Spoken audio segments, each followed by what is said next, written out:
FXBros.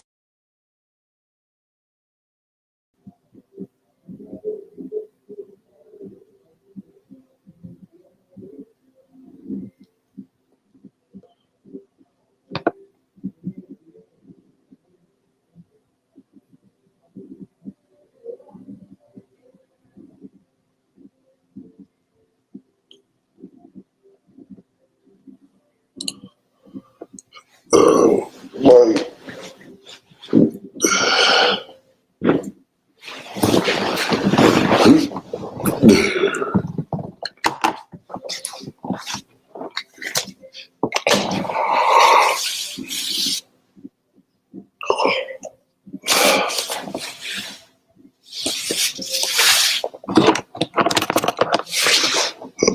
let's see.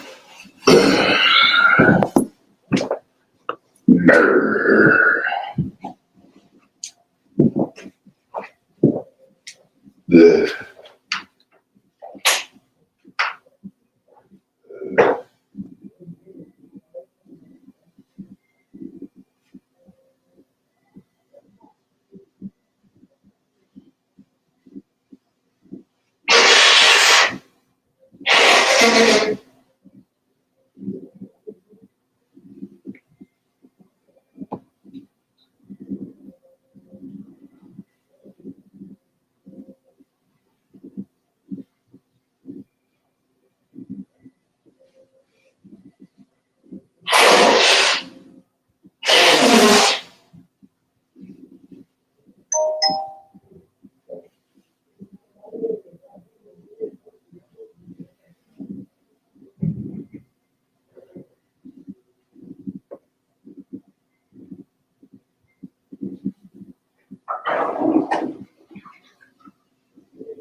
People did.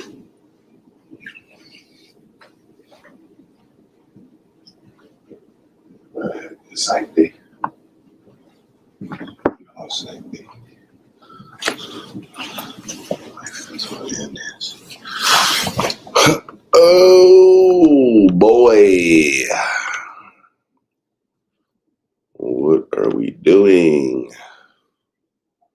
What are we doing? We are live on Friday. Yes, sir.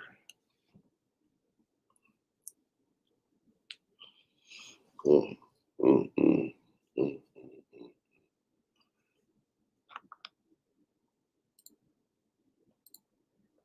Huh.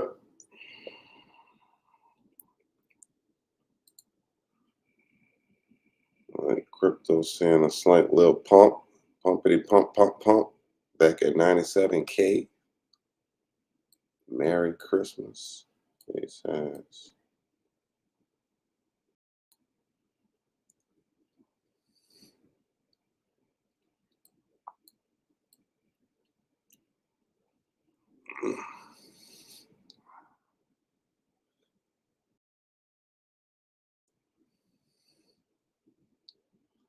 Solana.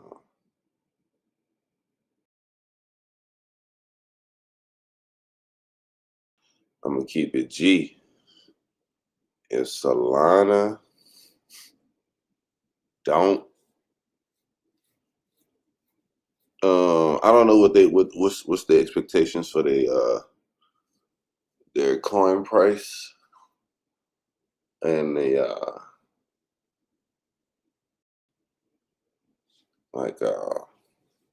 just popularity. I know they recently had a lot of popularity from from meme coins and whatnot. But one thing I do see is the 24-hour volume is kind of low-ish for this coin, especially when you're looking at the 24-hour of all the other ones that's in the top 5. Now, granted, it is 3 billion. So, I mean, that number ain't small. But when you compare it to XRP at 10 billion, also you compare the market cap, XRP is roughly about, let me just say 10,000, no, 20,000. About roughly $20,000. $20,000. $20 billion. Away. So watching XRP inflows would be good to see if and when it surpasses Solana.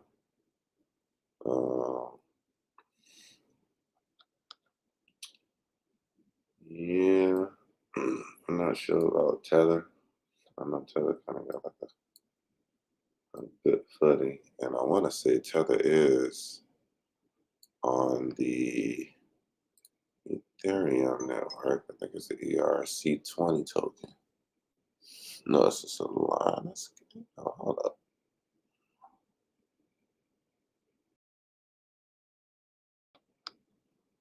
I'll tell it what it is. Blockchain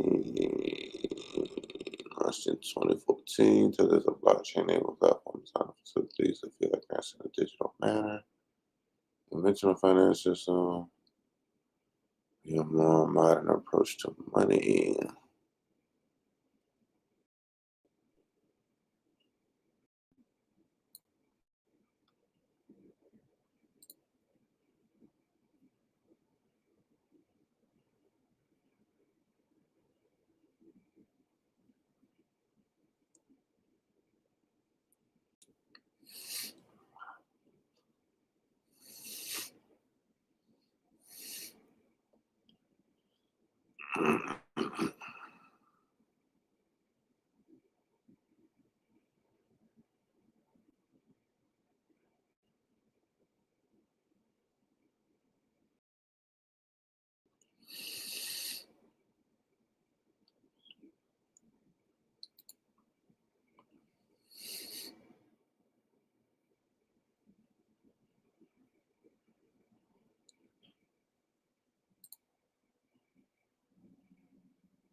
Tether token is a digital token on several leading blockchains: Algorand, Avalanche, Bitcoin Cash, Simple Ledger Protocol, Ethereum, Liquid Network, Omni, Polygon, Tezos, Tron, Solana, Kava, State Mine.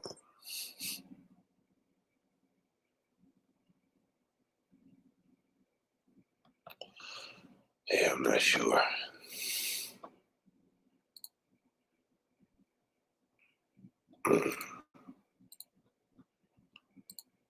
Share that instead.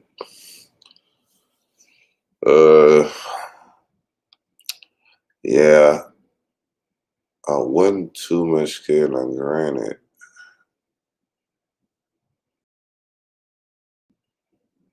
That would have made me a little nervous. But the fact that we pulled back so much as we closed above this and came right back in.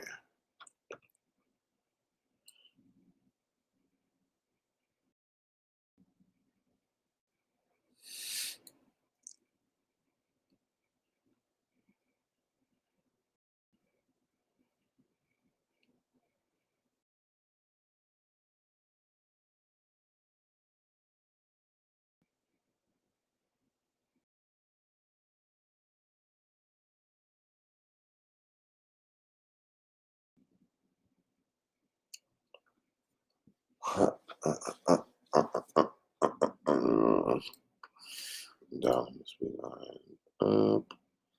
Finally crossing back above this low.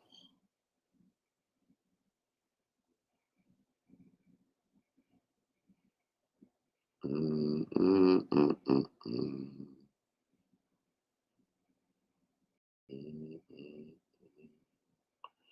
Mm, mm, mm, mm, mm. Mm, mm, mm, mm, mm. Mm, mm, mm, mm, mm, mm. Still think we got more to go up on a dollar, especially with this 4 hour engulfing underneath here.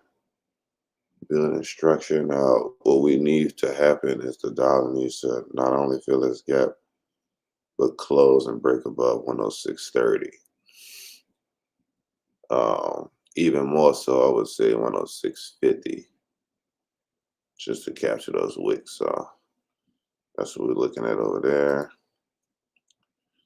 AU is rejecting. Let's see, it was Monday.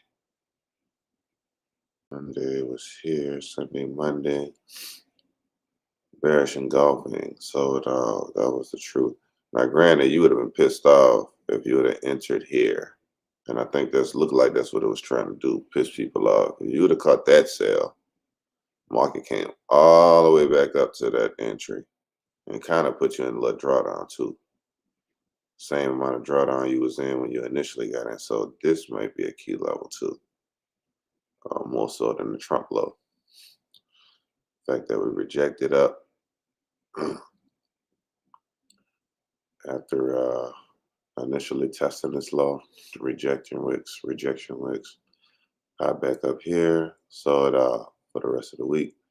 Then on Tuesday, we saw not really a reversal candlestick, especially with these indecision candles, but nonetheless, buyers came in Wednesday, the day before Thanksgiving, and Thanksgiving, the market went a little bit higher.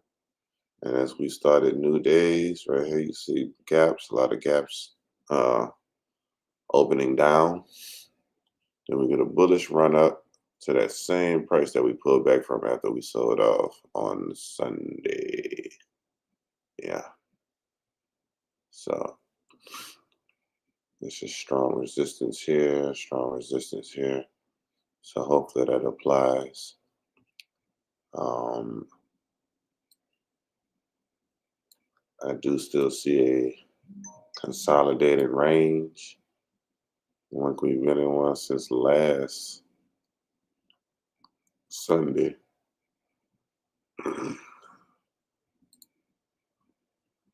Take this off.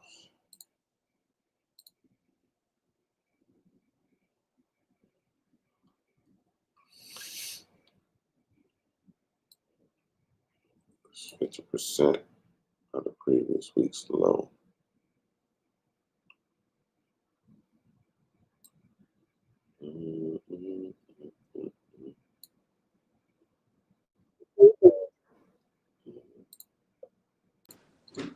Whoa. Oh, it's good. Man, picture I was at the family, the Thanksgiving yesterday. Yeah. Picture who came there, and I realized it's my cousin. Who? Nigga, the motherfucking founder of Eat That Right. The nigga who made that, yeah, man, that shit was crazy. Real? My high school partner, yeah, that's my uncle fucking son, What apparently. the fuck? Yes, bro. This nigga was so happy and excited to see me, nigga. Like, this nigga. That's crazy. Yeah, bro, that was fucking crazy.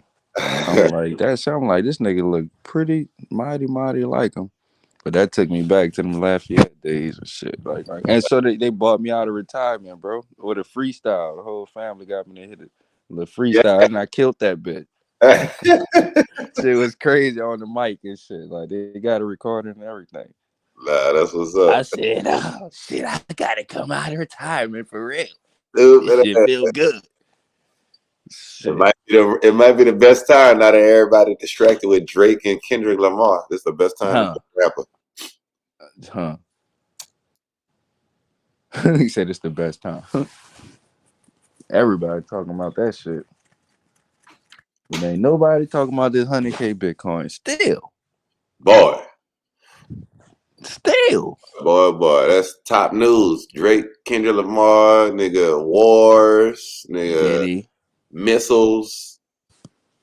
But yeah, nobody talking about this crypto And right they now. ain't talking about gold either. Making his all-time highs and about to go do it again because he's Shit, I'm interest rates high surprised. now. One thing that shocked me when I was looking at the stocks, I'm surprised nobody wasn't like talking about Walmart. Walmart had an amazing 2024. Like Shit, that man. The smart money be quiet. with heavy leverage could have made you a millionaire. That stock alone, just this year. Man, yeah, a lot of individual stocks, man, with these options and high leverage and shit. But Like, you think that from a Walmart though. Walmart was up 68, 70% this year. Like that's crazy. For a big ass company like that? nah, that is. That mean they did pretty much damn near everything right. Crazy for Walmart. Let alone 60. Yeah. You said how much percent? 68. You said what was crazy? Let alone what? I mean, Like what other number? 25% is crazy Oh for yeah, Walmart. It's so big. yeah, right. So to get 68 is like, God damn, what are y'all doing? Yeah, they taking market cap, not market cap, but market shares. Yeah, Mm-hmm. they doing something right. I think it's probably that I'm shit. saying, Did it say? I was talking to my mom yesterday. She was like, I don't shop at Walmart. I was like, why? Because Walmart support Trump. Don't shop at Walmart. I was like, all right. What the? And then she was like, she was naming everything. I already know that's just a product of watching too much TV and watching the news. It'll sway your decision, you know. But yeah, I was like, damn, that's gonna be hard. Even though they just built the HEB, but she was like, yeah, I shop at HEB because some of the favorite food that I like to get, it is at Walmart. So luckily I found it at HEB. But then she was like, yeah, I don't know. I'm gonna probably have to find something else. I'm like, damn, you trying to go anti-Trump, but I'm like, Walmart's so positioned, like it's damn near impossible for you not to go to Walmart. Yeah, business is political though, so that's the whole purpose of politics is like to sway half of the market in one direction, and the other half in another. The polarizing shit. Like How people, long? How long do you think a person cannot go to Walmart? You think a person can survive and never step in foot in Walmart for a whole year? huh? I said, you think a person could easily get by never stepping foot in Walmart? Yeah, they can. It's enough competition. Mm-hmm. And you really can't. That's why Google is getting sued by the DOJ because Google Chrome browser is a monopoly. I heard that. I heard they about to trying to shut that bitch down or some shit. Yeah, they trying to give it control to somebody else, but they having legal issues with that. So that's where they stand right now. Because how you gonna just give somebody else control of my company legally? And so A lot of that monopoly shit about to come up. I think they about to. That's probably that's gonna be their reason to give the a shock value to the stock market. They gonna start coming after these companies.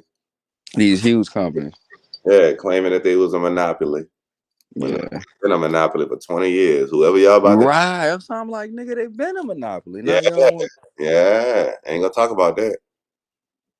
Well, no, they gonna say, well, now according to this rule, is only at this point now where they're actually a monopoly. They were straddling the fence for 3 decades, but now they reached that maximum point, and all this dumb shit. They're gonna find some law to coincide with that shit and make you be like, oh, they could do that. They gonna use the fact that companies were still profitable or Yeah, extremely exactly. profitable during a quote unquote recession. That's what they gonna use. Yeah, That's, yeah. that's gonna be their main thing. It's like, why you was making all this money, but we in a recession? See, recession. That's a key word too. They use these power words, Oh yeah, you already know. because it's like that's just a word at the end of the day. Like we're actually I mean, and it at shows when you look at news events. You ever seen them people put up news clips where every news anchor is saying the same thing verbatim? yeah, yeah. Like, I have. yeah, Yeah, them niggas getting the same copyright, same same like script. word for word, nigga. Like no switches. No, you better not change a word. Like type shit. Hmm. Like say that shit just like this, nigga. Yep. Teleprompter. Uh-huh. Whoa. Scooby Dooby Doo. All the media is owned by the same fucking people. Yeah. True. That's true. If not, they partners or family members. And now Drake suing UMG. Uh-huh. Cause Lucien Grange was the mole the whole time, his fucking manager. Right. Said baby daddy. His baby daddy. That's what Kanye said. He got a rich baby daddy. Oh shit. That was the first time I heard that name, Lucille, when Kanye said that. I didn't know who the fuck that was. Nah, Drake was putting them in his raps a lot. The checks I'm cashing from Lucien Grange. Lucien Grange and all that. Uh, Lucien. Yeah, you don't see him. You never really see him. nah, I didn't make it that way. Yeah. What smoke? You know. Shit.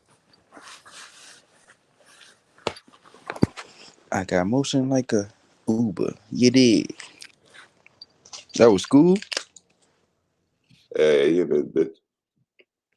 What's that? Nigga, you still out of town? Oh, he said to Monday. Yeah.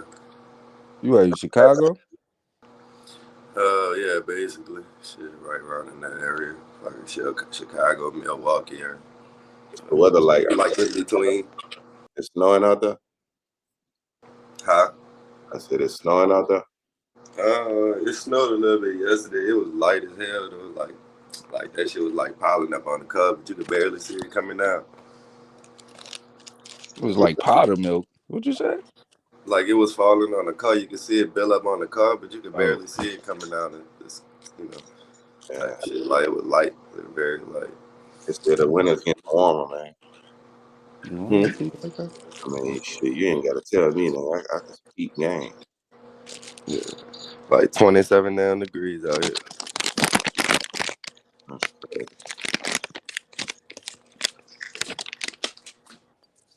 Yeah, them interest rates coming. That's the news of you know Be next this week, huh? huh? I said that's probably gonna be next week, huh? Yeah. But this is the market traders already pricing shit in. Right. Yeah. like they always do. Yep. Yeah, traders gonna go off probability. Most likely probable thing they betting it. Cause that's how you get ahead. You don't want to wait till it happens. That's Right. part of the risk too. Getting in early is part of taking a risk. Like that's really what your stop loss only really supposed to be for. So when you get in, assuming you're getting in on like a limit order, you definitely need to stop, right? Like, cause you already getting in while the price falling. So you don't know Oh, how far that shit gonna come we down. got our S&P coming out next week, though. Huh? I said we don't have interest rate news coming out next week, but we do have NFP coming out on Friday next week. Right. Yeah, no, the interest rate's coming in sometime in December. Yeah, it's coming the week after. It's usually coming the week after NFP. Yeah.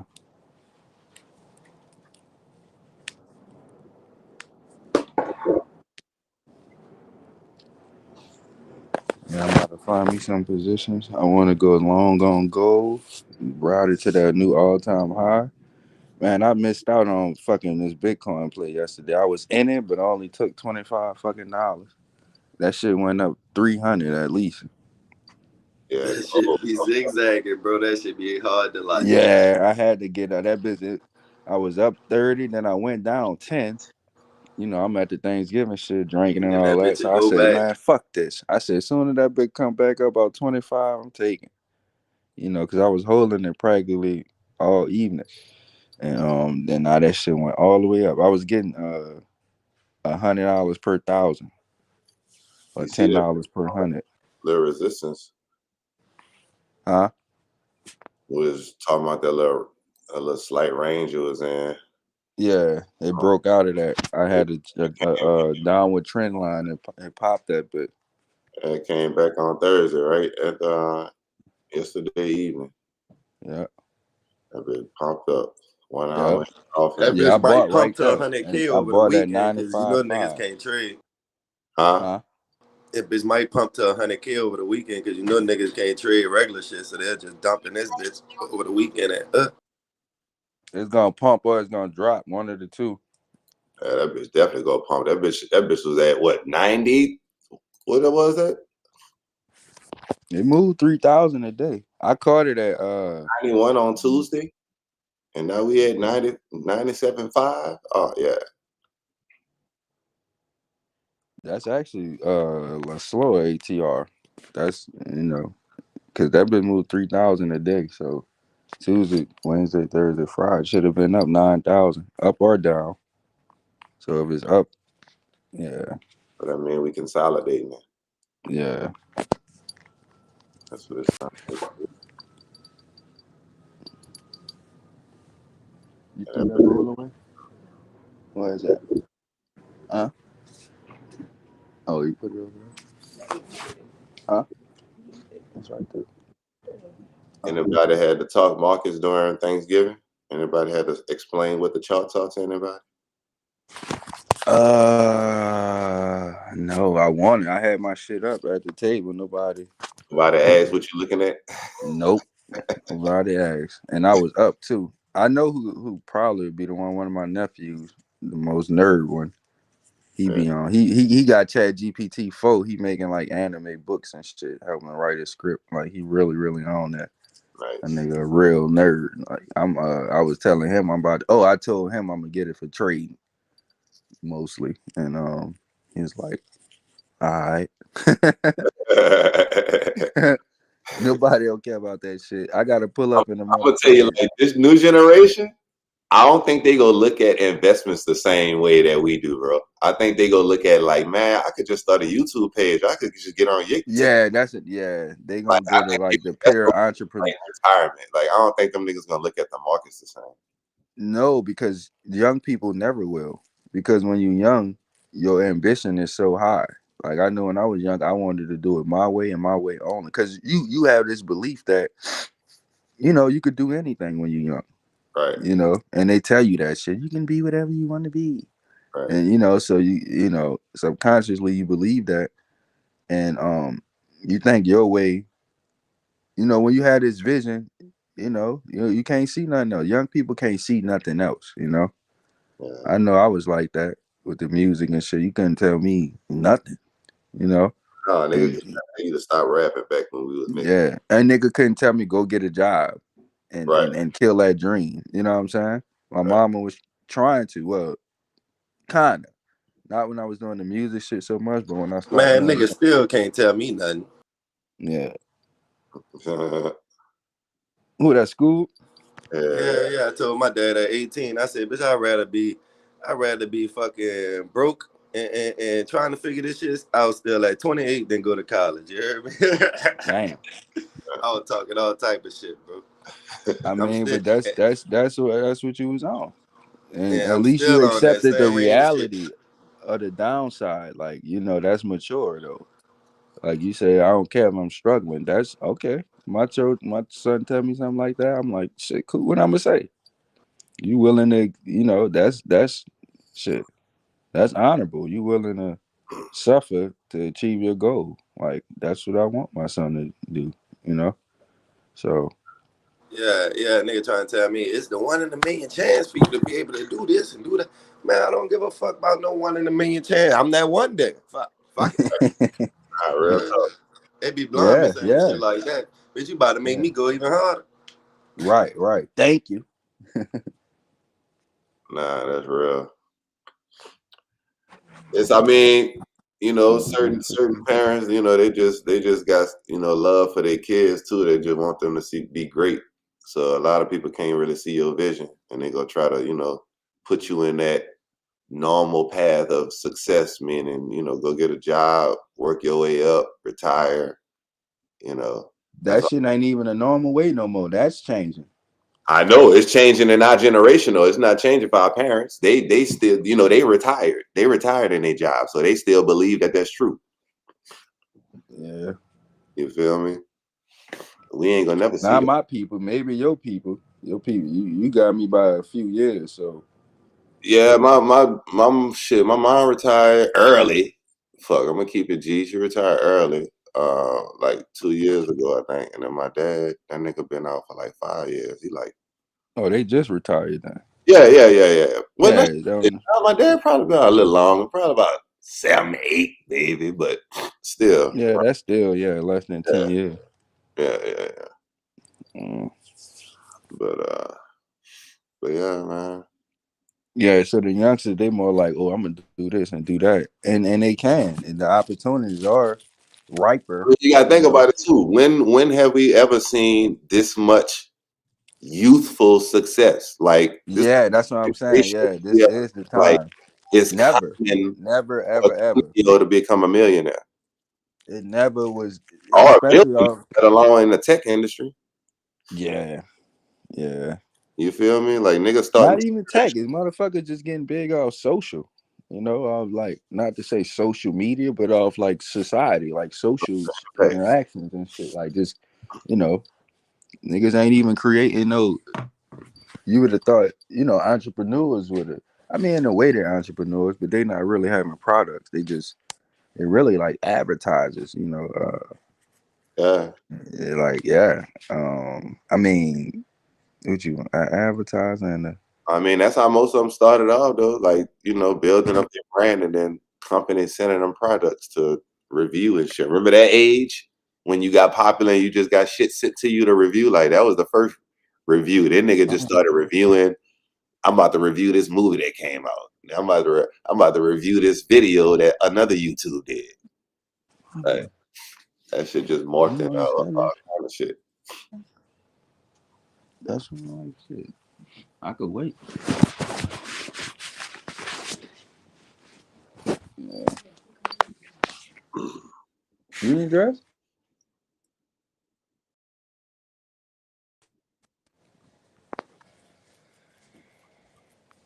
Mhm. Man, where that boy Skelly at, man? I'm gonna keep it G. I'm gonna put him on blast. He the one that suggested us to go live on Friday anyway.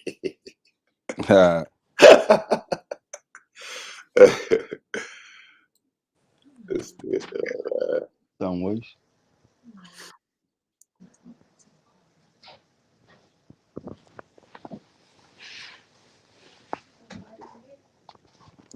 All right, man. I know it all depends on how late he left my people house. Niggas don't sip. Depending on what. I said depending on how late he left my people house last night for Thanksgiving, because I know the people don't sip. Mm-hmm. He probably that bitch looking back. Shit, my people were sitting there too. They had shot about 7 rounds of shot. Shot. Oh, fact. My people was lit, boy. They had a nigga really freestyling out that bitch, and I killed it. But you was freestyling to it, just acapella. A little baby beat. Uh, I'm gonna send that shit later. stupid One ass of my little cousins posted that shit. That shit was fun. It kind of gave me that vibe like that freestyle session that when we was the shows and shit. That show we did. yeah, bro. Yeah, like it had that little vibe. And Like, then your boy ever came back from Lafayette and come to find out this nigga my cousin. I'm like, what the shit just be so weird, man. But yeah, that's when me and Scoob all that freestyling in the car and shit too. right. At practice, you never know, shit. But yeah, not too many niggas better than the kid. Not too many. Many. I need to be writing something for somebody. Something. Yeah. Yeah, I can make them dumbass songs and shit too. Not Before, dumb, but you know. before ChatGPT take your job. Yeah, you right, nigga. Cause How many niggas going to ChatGPT like, what rhyme with this line? And nigga just type in the line and ChatGPT come back with something oh, fire. you could do that. Nah, they been had that. That's what Kendrick Lamar actually used to use. What rhyme zone? Yeah. Mm-hmm. I use that shit a little bit, but none of my good shit came from that. It's like niggas really don't be having time for that. Right. Like,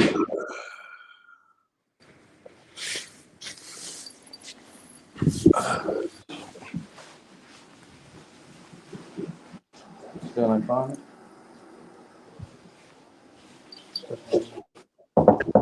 Mm-hmm. Mm-hmm. Mm-hmm.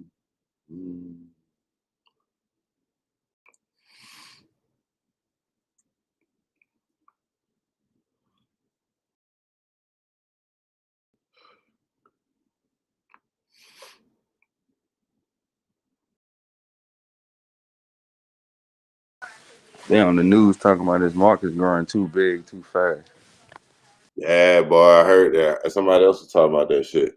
That's local news too. It was talking about the amount of retail traders that jumped in since 2021. I mean, since 2020. Like in the stock market alone was like ridiculous. It was great for the for the market makers, because that was just all that meant was just a lot of liquidity, and that's why we see so many runs and pullbacks and weird ass market movements, because them niggas just shaking up all that retail shit. Mm-hmm. It's like I would too. Like when greed is fully controlling your need to make more money when you already got $5 billion. Like, yeah, I'm gonna do some weird shit in the market too to get more money. Fuck that. I'm trying to be like Elon, bitch. That nigga got 300 billion. I want to see what that's like.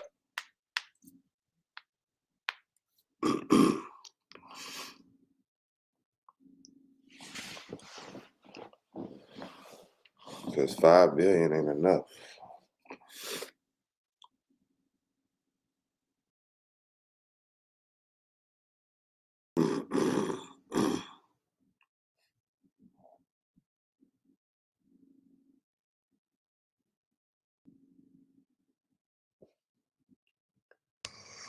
Well, Einstein was saying some of the market makers don't even know how to trade. Yeah. Because that ain't their job. They just putting orders together. Right.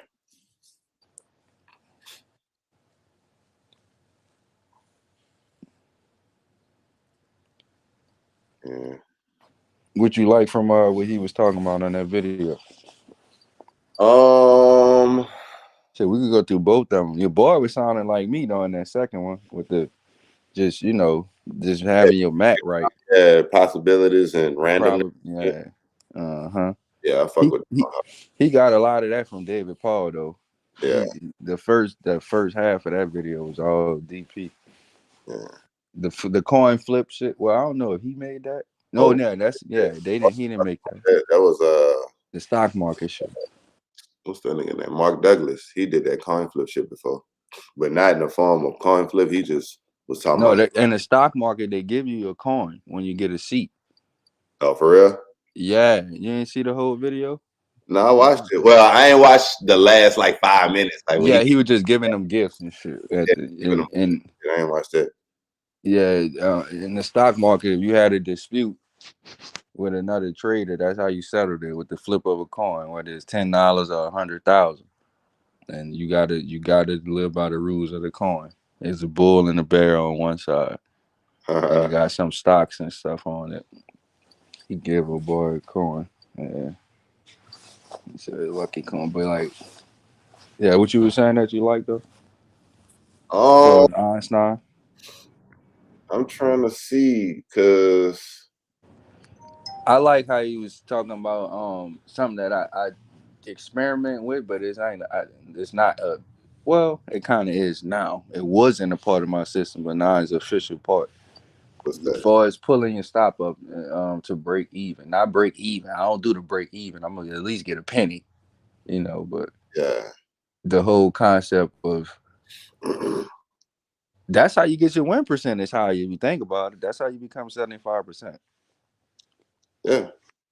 Now Because you ain't gonna a win rate. You turning more dubs. You converting L's into dubs that way. Like no matter how much you won, you still won. right. Even if You you up won, 30 pips and yeah. against you and you got your stop and Because eventually, your worst trade is going to be a break even. That's what it should be, and that's why you should have that 75. And if you're doing that, that's when you could use a negative risk to reward. Remember, if you got 75%, like yesterday, I did it on the Bitcoin trade. Now I got out prematurely because the market was really going up and down, and it went way in my favor and it came way back. So I'm like, nah. I'm not about to, I only let the market swing against me 2 times.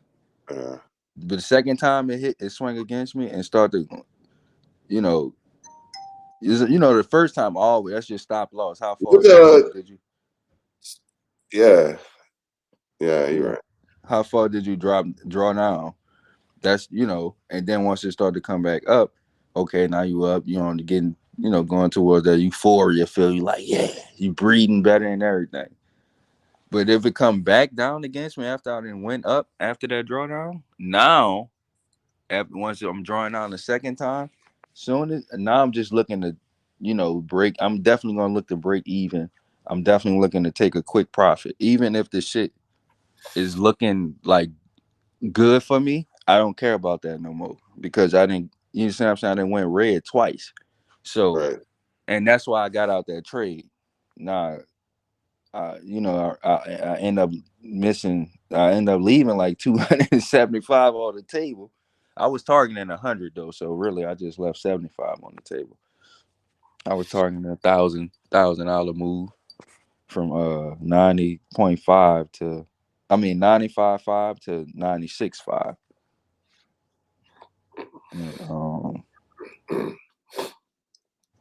But yeah, I pulled my stop up though. I pulled my You stop see, up.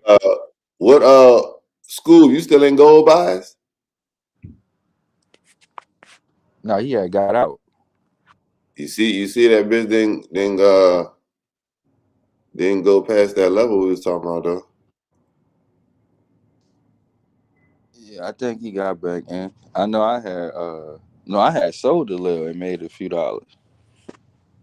I Once think it that did hit that, was, what was it? yeah, right there. That That was the level was you were supposed to Wednesday see. morning he was talking about that when he was like on the fence about selling them. Oh, Yeah, that was Wednesday morning or Thursday morning. yeah, it was Wednesday. Oh, Oh fuck! She left. Fuck my wife. yeah, I knew that bitch was gonna pop up, boy.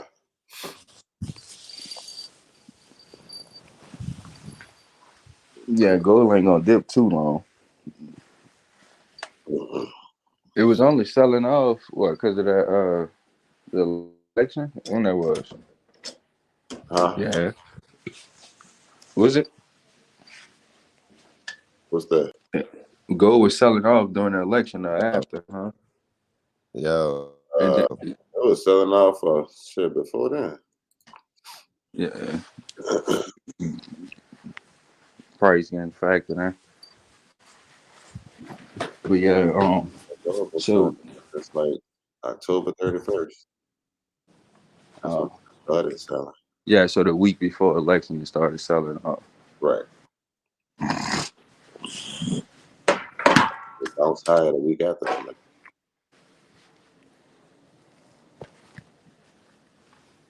68.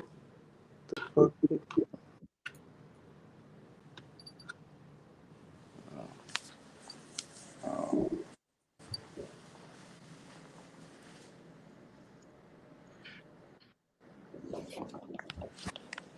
Yeah, AUD and gold pretty much moved the same far as the ATR, it seemed like, and they correlated. So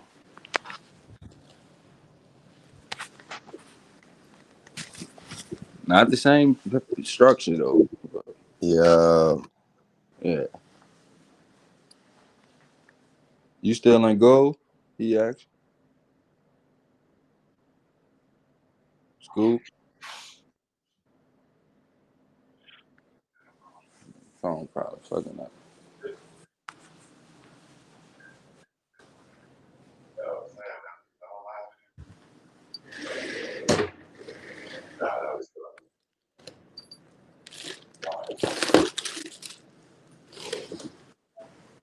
looking at the nigga.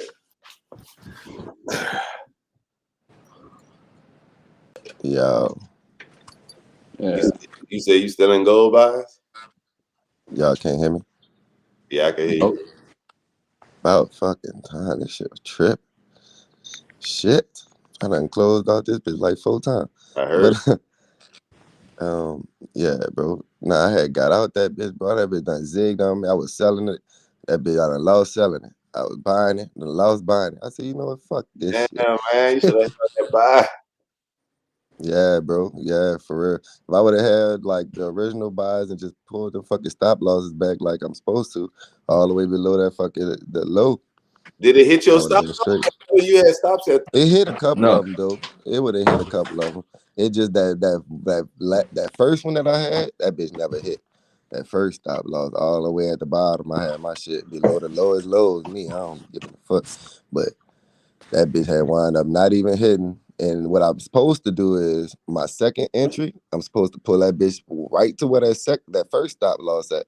And I never did that. So, it's all about same shit I always do, not follow my rules and get fucked over. Nah, bro, Basically. you gotta stop that though, bro. We Nah, in for a real, for month real. in. Nah, we ain't making the same mistakes we did a month ago. I Real know I've talk. been That's all correcting that my happened shit. to a nigga. Nah, bro, cause yeah, you done said the same thing What day every week. was we was talking about? Exactly. Shit Huh? just That was gusted me. that was Thursday morning or that was Uh, Wednesday morning. it was we ain't talk yesterday, man. Oh yeah, you right. Tripping. Yeah, Thanksgiving. That was Wednesday. So that bitch did drop down to your stop. Okay. I do. That bitch dropped down heavy, bro. Yeah. If anything, I want to learn how. If I think that shit gonna drop like that, and while I'm in, I might learn how to hedge that shit just to catch them shits on the way down, and then Yeah. buy that bitch right back up at the bottom. And let your bias change in their heads though. Cause that's like I would be cautious to hedge, and that's just wait, nigga. Just yeah. wait. Cause Just they wait. Yeah, they look at Put an it alert on. on the 1 hour. It never broke structure. It broke down, but it didn't close below this structure point of 26.27. Like it was scary. Don't get me wrong, that shit was scary as fuck, but it never closed. And that bitch went right back up. Yeah, I would suggest like put your lines, trend lines horizontal. Like if price don't close below that shit, don't worry about nothing. Like, so like what I do is put a line at the low and the high of the candle we looking at, probably on the hour chart. Like that's gonna be before my stop loss. So pretty much I put like an alert before my stop loss and before my take profit, so I could really get an alert of what direction market going in. And so if I get that alert, say I'm buying at let me see what it is at. Say where we at? What's price? What, gold? Yeah. 26.52. All right, so if I'm buying at 26.50 and I see it go down to my entry now. It's dropping to your entry. Yeah, I was looking for sales on gold. I'm gonna tell you, I can actually looking for quick sales, but overall it want to go up. So I think we're in pullback mode. Everybody looking I'm for looking for that bitch to drop to like 35, 40, 44 anywhere in there. Yeah, that area right there where 6 looking. You can see you can see where the demand at is right there. Right. That's why I'm looking for that bitch. Come back right there. I was looking for sales to come down to there. Cause yeah, I'm looking for sales, and then I put a limit order right in there. And let it alert when that bitch get down to a certain area. Huh? I said I wouldn't even be watching gold. I'd be waiting for that pullback to buy. Yeah, that's what I'm saying. Limit order. Just put in some limits. Put one at the furthest point. You getting sales, nigga, you need to get in and out quick.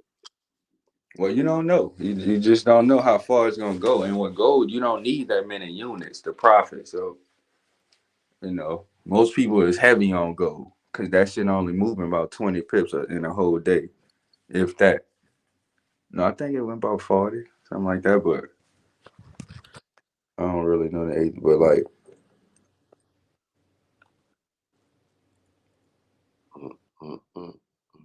yeah, with that big look at one of them big candles and see the loss again.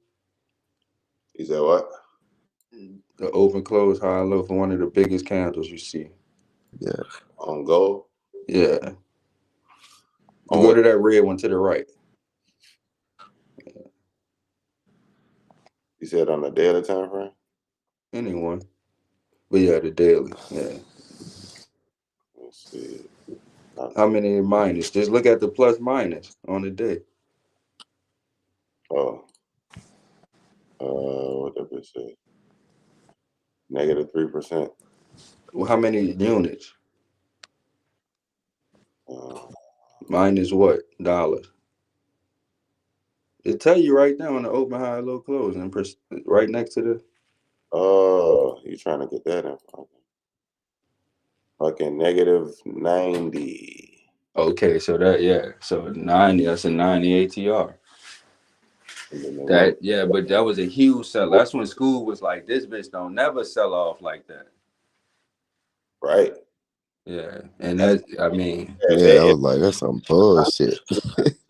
When I see a daily candle like that, especially when you know it don't move like that, I'll be like, okay, if this candle that big, the next day better be at least half of that size to the downside. When I don't see that, that's when I be buying. Well, the next day though was holiday season, so you can't just.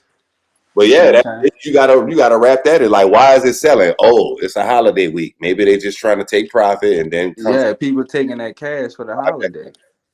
They cashing out their shit for the holiday, and they're gonna put it back in after. But as you can see, a lot of them already had orders down here. That's why that bitch was rejecting at these lows at 2,600, 2,620. Yep. They put it right to that low right there that it went to. Buy back in before Thanksgiving even got here. Yep. Because it's not about days and shit. They looking at prices, position trading. Most of the the hedge fund big boys is position trading. They looking at positions. They ain't looking at it's up, so let me sell. It's down, let me buy. Like They looking at, I want to get in at that same spot. That bitch could come all the way down to 2,500 if it want to. No, I doubt it. With the it got too much demand. That demand zone you drew, that got to be tested. Like we got to see what the banks want to do right there. Like they already bought it up right there. And that second area, well, yeah, that's that 2,500 area, huh? 25. Oh, so I guess it could fucking come there. 25. But it ain't going. I mean, then you got that next little level right under. Right under. What this? But yeah, yep. But I think from that rally that it did, see, rallies don't just turn around. So nothing really happened to make gold stop rallying besides take profits. So as you can see, it already done pulled back from the screen we looking at. That's only like a 40% pullback, 38 fib pullback about maybe, and then it came up. Now that pulled back a little bit, only about 50, it pulled back about 50% and then came back up. You could easily count the pullback. Just look from the last, swing high, swing low. And so now it's about to go continue back up. Is going to pass that bull candle. That's an easy play. You buy into that candle to fill that candle. That's easy money. That's what I'm going to do. Soon as this bitch give me the signal on 1 hour to buy on the Hakinashi. Really and truly, fuck everything else, honestly. Like, I'll use an EMA for support resistance. And if it's around there, if that hot cross it, yeah, I'm going to take that in. But them hawks are all I need, along with like looking at, I guess you could say, the RSI, but really just looking at how long has this trend already, is this a bull signal in a bull market or a bear market? I'd rather look for the bull signal in a bear market. You see what I'm saying? So that way I could ride it all the way up till it becomes a bull market again. Right. But if I'm looking for a bull signal in a bull market, that I might be I'm just only getting closer and closer to the end of the trend, right or wrong. So that means there's less upside profit potential. That's true. You know what I'm saying? So theoretically, but of course you want to buy in a bull market. Well, after it dipped though, so I just was going with an extreme kind of example. But man, this shit really basic. I ain't even gonna care. Like, I ain't saying I'm the smartest dude and all that. I obviously ain't the richest one. But it's coming. Man, just flip a coin. Go up there. Exactly, bro. Like, and that's my hot. Your coin is your setup. Who knows what's gonna happen? You gonna buy, you gonna sell, but can you really know and hold? You buy and sell and hold to your risk tolerance. Like, what is your number? Like, I was trying to say I risk 50 to make 200. But he won't risk 200 to make 50. Yeah. He said he wouldn't. That's because he ain't trading no hedge function. He a regular trader. Hedge funds can do that shit though. But I mean, yeah, that's just bad though. A negative 1 to 4, like, no, that's just horrible. And anybody know that, like, But I would risk 100 to make 50. Like, because remember that the whole stop loss is just theoretical anyway. Like, price ain't getting around my stop loss, buddy. Like, I've been a guy out before that. That's like, yeah, I don't think in no scenario a 3 ATR stop loss, you ain't gonna let that bitch go all the way. Yeah, that's what I'm saying. I'm like, if you let it go all the way. That was on the minute chart though. I don't use 3 ATR on nothing else. I might use 1 or 1.5, barely 2. That was just the low time frames. It needed that. But as I go up high, probably 1. But still, nigga ain't letting it go no 3 ATR. Right. Not even 2. Once you go 1.5, I'm outie. Yeah. I'm outie. That probabilities. Even though that might be the reversal point. That's 1 ATR is a likely reversal point. 2 is a highly likely reversal point. 3, just put it in a reverse order. Just put it in market. Yeah, I guarantee you're gonna make some money. Like Yeah. that's what I'm saying. Like this shit is really easy. What's things we be getting us? Like Einstein said, he was like, the mind cannot process the loss. That's why people move. They stop. Like it's never going. It never will accept. Oh, I gotta give up some money for nothing. You know what I'm saying? Like think about that. Yeah. It's, So it's hard for it to accept. I mean, when you think about even in death, when somebody died, like it's hard to accept it. right. But you have to though. You have to be like, hey, this is just part of life. You know, Right. It's childish to kind of accept life but not accept death. Right. Because life comes with they go hand in hand. Eventually, that life, you know, like my grandma got cancer right now. Oh yeah, I told you, but yeah, it's bad apparently. For real. Like it's spread all over. Yeah, so this probably was her last Thanksgiving. Yeah. Yeah, and I'm taking it much better than I thought. Like you know, and so is she, and so is the family. Right. Cause she, you met my grandma, huh? I believe so, but it probably, Yeah, she got a lot of life in her and shit. yeah. Yeah. She's 74. She lived that life for sure a few times over. No, You fact. know, so that's just the realities of shit. You know what we gonna do? All I could do is love on her and make her as happy as possible that in my power until that day comes. You know, That is real. and that's just like in trade, like you just run your system until the day come where you blow your fucking account because that's the only thing we're really worried about. That's the worst of the worst. So if you know that, how about you only put in your account so much, enough to replenish if it was blown. So you like, if I blow it, fuck it, I blow it. I get a new one. Just how niggas buy new funded accounts. Fuck, fund your account again. Nah, real tough. You know what I'm saying, Real tough. bro? $500 is all you really need to get in the game. You do not need thousands of dollars. I'm saying on the crack, so you got to scale that 5 up on the unregulated broker. Yeah. And then you get yourself up to 500 to 5 bands, and now you can get back on a regulated broker, and you know what I'm saying? Right. And now you could do 5% trades comfortably now. Stop loss. I'm saying a Right. 5% stop loss when everybody else doing 2 and 3%, scared to death to lose that. You didn't 10x your account, so 5% is really just 0.5%. It was, you see. So, and that's the thing too with these accounts. As you grow your shit, everything grows. Everything grows. And long as you're using risk, man, I'm gonna tell you, bro, the crack ain't so whack after all. Like, I'll say this: Trade Locker, like I said, makes it much better.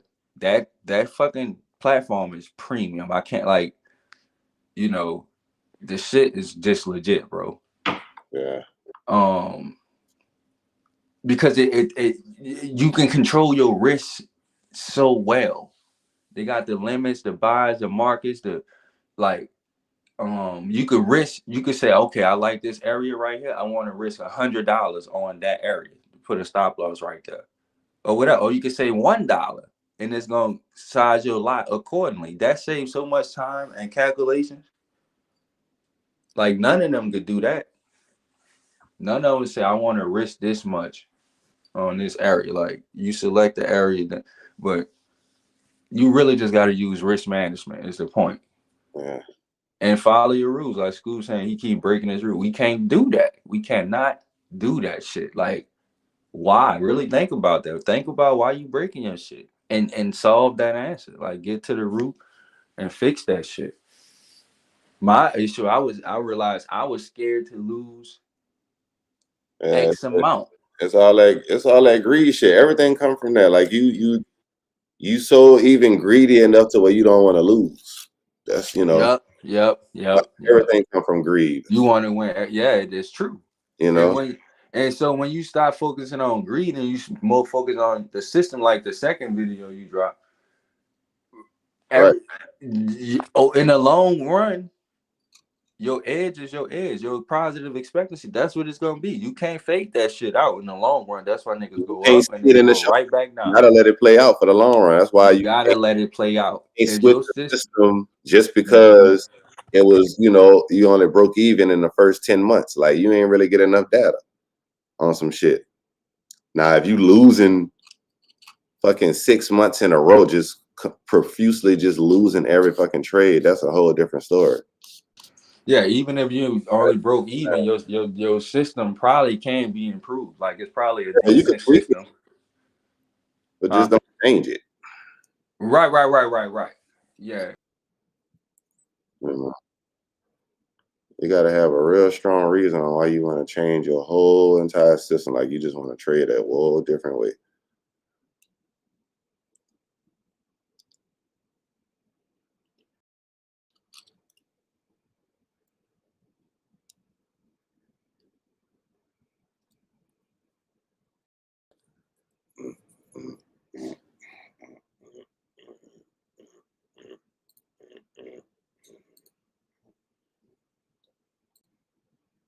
Yeah.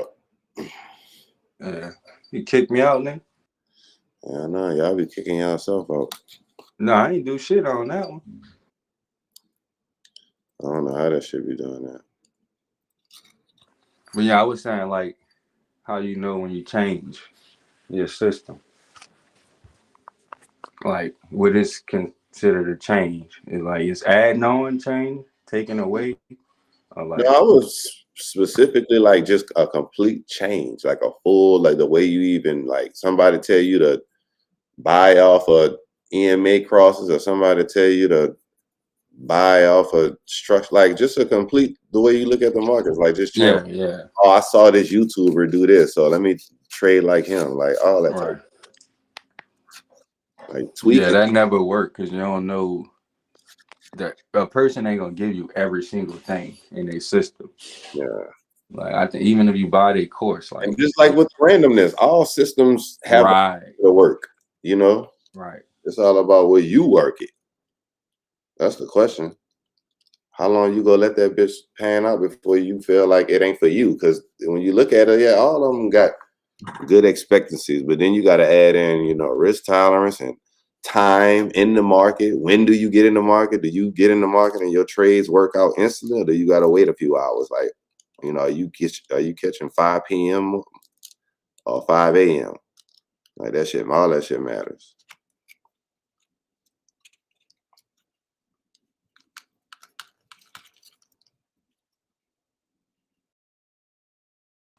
Yep. The markets are you. Mm-hmm. The markets are you. It's so true. You probably could tell a nigga personality just by looking at their trading account. You ain't even got 100%. 100%. to I could. I could for sure. I know if you're a risk taker or you conservative. I Right, know if you consistent or you inconsistent. right. I know I know the times that you like to, move. I know how often you in it. Like I look at your trade log, I can see everything. Facts. Ain't got. Without even looking at the dollar amount, just percentage, or just seeing percentage. I could. Mm-hmm. Mm-hmm. Yeah, I could see if you're getting stopped out or you doing manual stops with percentage. And that, like I said, that don't show what a person from, what color skin they is, if they male or female. Like you can't tell none of that. Mm-hmm. Personality wise, yeah, that shit go shine through. Definitely be able to tell that.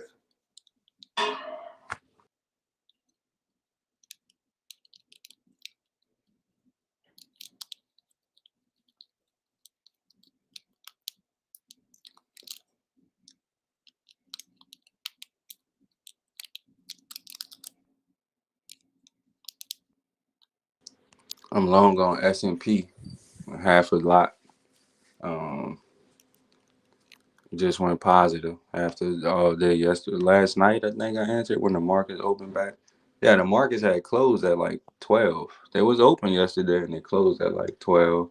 And then they opened back like around 5 or some shit. Hmm. Mm-hmm.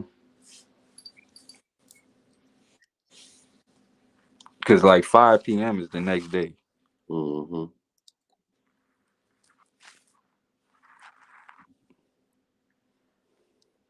Apparently. I think that's aftermarket.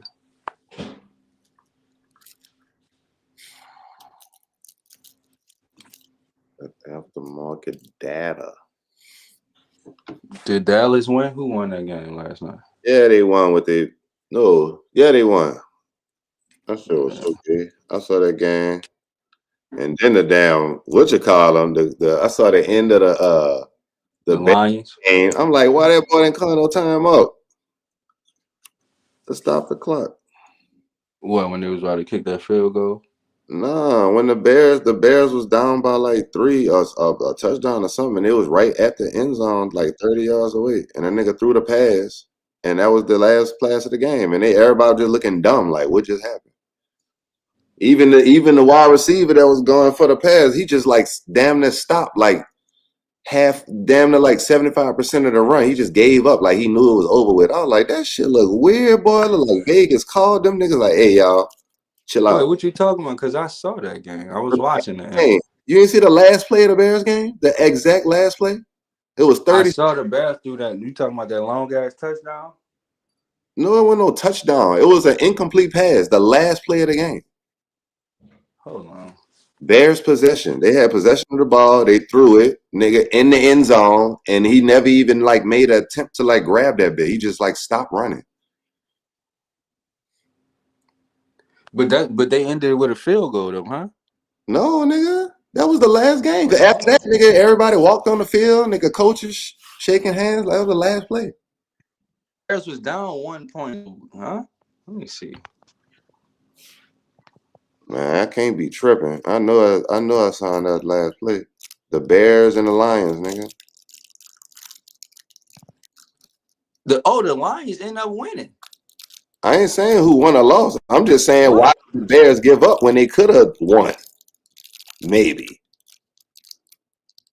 Like, and they had a timeout. They didn't even use their timeout. They had one timeout left.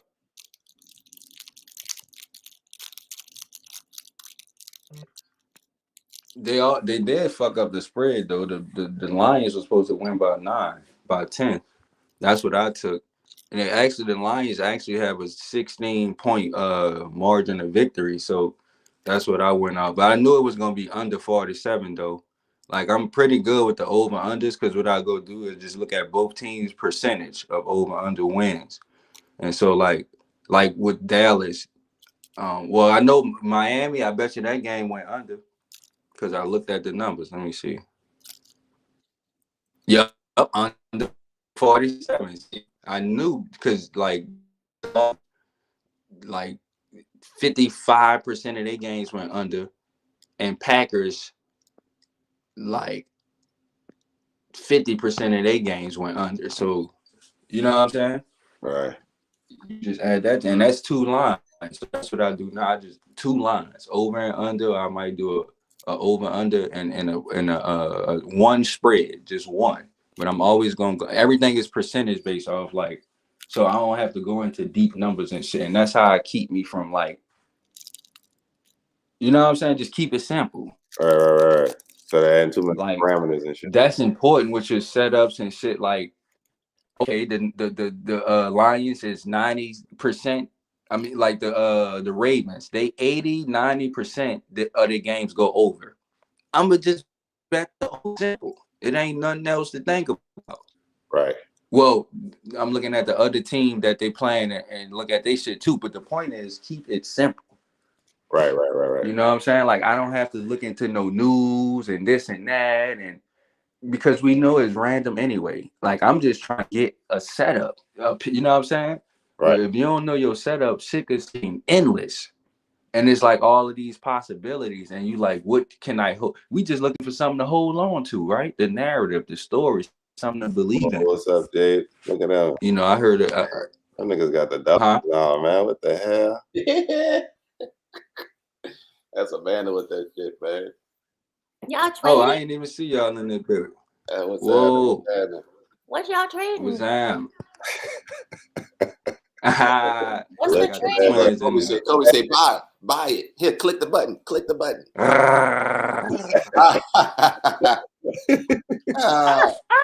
Yeah. That nigga DMX really used to be balking, bro. Like actually balking. Like real life. That shit crazy. I was listening to that boy the other day. I'm like, this man really is barking. Nah, facts. Yeah, they cute as fuck though. Yeah, that's my niggas, man. Fucking whitest dogs in the world. They was white as fuck. Dogs in the world. I love them. Yeah, man. I was telling them boys, I was like, ooh, them niggas must have got sleds last night. That nigga ain't not even on the line. Well, you already know, boy. We go over there by that damn house. That house on Dickens. That house on Dickens, boy. House on Dickens. That fucking Henny VSOP was poured. Yeah, boy, my people too. Y'all was in LJS? Yeah, dog, you already know. That's what we was, man. Bro, they brought me out of retirement. Picture your boy who made eat at right. Picture this nigga is my first cousin, bro. What? That's my uncle's son. Nope, we didn't even know because my uncle did 15 years in Angola. So yeah, bro. Shit was kid. Them boys bought me out of retirement last night. They got me to do a freestyle and everything. The family. Yeah. Nigga did it. Killed that shit too and shit. Like, man. That shit was fun as fuck. Also had that Henny going. They were taking Henny shots like every 22 minutes. Yeah, boys, it was a good time, man. It was dope. I can't lie. This is Thanksgiving always better than Christmas. That is a fact. Like it's just those times when I just love being around, you start to be around family again. A lot of people be talking about like, bad shit. Like they don't like going around a family. Like, nigga, no, that should be. Yeah, that's the new narrative. Yeah, it's therapy for sure. Yeah.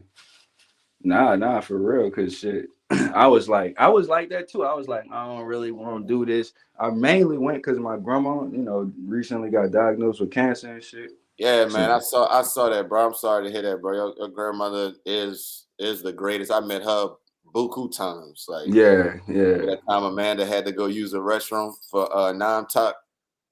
Oh yeah. Well, really, I didn't remember that, but I remember nigga be lit around non-talk, boy. That's what I said. That's what I said. I think I remember. I remember it like because whatchamacallit, we stayed because it was me, you, Chris was like still out there. I remember that year though when all that. I think Amanda went up the street with Rachel or something. Yeah, but no, man, she was super sweet. She was like, "You want a plate? You want something to eat?" I was like, yeah. She's still like that. Look, she had a drink in her hand last night. Yeah, bro. She gonna live it to her last day. For sure. That's the Leo right there, big Leo. She was cooking. Hell yeah. Well, no. I really don't know. I don't know if she. You sound like food. She probably did. Okay. But most of the stuff they be eating, I don't be eating that, so I don't really know. Man, Charles, when I went in that house for non-talk, bro, it reminded me of Aunt Jean in them house on LaSalle. Oh, bro. Yeah, though they had the hot dogs, like they had the spread, bro. I was like, damn. I said no at first when I was looking. Like, I should have got something. Oh damn! Nah, should have got something. It probably was gone when you came back too, so you gotta take her place. That's a fact. Shit, hopefully she make it to the next this Mardi Gras. Yeah, man. This one gonna be the one. We gonna turn up. Yeah, bro. Got plans. Mm-hmm. I already got plans on it. I was sick last year. I wanted to be out there. Man, I wanted to be out there. For real?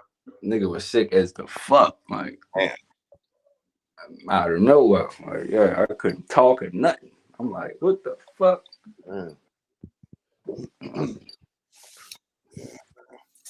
But yeah, man.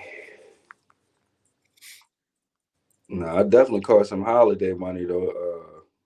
Gold and Bitcoin was the play. It was moving. They was moving. Yeah. What the currency looking like? Anything moving at all? I ain't even look at them shits. I said I was done with that Wednesday. Still in this. It'll jump up high and consolidate, jump down, jump up Oh high. no, that's a bull trend. Go to Wednesday morning. What the fuck? That's Wednesday. Wednesday morning, right here. That's 4 a.m.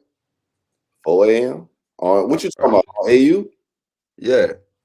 Yeah, this 4 a.m. Oh right? yeah, so that's a bull trend. It's been running up. Yeah, that's what I would call that one. Nah, them highs, them swing lows getting higher. That's a bull trend all day. I can see the trend line in my head. Right. In that trend, it looked like every damn engulfing signal you had gave you something. Yep. You know, depending on where your profit, you take profit is, it gave you something. Yep. And yeah. You know. Yeah, that's people, buying the lows. They buying the dips. They're gonna keep buying the dips. That's It what looked like that algorithmic trading. Like that's what it looked like. Yeah. Yeah, this is like looking back at it, yeah, the move, even though like this was the move initially. This was Sunday, you had a sale and it sold off all week, but now we pushed right back up to that entry price. Yeah, it broke back. It broke that low and then closed back above it. Call it that. We could call it just a big ass range and consolidating week. Like it did a lot, but it gave it all right back. Right. So that's a range for sure from those bottoms to that double top area. Yeah, if you're looking at it like this, like yeah, you can move that line up to the top, that yellow one.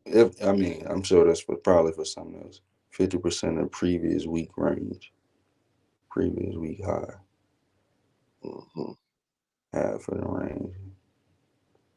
Go to the week candle or the day, so I can see that. What you talking about? 50%. Oh, okay. 50% of this So green. it went up 50% wick and came back. So that's bearish on that time frame. Yeah, it took the lows of previous week and it took the highs of the previous week. Oh yeah, now that's sweeper deeper. That's 3 sweeping. No, facts. Yeah, that's the higher time frame gonna always say bearish though. With a gap, gap that it started when it closed here, the bitch opened up way up here. So that was the gap we was working with, and that bitch traded all the way down here, and then just recently went all the way back up. And coming back down again, huh? Coming back down again. Yeah, so that don't know what they want to do. Gold, as we see, we bounced off of that range, even though we did dip a little lower, but it's back kind of pushing up somewhat. It's the weekly. No, it didn't go out of that range. Well, when we had that range set first, we was looking at 26.35. I was like, it's gonna come back there. But Scoob said he had a stop loss at 26.26 or some shit. So it went down all the way to 26.21. 26.21. So that probably would have stopped them out on that one. But as you can see, it just rejected that, and then we've been pushing bullish. So that trade still. Oh, I see what you're saying. Like if he would have held through all that, he would have still been. You feel me? Like I said, man, that's why you when you got your stop loss set, bro, you got your stop loss set. And that's the only reason when waiting till the candles close hold a lot of weight, which they always hold a lot of weight, but it'd be scary as hell to be in drawdown. And then when you wait for the candle to close, they do some indecision shit. If you got your stop, what are you worried about? Even before it closed, after. You can't lie. Like no trader can tell me that shit ain't scary when when it's 5 pips away from your stop and you negative 30 pips. You feel me? Oh no! As it get closer to my stop, I get less fear. Like when I enter, when I'm just, when I first enter, that's when I'm worried about it going towards the direction of my stop. But once I see it go 25 to 50% of my stop, I already take that as a loss. So 50%, I'm closing half of that position, definitely. So I would still never lose. I'm only gonna lose 75% of my stop loss maximum. Yeah, it's like regardless, you got to have that acceptance of the outcome. Like Piff said, whether good or bad, Yeah, like you gotta I'm set not that shit. tied to Yeah, winning. I'm yeah, tied to my setup it's up to your and system. my That's a fact. rules. You see what That's I'm a saying? fact. Like I'm looking at my rules, and if my rules keep failing me, well, I gotta zoom in and I gotta tailor it to that situation. Like, you know what I'm saying? Mm. But that's it. If I know I'm getting good entries, how I know that is because price going in my favor soon after I enter or immediately. So I know I'm getting good entries. So yeah, price gonna dip up, then it's gonna dip down. It might dip to my entry, it might dip a little past my entry. But that's just basic fluctuations. Like I noticed, like when you first get in, if you count the spread, like Bitcoin, it's a big ass spread. So when you get in, you, especially the heavier you go, you, like I started that trade down $20. Just a point. No, I had a point one on Bitcoin, a point zero one, a 0.1. So that's $10 per 100, whatever. So I started $20 below. Then it was teetering from -20 to -16.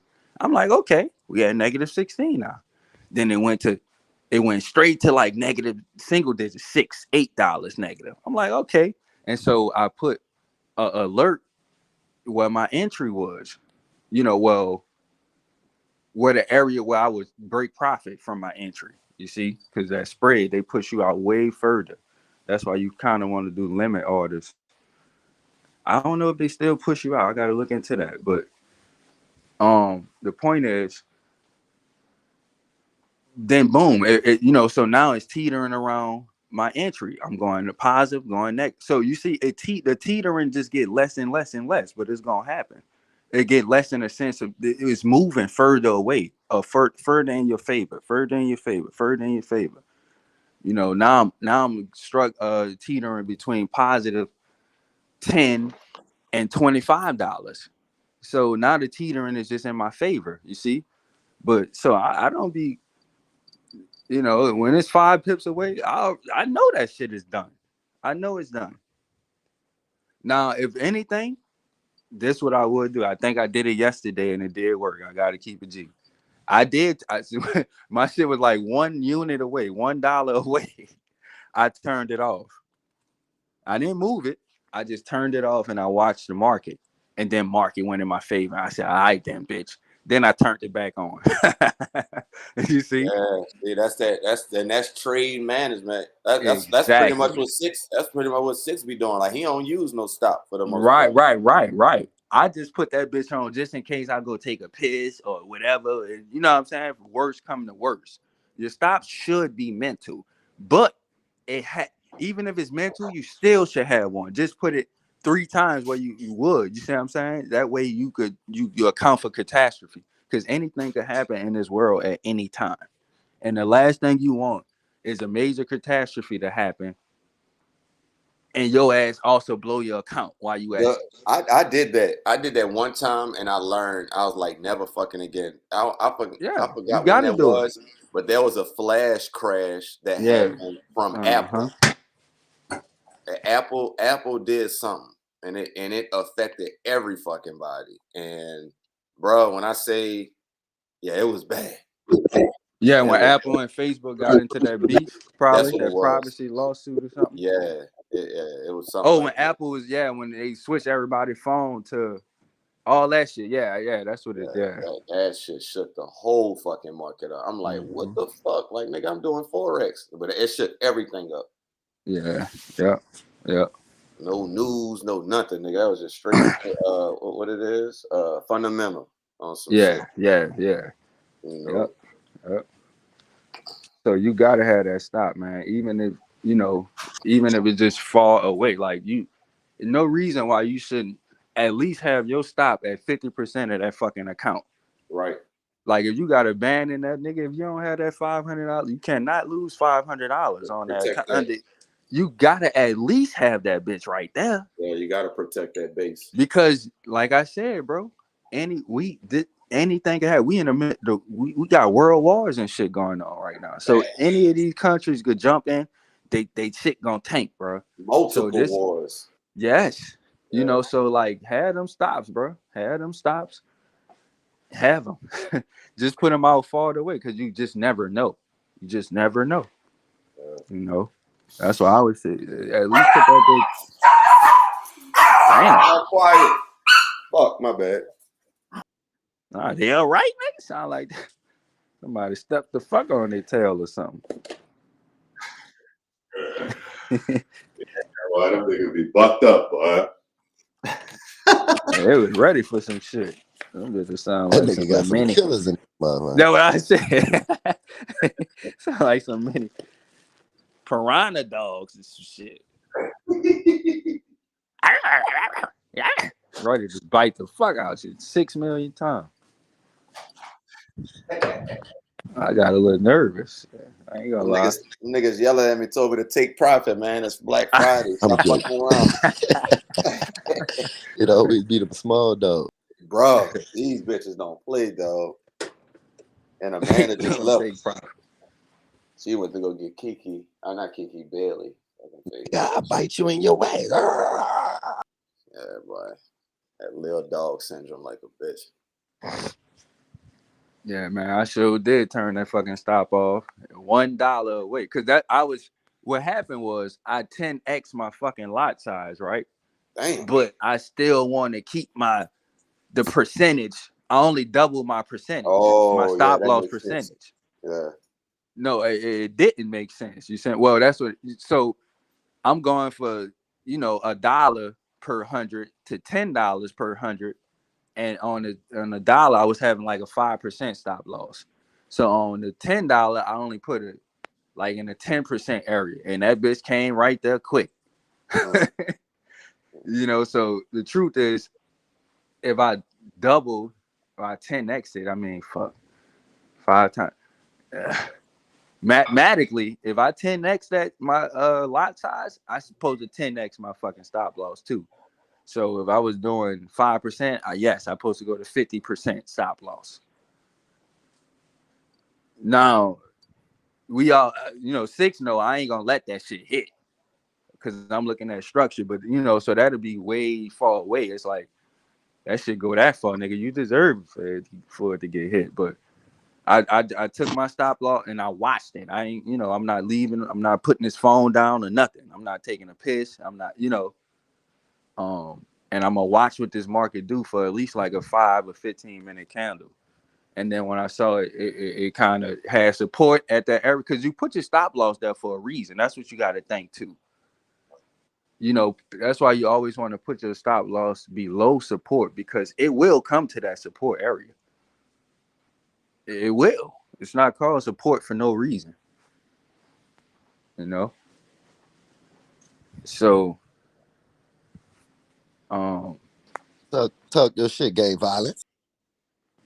Yeah, it's gonna come to that motherfucker. So that's why I don't get scared too. Cause if I'm buying and I got I know I got my stop around a support area, and I know price could dip down there, so I'm not worried.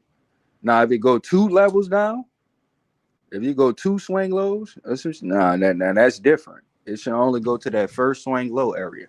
Facts. That means it went down and then broke that, retested and came back. Right. And Let them sweep. Yeah. That's why I'm and gonna that's put what you was doing.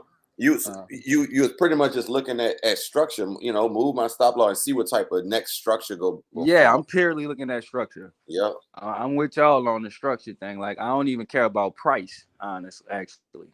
Yep. Or time. That's a fact. Especially when you already in. Especially, like you said, yep. 100%. 100%. 100%. Especially when I'm in, because I'm doing it when I ain't in. But if I'm in, yeah. Oh yeah. And I really like what Scoob say too. Like, he be putting his stop loss under 1%. not under, but you know what I'm saying, like 4-hour and 8-hour swings and highs. He said it's a greater chance that that shit won't get hit more so than your lower time frames, your 1 hours, 15. Yeah, you definitely want to enter at those. You want to enter at the you want your buyers to be at them 4-hour swing highs. That's a fact. For sure. That's a fact, because bro. that's where everybody having their stops and shit and their orders and everything. That's a fact. You got to think about it. It's harder because that shit moves slower. So that's when the patience comes in. So not only you gotta wait for your entry, you just go to you gotta that wait entry for your profits. You know, you just go into the entry on the 4-hour. You can still then play the 15 minute and an hour. That's true. Yeah. You know, see, that's the thing. A lot of people be getting it. Like where the time frame you enter on is just that, just something you looking at for an entry, not for fucking management. You look at all time frames for management. You see, so it don't matter what time frame you enter off. What the just fuck? know Bitcoin just hit know 99 or something. It hit 97. Hold on, let me see. It's at like 98 right now. Right now? What? Hold on, let me check my shit. I'm looking at the chart right now. It's got up. That's crazy. It went to 987. And I didn't miss fucking $300. I missed $300. I was in the trade last night. I could show the proof. Damn. I could show the proof. Damn, dog. It's hard to not get mad at those. And I was in the trade like, bro, last to stay in this trade, you gonna get paid. I bought at 95.5 with a 0.1, bro. That's $100 per 1,000. This shit went up 3,000. That's $300. Damn. Yep. I knew it. And you know how I got it? Because of the fucking Hakenazis, bro. It wasn't nothing else. I'm just looking at momentum on the hour chart. I was looking at the hour, not the 15. If you put on a Hakenazi on the hour, you would see exactly where I entered at. It was at that bottom right there because it was coming from a low and then made a swing high and just started building from that swing high. Bro, that's a setup every fucking time. If you see a swing low, I meant to say, go ahead and buy that bitch. 2 candles after that swing low form, or use that low, especially if it's the low of the day. Oh, hell yeah, I'm buying it. Give a fuck. Just stop me out. I don't give a fuck if the market going up, down. I'm buying after that swing low. On a high time, an hour chart, 4-hour chart, I'm buying on the second candle after that swing low, especially if it's a Hakenazi. If it give me the signal, I'm going heavy, and I'm gonna put my stop right at that swing low, high risk to reward. And as price keep moving forward, now I'm gonna pull my stop above that swing low up to break even to profit. I'm pulling my stop and profit, automatic, free money from there. What? That's how you do this shit, man. You gotta bully these fucking markets, man. What, bitch? You gotta bully. You know how nigga be driving on, and y'all know from living in Texas. Oh my gosh, hell yes, nigga. You better drive or you getting drove on. That's a fact. That boy Charles want like a fucking Silverado truck now. He been in Texas so long. Man, them trucks are hard. What you mean? No, they fine. But I know that Texas got you. No, I fuck with them too. I fuck with all of them pickup trucks for real. But I like the Ram most importantly. But man, that's crazy. We was talking about them bitches. The Rams. Yeah, I want one. That's like my next thing. I always wanted one since high school. My partner had one. My partner had the Tudo one in high school. We used to be put after Katrina. We was in Houston, and that's thugged out. Pulling up in high school in the Ram truck, smoked out, just not going to class, just trying to really. We just ganged up for one of them Houston niggas was. So they don't fuck us up. It was ready. Them niggas did not like us, boy. Houston and Atlanta. Nobody like New Orleans niggas for real. Except New York. New York, they fuck with us. New York people fuck with us. God damn, them bitches pricey. And them bitches got high ass miles. Look at that hole. 118, 52 bands. And that's a 2021. Damn. Well, no, them trucks, they gonna get at least 300, 350 though. like at least. Bruh, the car market is going to give out some amazing deals 2025. I'm calling it. Fuck all that. Oh yeah, interest rates about to get cut. Inflation going up as we see CPI and all that. You go get that same truck. Look at that bit like 3 months from now. Well, no, not 3 months. I'll probably say like around spring or something, 2025. That same truck and bitch gonna be down to like $5,000-$10,000 cheap. Yeah, for sure.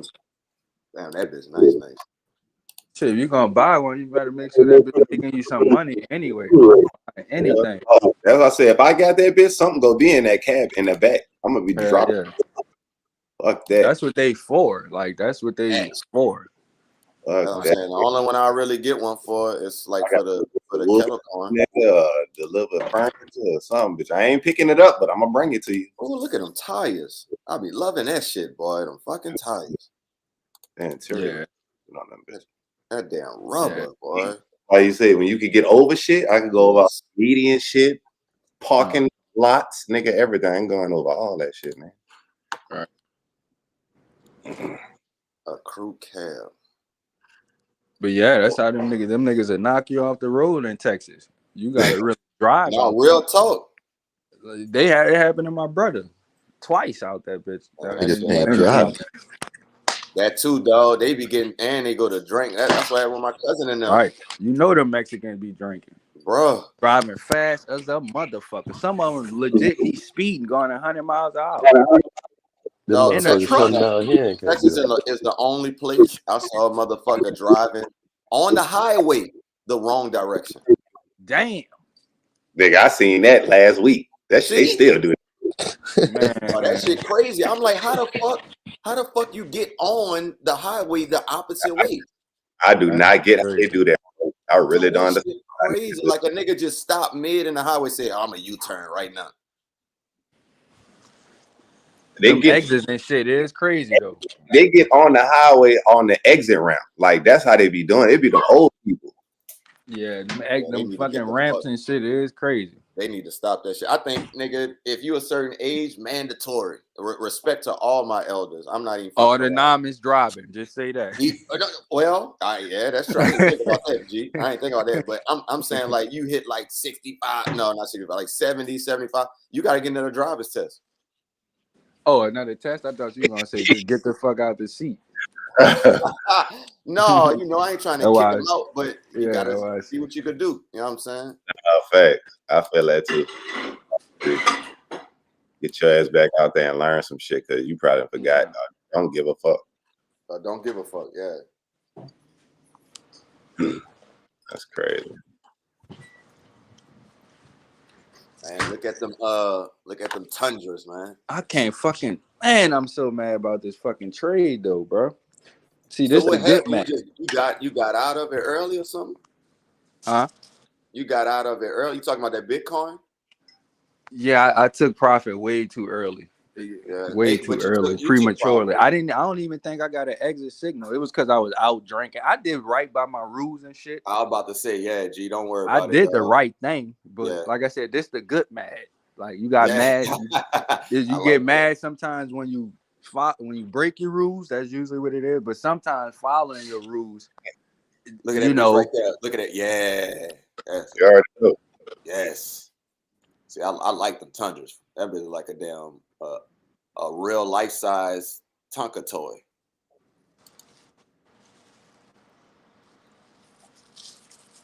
But yeah, man, like it's going back to the following your rules, and I like that psychology. Think about it, like that's a good mad. Like the shit worked, but I ain't getting sometimes your rules is gonna get you out of money too. You gotta know that.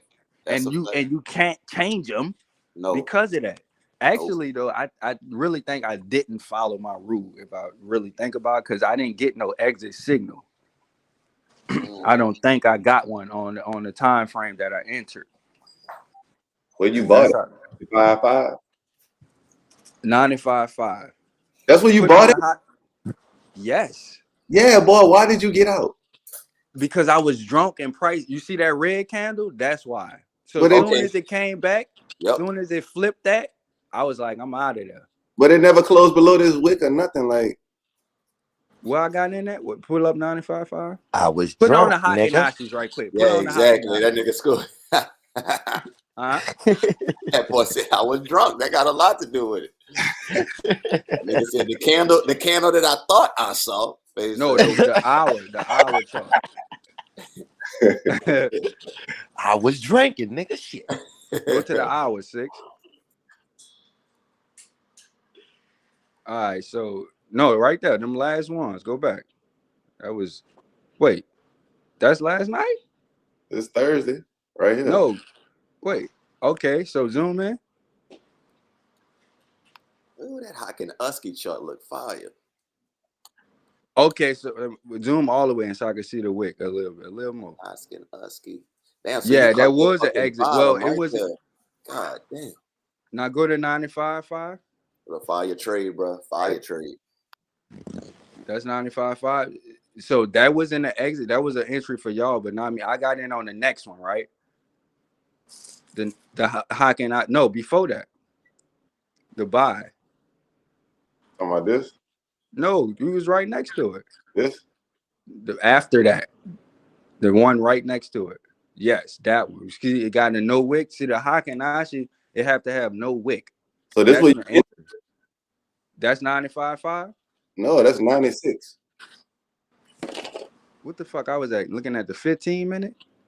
I don't know. Well, nigga. I know I got in at 95.508. What you looking at? So what's that small one? That first green Hakanashi that got small. What hour was that? This? To the right. To the right. Yeah, that. What time was that? That's 8 a.m. a couple of hours ago. Oh, so I was definitely out. I was out of there like around 12 a.m. At midnight. Yeah, I only took fucking This midnight. $25. That's Friday. I was no Friday, huh? Oh, okay. Wait, okay. So that's why I got in that. This. Yeah, right there is where I got in that. See?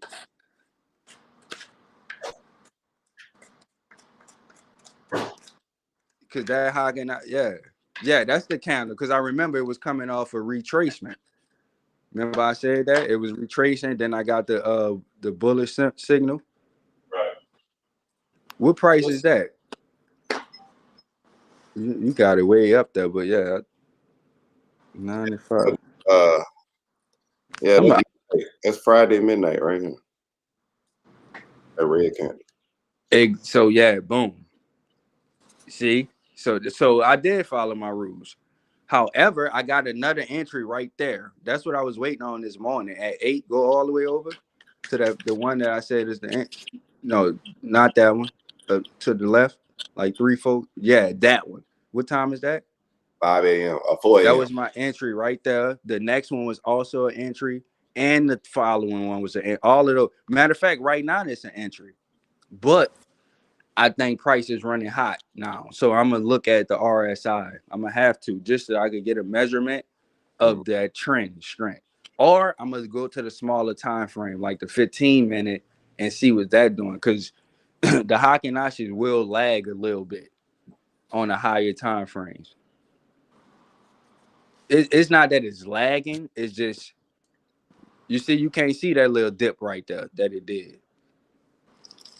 That little red on the 5 minute, the recent one. The last reds, no, the last ones. Yeah, that you can't see that on the hour hockey now. So probably what this is a 5, but yeah. So you got entries all up in there. Where you got that bullish and golfing? Where y'all entry was at the second to last before that one, right before boom. That's both our entry right there. So that was the play. That's the in golf. So that's what I like to see too. A hot in golf, even better. You know. Like the bullish and golfing is good. It's good. I love it, but it's just not enough on its own for me. Mm-hmm. You know, because it's like it's not taking into account like it's priced high or low or in the middle. That's gonna be 3 different engulfings right there. Right. A bullish engulfing at the top. You don't want that.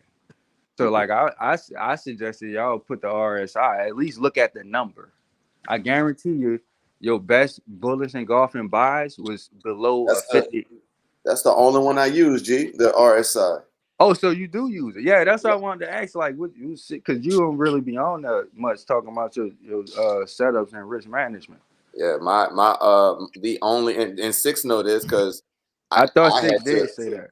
Yeah, he put me on like what it was, Six, the That sarcastics and something Mac else. AD. I And the always Mac. hated that Mac AD. I I didn't told like Sick. it. I didn't like it either because Yeah. I didn't like it because it interfered with my vision on the charts. Like I don't like when Right. they be having the squigglies going through the candle. Like get that shit out of here. Yeah, I don't like all the double lines and shit Yeah. either. Talking So about conversions and that, it just like it just be fucking me up. It be fucking me up. So I, I went full naked chart and then I got RSI at the bottom of my shit so I can just right, gauge it. right. Yeah. But Only thing yeah. I would say add the ATR levels that I made that way, and only put it on when you're trying to measure something. Don't just keep it on, but that'll actually tell you all of the support and resistance levels. ATR wise. So that so that'll make a difference if you buy like a bullish engulfing that's at ATR. It went up one ATR and then it engulf. I don't know. It might reverse at that point. So, and then golfing is probably only going to go up a little bit more, maybe the 1.5, 2 ATR from that point, and Right. then turn around or something. So you just got to test and see. But there's different market phases, whatever you want to call them. Some people say accumulation and then expansion or distribution. And then we all know consolidation, accumulation, same thing. That's pretty much the time of it's definitely accumulation. Well, not for me. I don't buy up in there. I wait till I'm buying the breakouts of accumulation. You see, I don't fuck with accumulation, so I only enter when market is making its move in a direction. That's what my system is set up. How to identify when market is making a move. Not why it's about to and this and that. Like I want to catch that move as it's happening. You know what I'm saying? Or at the beginning of it happening. Right. So I'm looking for certain shit. Like how I got my setup is real simple. I went and studied when market breakout and when it sell off. And I went really just examine what is really happening. Like how does some of the best trades, like any chart, I look at, okay, this shit rallying like a motherfucker. At what point did the rally start and how did that look structure wise? It all looked the same. And reversals too. At what point is these markets reversing? I got it down to a science, bro. At the point when it make a fucking swing low and it confirms 2 candles after. Well, it makes a extreme low, right? And that extreme low gets confirmed as a swing low 2 candles after. Whatever time frame you're looking at, it could be the month chart or it could be the 1 minute. Right. When you see that extreme low and then the next 2 candles low is higher than it, that confirms that extreme low as a swing low or a trough, if you want to be super technical. And that's a buy entry. That's going to be a high risk to reward setup every single time. It don't matter RSI. Of course, one going to be better. You want to lower, you want something in the 20s, 30s, 40s when that happened. Perfect setup. Remember, you saw that trade I put in UJ, and I said I spy 3 reasons to buy. That was that. That's because the RSI was oversold. One, the price made a swing low, and it was confirmed, and the bullish momentum started happening. I mean, the bullish structure started forming after the swing. You always gonna see that. You see a swing low, then you see bullish structure. Go look on any chart. Go look. You're gonna always see it. The other thing that can happen is after that second candle, price begin to start to make another low. So it sweeps that first swing low, and you're gonna get stopped out, and you should quick because you don't want because it's not doing what we planned when we wanted it to do. Anybody holding Ripple? Huh? I said anybody holding Ripple? That's up 12% today. I'm holding. Shit. Yeah, Yeah. I'm holding it. Fuck. I'm holding Stella. To the dip on that I bitch. don't have that much in Ripple anymore, but geez, what date is that right there? The 5th, nigga, election. Look at that run up. That bitch went from 50 cents to $1.72 currently.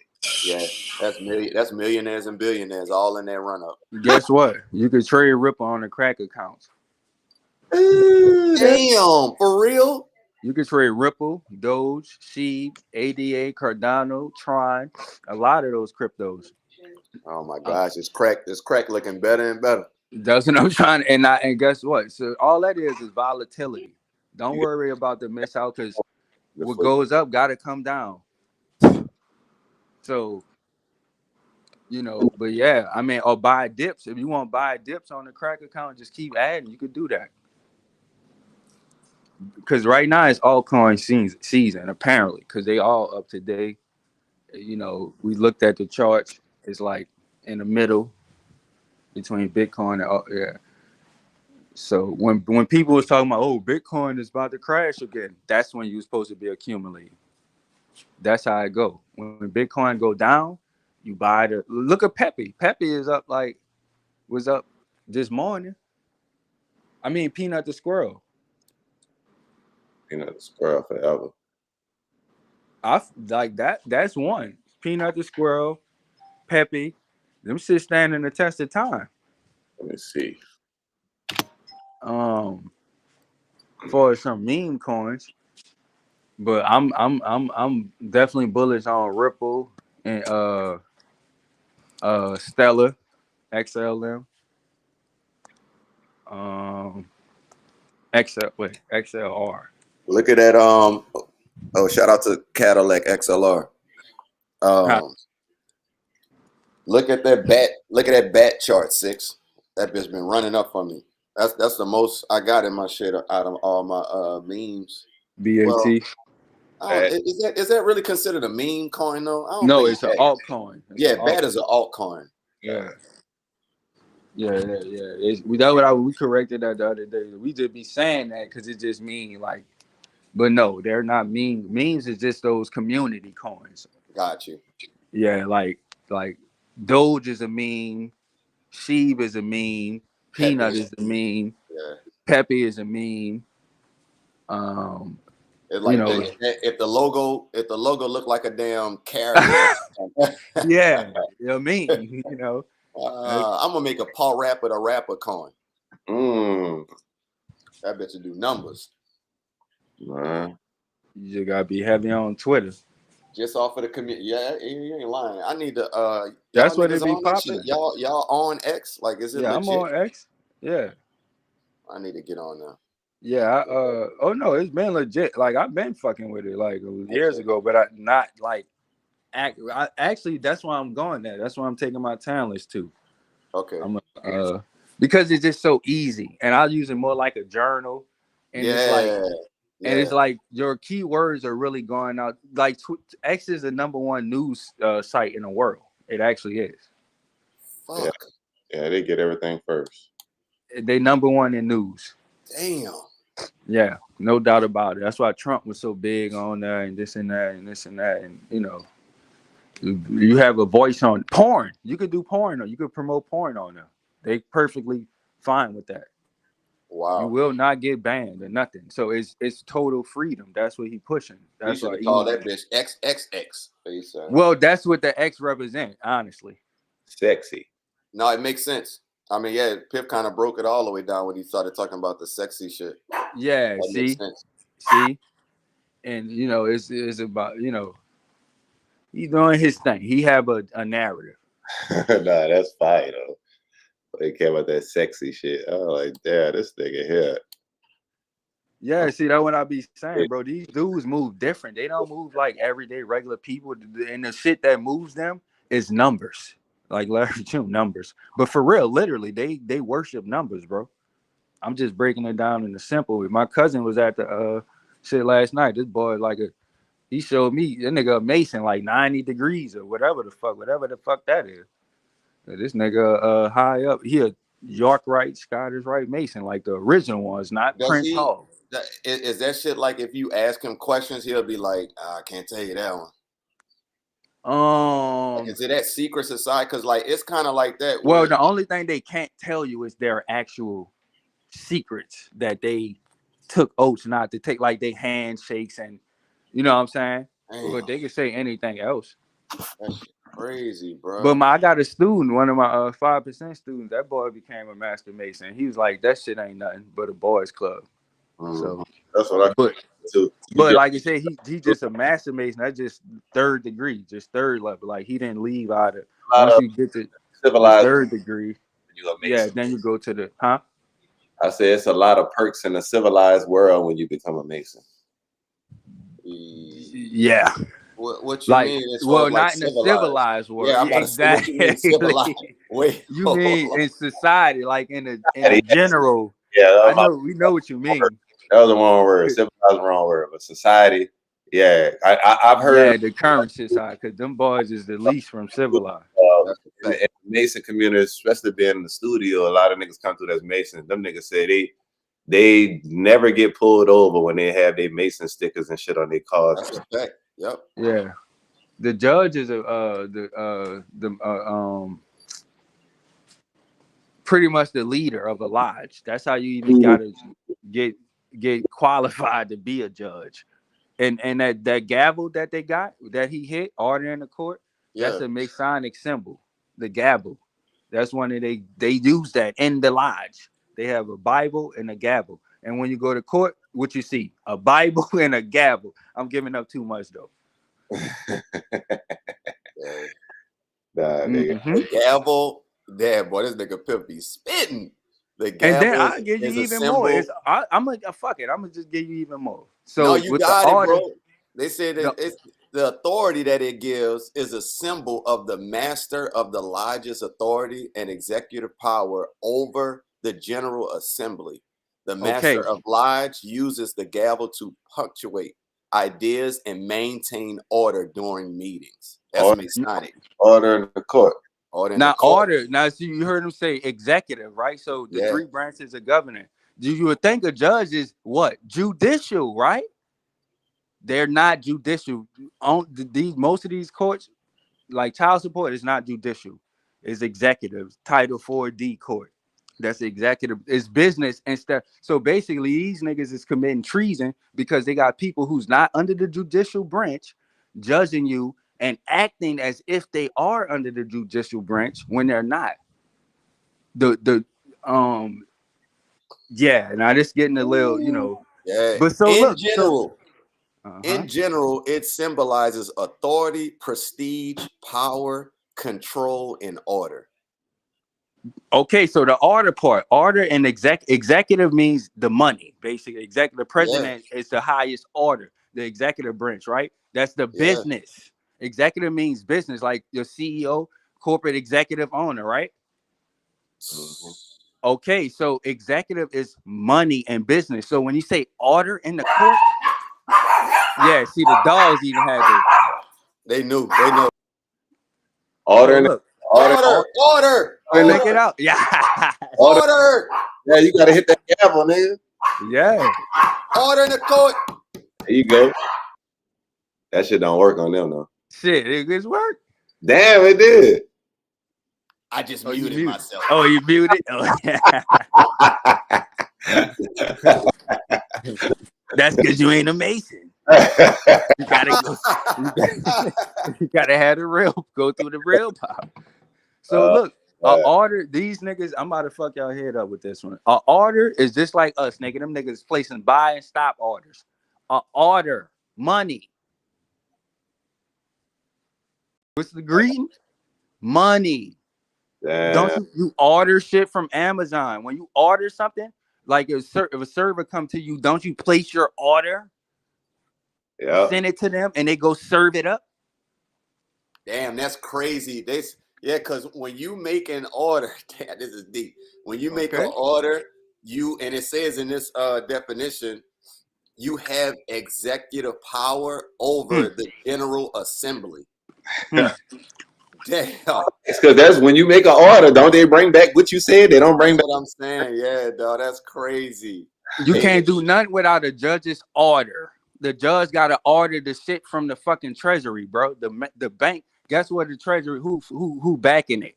Your account, your birth work, certificate. yeah, your work, yeah, that's your facts. name, your birth certificate, to be 100% literal. That shit is a stock. It's on the stock market. That's why it's on bank paper. Look at your real birth certificate. That's on the same paper as a check. And this is a trust. We have a trust. So basically, all of us of a company, and you look at your birth certificate, that shit look damn near the same. Exactly. Like them old shares when they used to pass out paper shares of companies back in the day. Exactly. And look, because they call it it's a working tool. The gavel is a working tool of the entered apprentice, the first degree of masonry. Yeah, so that's just level 1, the first degree. That's great. And that makes sense how you said them judges, they be tapped in. Yeah, they got it. Yeah. Yeah, bro. This shit crazy. Also the pastors too, while we at it. All like, bro. And so when you say in the civilized world, I'm like, in their society, we got a degree. Why does the devil keep us apart from his own social equality? Because he's filthy in all his affairs, and he's afraid when we learn about him, we'll run him from among us. We'll chop him down.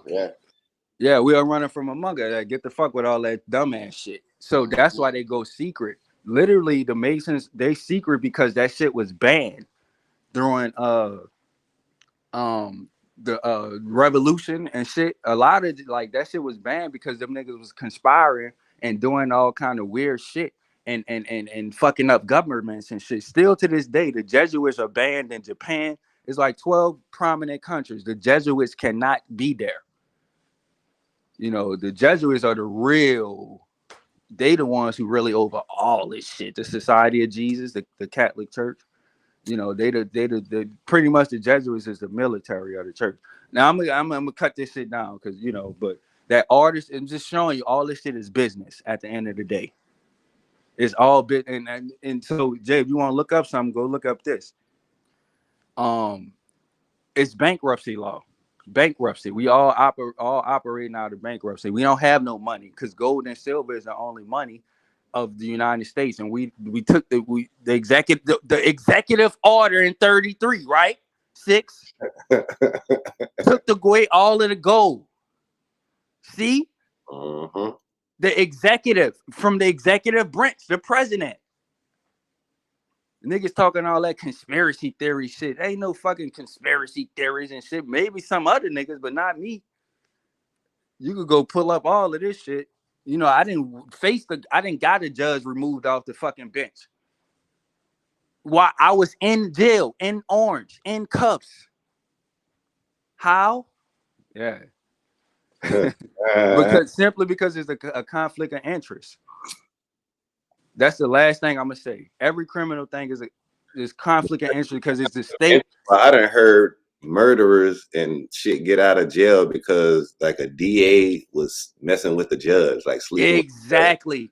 Okay, so simply put, so the bar association, which every lawyer and judge is a part of, and the defendants, they all gather in the same. It's just like the lodge. That's their lodge. You know, and by the way, the bar is the British accredited registry, but that's neither here nor there. So that we've been tried by Britain, not even by America, but that's neither here nor there. Admiralty maritime law.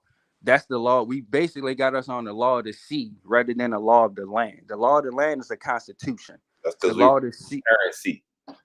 Huh? I said that's because we run off a currency.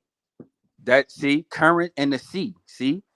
The law of the sea. Right. Even the currency, and currency means energy. And all this shit go deep. It go hand in hand with the Bible and physics and mathematics. Shit is crazy. Like when a ship boards on a dock, they got a birth certificate. They get exactly. Exactly. You already know Jordan Maxwell and shit. No, he the one who led me to start looking into this shit a little deeper, and I see now. But that shit is all legit. But so they have a rules for, they got a conduct rules, right? The judges, they got rules they got to follow. You can look it up. Shit that you get them dismissed. And conflict of interest is a whole chapter on that. The different types of ways they could be conflict. That's why if you're a lawyer, you can't represent your husband, your daughters, your close family members. You can't represent them. A lawyer, judge, you can't be in a court with them, because that's a conflict of interest. You're going to be biased. So if it's the state versus you, there's always going to be a conflict of interest against you. Why? Because the judge is hired by the state. Right. Simple. He's paid. He's compensated by the state. Not by you. That's because the Constitution said you have a right to a fair and impartial trial. That's your basic constitutional rights. Fair and impartial meaning it's not biased. They're impartial. They're not biased towards you or the other person. Right. But there's the state is state versus you, right? Right. So the state against you, that's your enemy, the state. And the judge, who's supposed to be the referee. Damn, enemy of the state. I love that movie. I love that. I know, amazing movie, still to this day. Will Smith, and it's a lot of deep coded in that shit too. All these movies be dropping shit, but you just got to know the language to see it. You'll never see it. You know, you'll feel something and get the message, but you won't be able to visually see it if you don't know what the symbols represent. Mm-hmm. You know, but yeah, that's pretty much it, man. Like, it's bankruptcy law. So, and we operate out of trust law. So in the trust, you got three parties: the beneficiary, the admin or the trustee, and then you got the executive, which is the person who got to sign off. See, the executive keep coming in, and the signature, the sign off, the order. Mm-hmm. The trustee is the admin. He's the administrator, right? See, business, the admin, administrator, business. And the beneficiary is the person who the trust was created for. So the admin is really the judge, the beneficiary is you, and the lawyer is the executor. But they're going to switch your place with the judge's place to take your money. The judge is going to make himself the beneficiary, and he's going to make you the admin. The admin is the one who got to take the lick, who got to go to jail, who got to pay the fees because you violated the rules of the trust. If you're the admin, the administrator, just like you're the administrator of a company, you got to do X, Y, and Z. If you don't do it, we got to fire your ass. If you break a jailable offense, you're the one who got to do it, who got to go to jail. That's why CEOs be doing what? Stepping down. You see what I'm saying? They're going to step down when shit get crazy. Because they're the ones who got to take the lick if some shit happen. Right. So when the judge say, Darnell Jones, come forward, when you do that, if you do that, you just admitted to being the name, aka the administrator, aka the trustee, aka the person who got to pay the fee, aka go to jail. And now the judge is going to take the place of the beneficiary. He the one who get the money. Soon as they make that order and they hit that gavel, it's over. He just cleared the check. Every time you go in court, it's bankruptcy law, and that's all I'm saying. Replay the video, you missed something.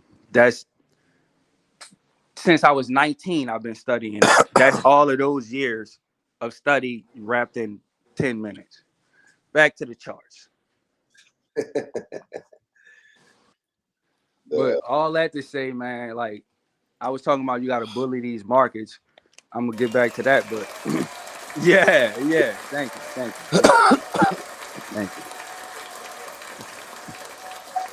That might go viral.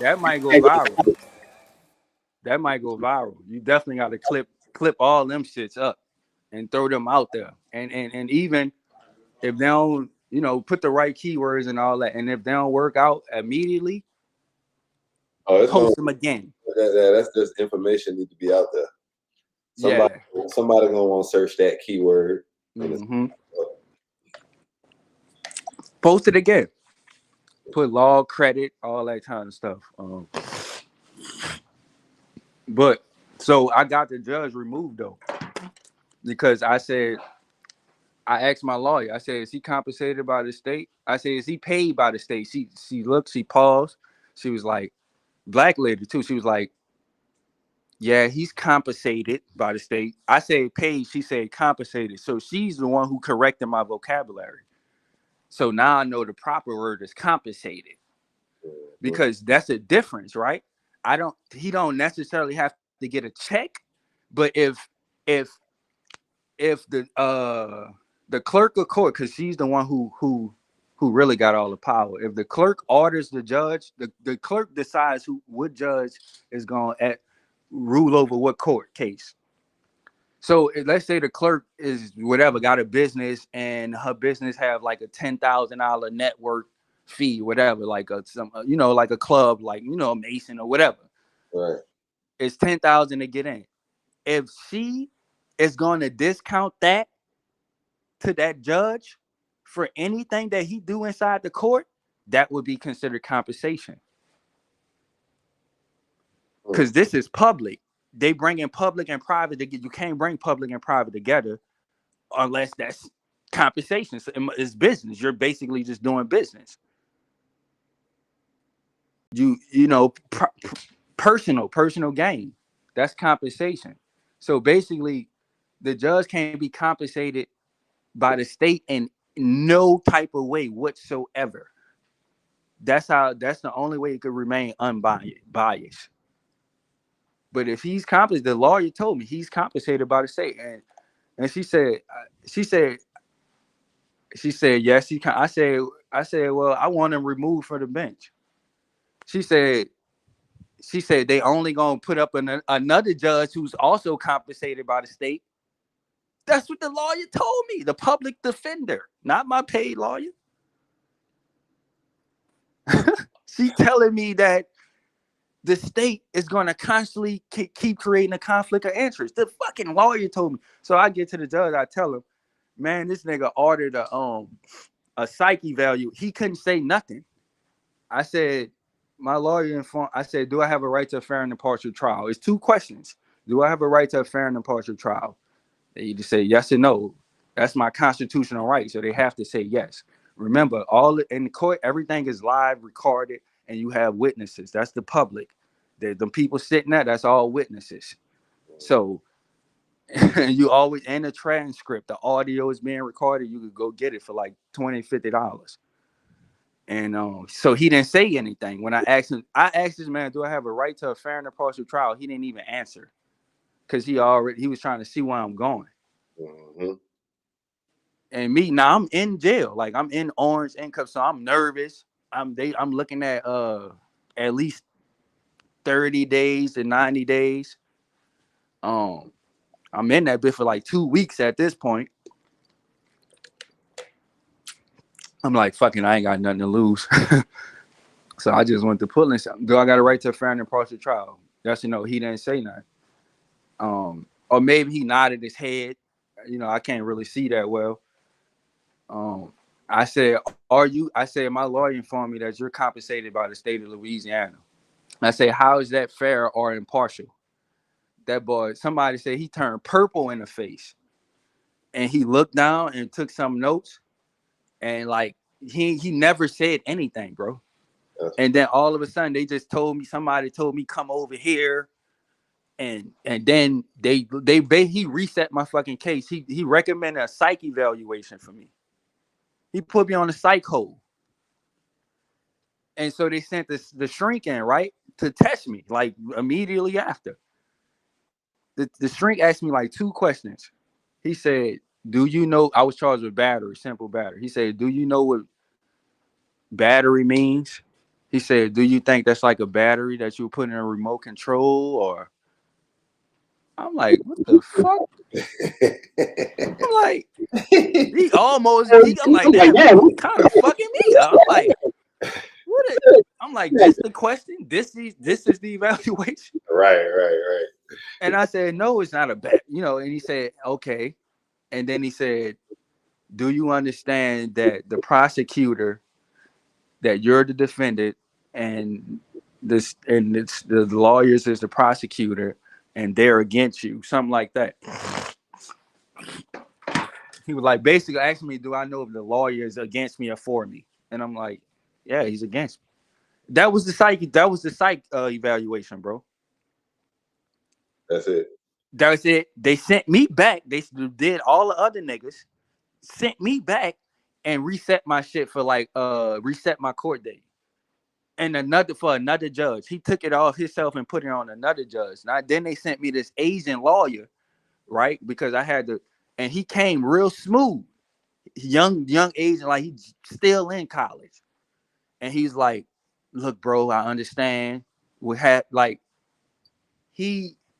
because it was like slight commotion in the court. Not commotion, but it was like this air of like, what the fuck just happened? Right. Even the niggas, when I went back, they was like, dude, I don't know what you told that lawyer. He was right there. How the fuck you don't know what I told him? He said, but he turned purple in the face when you said that. Like, and so the Asian lawyer, I'm thinking, pretty much he came at me like, look, bro, I feel you. I know what you this one I'm thinking. I'm like, he came like an ally. Like, look, I understand. Boom, boom, boom. I got you. I'm gonna come see you Wednesday myself. We're gonna talk, and I got you. Don't worry. Right? And he kept his word. I went back to lockup. He came that following Wednesday. Came, and he hit me straight forward. This is how he came at me. I'm gonna tell you exactly what he said. He was like, look, bro, so there's two ways we could approach this. He was like, the judge already recommended a psych eval. He said, you passed it. He said, but they recommended that. He said, basically, he was like, nigga, you could play crazy since the judge already recommended that, right? And he said, you'll go do 30 days at I guess the fucking crazy house. Oh, it's like a hospital, the insane asylum, nigga. Right. You go do 30 days max over there, and I think he said he's saying they were gonna release you. I'm like, man, I ain't about to go there and these niggas give me some pills, shoot me with some shit, and I be fucked up for real. You know what I'm saying? Right. And never come back. So I was like, that ain't it. And it was like, or he said, now the judge, they put a new judge on your case, Judge Shea. I could call names. The first judge was Paul N. Sens, Sens.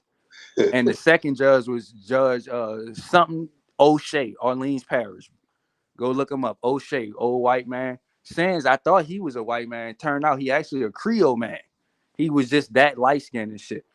And then so picture this. The feds came after that boy the same month after my case. Paul N. Signs. Look it up right now, Jay. You open up a whole can of worms on that boy. He come to find out he was doing illegal shit. Yes, I opened up a whole can. I whistle blew his ass basically. But what I was he was fucking in a scheme with the bail bondsman. They was only accepting credit cards for bail bonds. They wouldn't take no cash, knowing niggas don't have credit cards. So that's how they was getting more time out of niggas. Go look it up. It's he also had an affair and shit. He gave his wife herpes, all kind of shit. What's his name, Pimp? Paul N. Sens, Sens. This case was July 2012 when I was locked up. Look at July that same year. Yeah. Same year, but so what happened? So the Asian lawyer, he was like, I'm the new judge. He's like, he just came from vacation. I'm really cool with him. We do this and that. He's like, now he's like, do the crazy shit, or he was like, when we go to him, whatever he recommend, don't say nothing. He said, don't say nothing. Just accept whatever he recommend. He might say something like 30 days. He might say something like 60 days.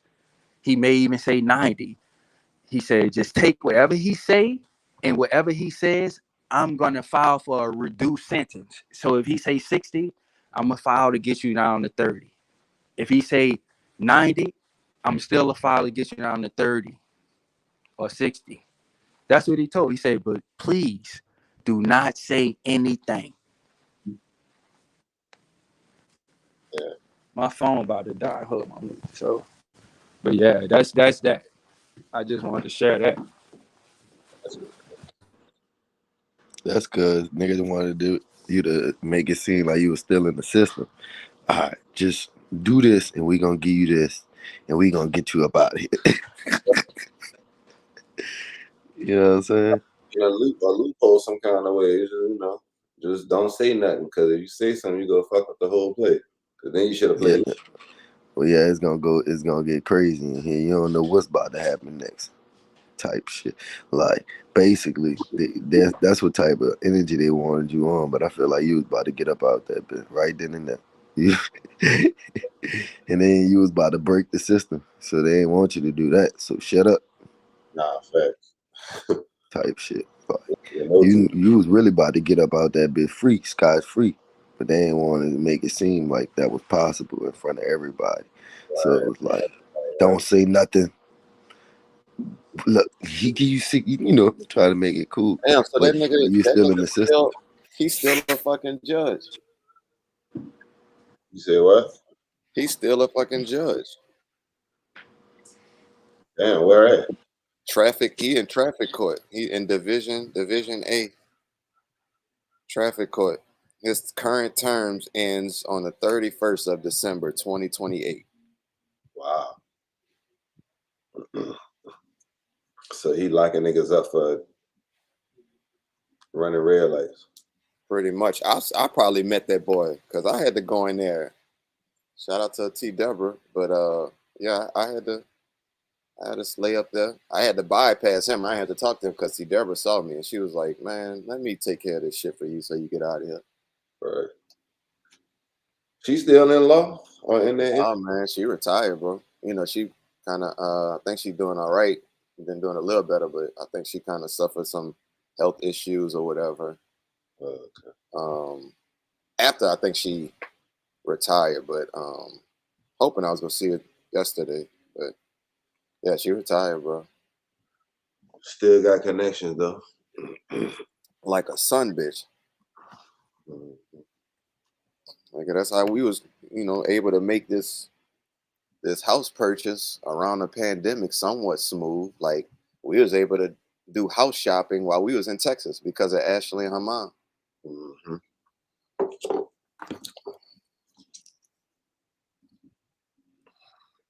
That's what's up. Man, that shit is so important, boy. Them connections, man.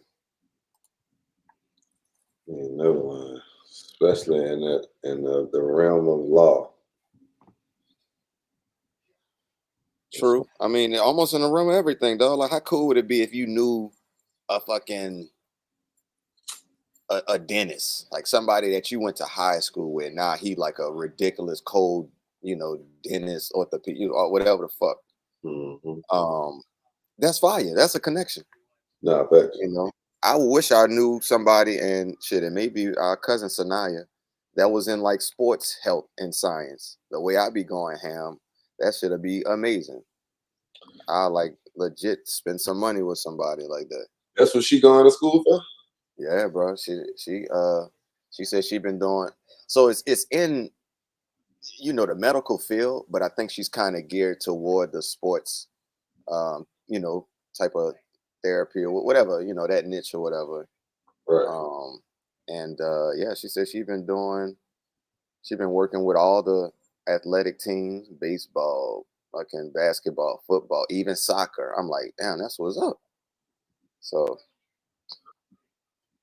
Well, always have a job, boy. I was just about to say that shit ain't going nowhere but up. No, facts. Yeah, we just got sports betting. Right. They gonna milk that for at least a good 25, 30 years. What's medicine cases for gamers, nigga? Nigga, my shoulder went out. I got carpal tunnel, nigga. I got carpal tunnel. I'm here. Like I'll tell you, nigga. I be on that damn joystick playing the game. Then I've got to get on the mouse when I'm doing graphic design. So yeah, boy, I be catching carpal tunnel.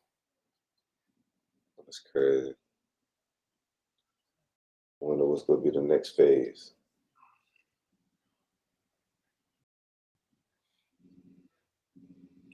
That Neuralink. You ain't gotta touch shit.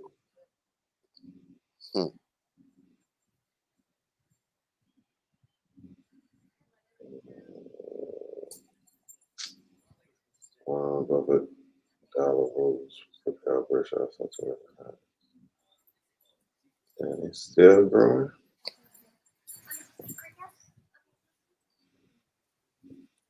Yes, sir. Yeah, I did not know crypto was running like that during Thanksgiving. Mm-hmm. Man, my bet been running up crazy, bro. I'm almost thinking about. You been adding to it? I haven't. I mean, not that much.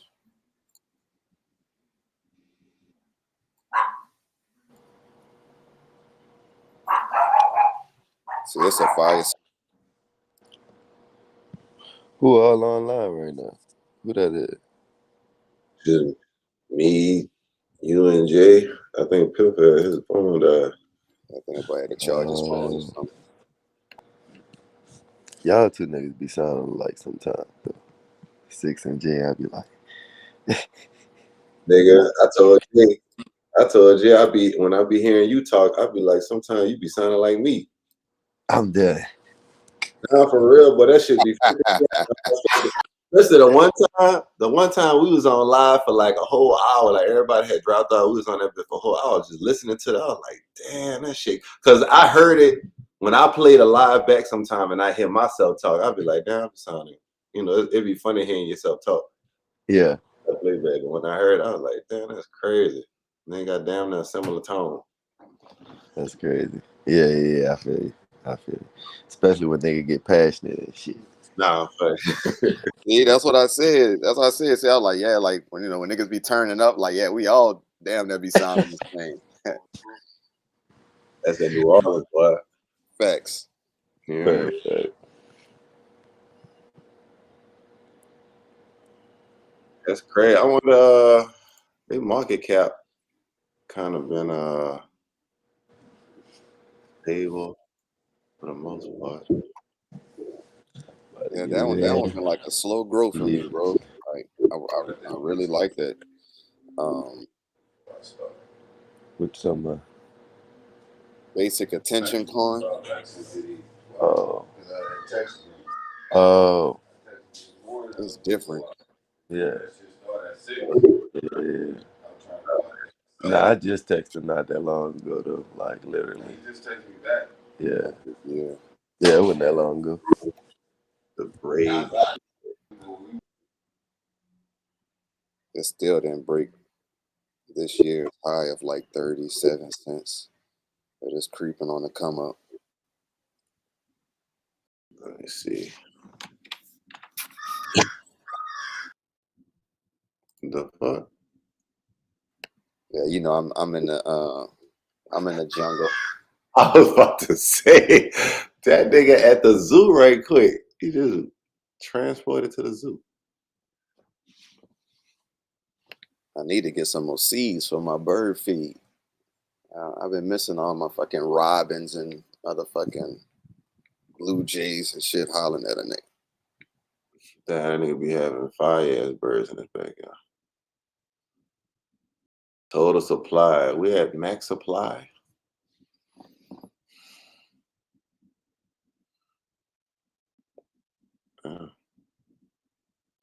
Grayscale reopened investment fund for 19 cryptos, including BAT, HODL.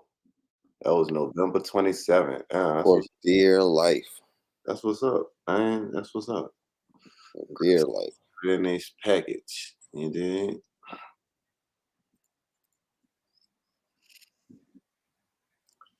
Market cap. What's they been at? What's the highest? Damn. They was at 2 billion. Yeah, bro. That's when my nigga, I thought I was a genius in this shit. I've been holding BAT since then, so When that shit shot up that high, like, man, my account was up there, bro. Like, I was in the thousands. That's crazy. And then that bitch dropped all the way down. But what I was doing when it was dropping, I was averaging. So when it shoot back up there, if it does, oh yeah. That's crack account money. That's big facts. Real tough. That's when I'm gonna throw that shit in the crack account and go crazy.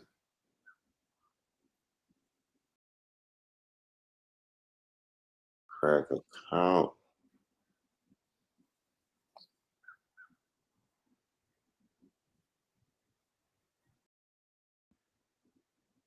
That shit was funny when y'all boys, when I first logged on, y'all was talking about them crack accounts, and Pip said something like, "Yeah, actually, you know, the crack is not whack," or something like that. And Amanda heard that, boy. She was like, "What are he talking about?" That's what I'm saying, bro. Niggas, if niggas over here our lives when we be talking about that, they be like, "What in the hell?" I had to break it down to her real quick. I said, "See, overseas, you could get that crack. It's a little heavy overseas, boy." Oh, so now that nigga said the crack is actually not that whack. That's why I had to make sure I put this bitch on. This shit is not safe for kids, bro. Do not let your children watch our live. Yeah, I need to change the motherfucking the disclaimer too. Yeah, nigga, we go in on this bitch. If you ain't 21 or older and not from New Orleans, you can't watch this shit. Let me stop. But it's different though, bro. And not from New Orleans. I'm just saying, it's a different language, bro. It really is. Nah, I'm sorry. 42% up this year alone. See that little red area? I was like so close to like saying like, fuck, man. Like I was about to be done with that, bro. Yeah. I did not like how that shit was looking.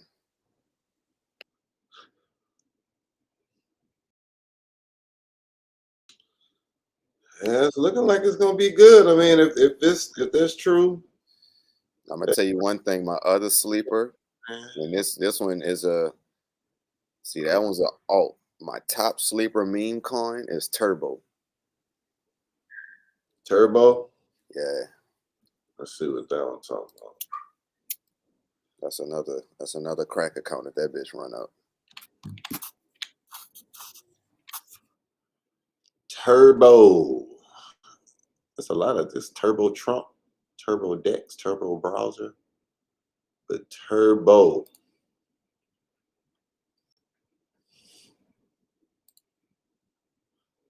It started last year around May. Gorgeous chart.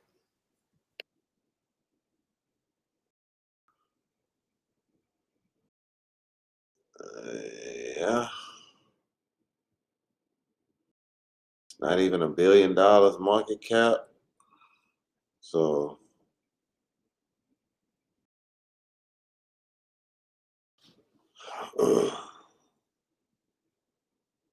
it's not looking bad. I'll say that.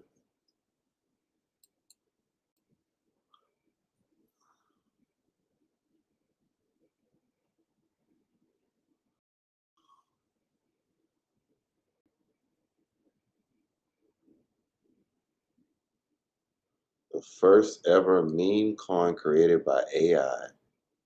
Turbo token began as a bold experience in crypto creation inspired by the power of intelligence.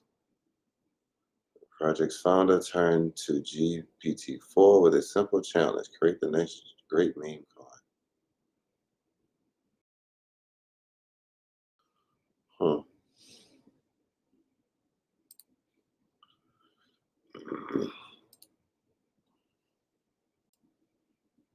Oh yeah, that's that one that started with $69.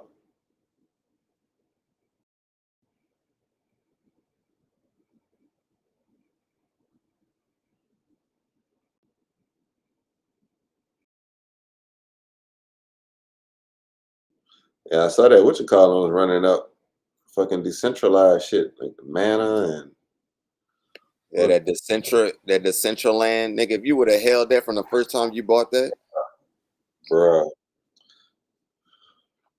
don't you hate those things? If, woulda, coulda, shoulda. I can't stand it. I understand, like, now pretty much it's so early with crypto, everything kind of gonna get its chance. Like, it's too early to even say something failed yet. Like, even NFTs, like when people talk about NFTs when it was like crashing, everything was worthless.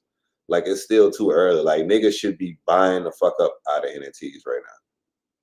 You know, if it was already at a low already, but yeah, we too early to be saying something ain't or not type shit. So with that being said, when it was hot and it drops, that's the time to get in.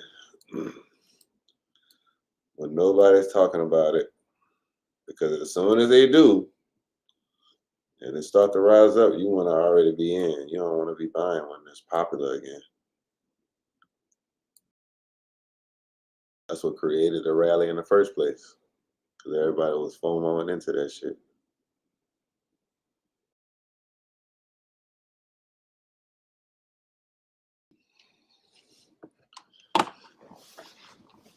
I'll be right back.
Oh, cold. Anybody sitting in any positions right now? I'm in AU That's funny buys. you asked that. AU buys on my end. Shit, NASDAQ buys, German 40 buys. I was gonna get US 30 buys too, but I had fucking around and didn't do it. Stupid nigga.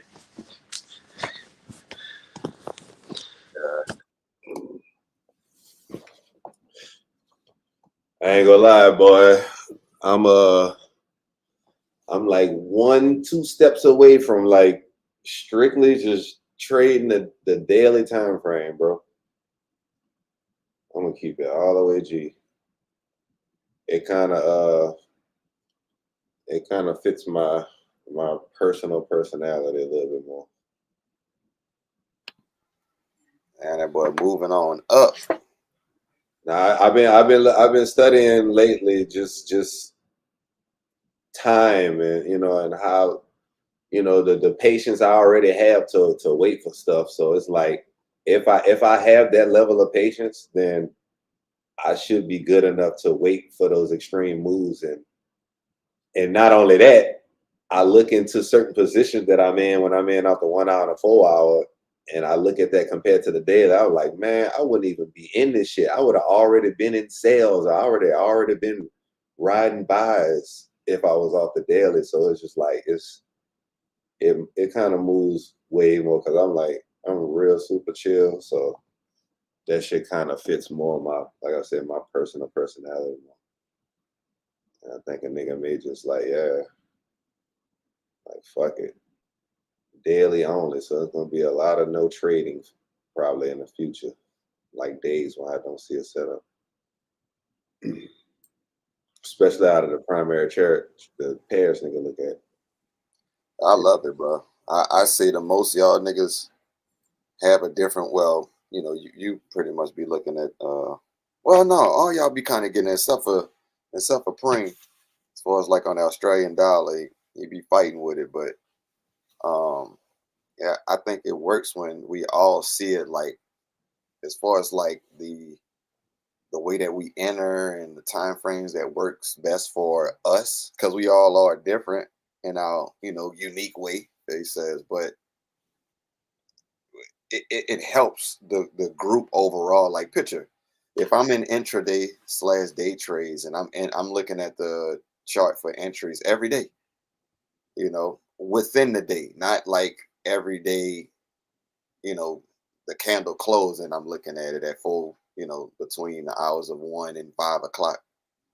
But you know, I'm looking at it damn near every hour, every 4 hour for sure for my big entries. So if I'm in something, but you see something otherwise, as far as like just communicating in the chat, that'll make me, you know, look at my trade some kind of way naturally. Because one thing, I trust you guys' judgment. You know, it's not like I'm on YouTube and I see a motherfucker, he doing something different than me, and I'm like, oh wait, hold on. Like I don't know that dude at all. Right. You know, I've seen y'all charts, I've seen, you know, the results. Like, no, fuck that. So it'll kind of like help me kind of refine my entries or my positions if I'm already in. And yeah, that should be helping, bro. That should be helping. And then overall, if I got in maybe on the 4 hour and buys, and then you see it on the daily, like, oh yeah, I just entered off that on buys too. It's just like that'll even make me more confident, be like, fuck it, I'll add on too with you, you know, and I'll rock this real, you know, this could be like a whole serious swing for the both of us now, you know. Like Piff said, you know, we can all be in the same move, but you enter, you know, Piff enter on the 5 minute, and you know, Scoob on the 15, 1 hour, or both of us on the 4, and you entered on the daily, or fuck around the weekly if it's, you know, nice enough. But yeah, like I said, man, when we are in the same trend overall, like we all are bullish or we all are bearish, those be those runners. Mm-hmm. Like I'm talking election runners. Right. Like real talk. I went crazy that week. Yeah, I think everybody had a nice week that week. It was that was one of the weeks. Even if you experienced losses, you made it all back. Like, what? And then some. And then some. Yeah. Made all that shit back. Oh, Whoa. I need a new charger like a motherfucker. I was about to say that boy found that charger. I couldn't find this. This is my son charger or something. This bitch. Shit, I left at my mom's house. When I drove off, left my charger, I was like, damn. Oh, I ain't gonna get that till I go back over there. Yeah, driving out there, boy. Wait. That'd be a whole drive. I told her, I was like, when I come over here, nigga, I gotta consider spending the night on the cool.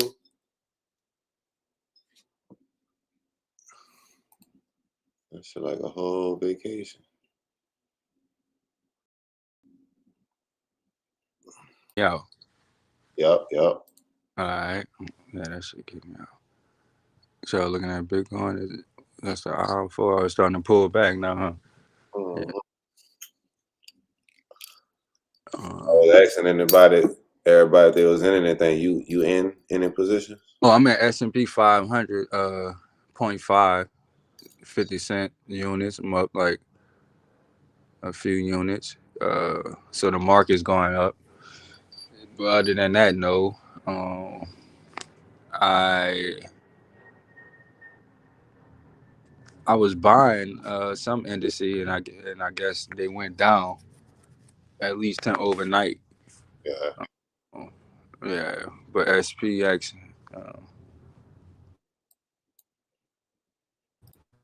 my 11 o'clock alarm right there, saying get the fuck out the markets. So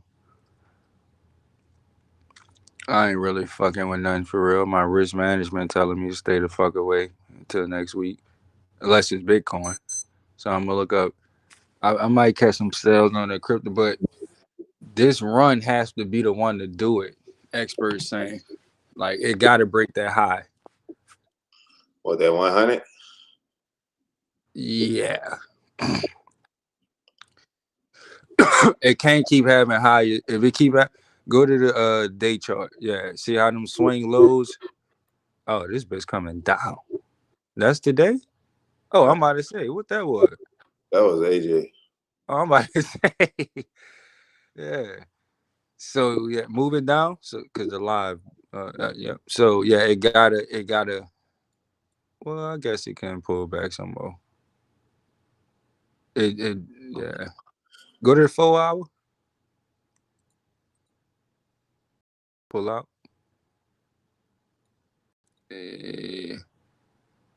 Oh no, it's been doing this thing. It's been holding up pretty good. I think it's gonna probably go. This was the pullback that everybody was talking about? What you talking about? Yeah, from 99,000 right here, and it pulled back. That's 90,000. Damn, 92.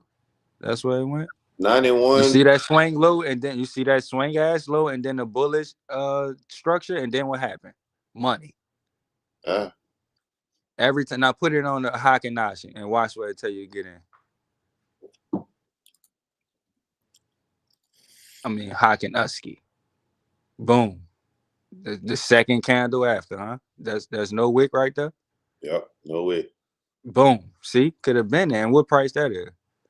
92. And that's if you plan it off the 4 hour, or if you're going to say, well, I'm at least add to the position on the 4 hour. But there's no reason, honestly, why you shouldn't at least add the smallest unit size to the 4 hour signal on the Hockennashi. I'm just offering suggestions. It's extremely nothing has ever worked as good for me.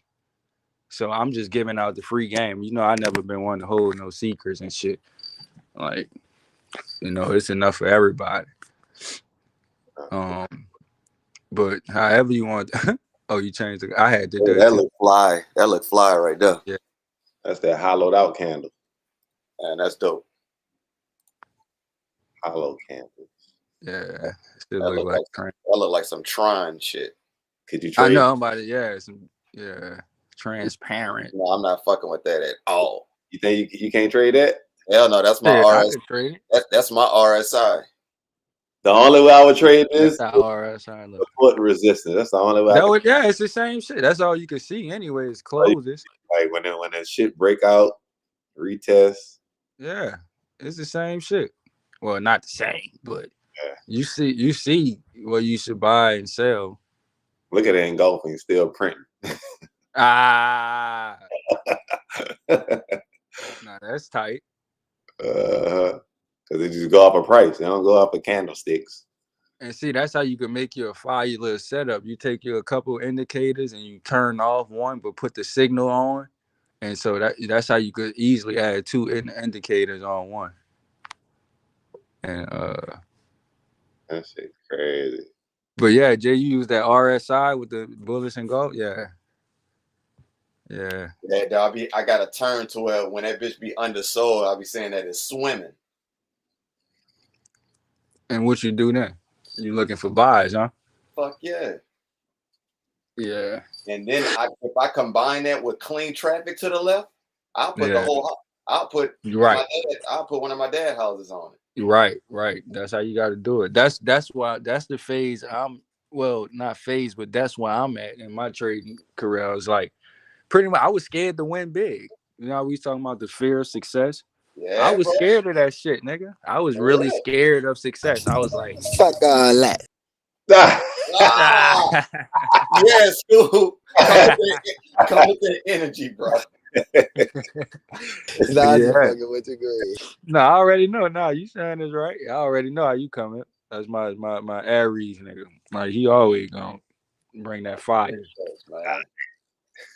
You know, you gotta know, your tools and shit. But that's what we talking about right now. The toolbox. Toolbox and how we use it, man.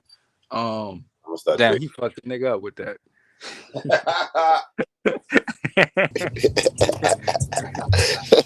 Nah, nigga was scared of success for real. Like this, some people don't really. We talked about it, but this some people don't really be talking about like that, and it's a real prevalent thing. Like, huh? I'm just looking at all these charts. I ain't mean to cut you off. I'm just like, who in the fuck is using all these different? Yeah, I went through a few of them, and yeah, only like candlesticks is definitely it. And This- Hackenashi. price opportunities, dynamic tool. This one is actually fire. This is that. No, yeah, that's that new shit. That's some Yeah, new shit. that what they call that shit? That momentum charts or some shit like that. Yeah, that's what I'm into. But I mean, at the end of the day, that shit ain't gonna say nothing. That price action is price action. Yeah. You gonna see it in the candles. You might not see no number, but you see it in the candles. Crazy. That shit look crazy. Session volume profile. Yeah. Nah, they just something else they trying to sell you on, bro. Yeah. What's the win? Ask them what's the win percentage on that shit. You I bet you they ain't gonna say shit. gotta pay to ask. Exactly. Renko. I'm about to trade the Renko. Fuck that. That look like some kind of momentum shit. Yep. Yeah, definitely. Yep. See, that could work. That could work. And look, it go right with the engulfing strat with the signals. It's going with it. Say, bro, that looked like some FXBros shit. I'm about to trade the Renko, man. Fuck y'all niggas. You got that one. You would have lost that one. That buy. I see before connecting blocks, I'm going long. That's the day chart too. Yeah. Shit. Oh, this Bitcoin though. Yeah. So Bitcoin. That's the Bitcoin trends. It don't really do too much. Man, that shit move like an indice. That shit look dope. I know, right? Yeah. Like what the fuck? Look, put Australian dollar in that. Right quick. Right quick. Let's see what it tastes like. You know what that bitch about that bitch gonna be red, green, red, green, red, green, red, green, red, green. Straight sales. See? That look good, dog. Those are setups. Oh, that bitch forming perfect. Like it's nothing but clean traffic. All right, look at this. Look at that. Look at that. And then look at that.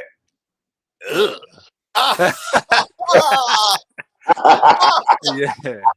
Fuck no. That's why I'm like them candles. They're great. No, never take them out. But like it's the psychology. It fucks you up. What the fuck is this chart plotted? Look like it's an ATR. It's got something to do with ATR. Yeah, you already know I'm fucking with that. Why I'm like, hold on, this looks right. It's going off momentum and ATR. Yeah, I'm gonna have to study that. Renko. I heard of that when boy said, yeah, I'm gonna have to do my research. Now put on them Hackenashi. Huskies. Them Huskies, them Huskin.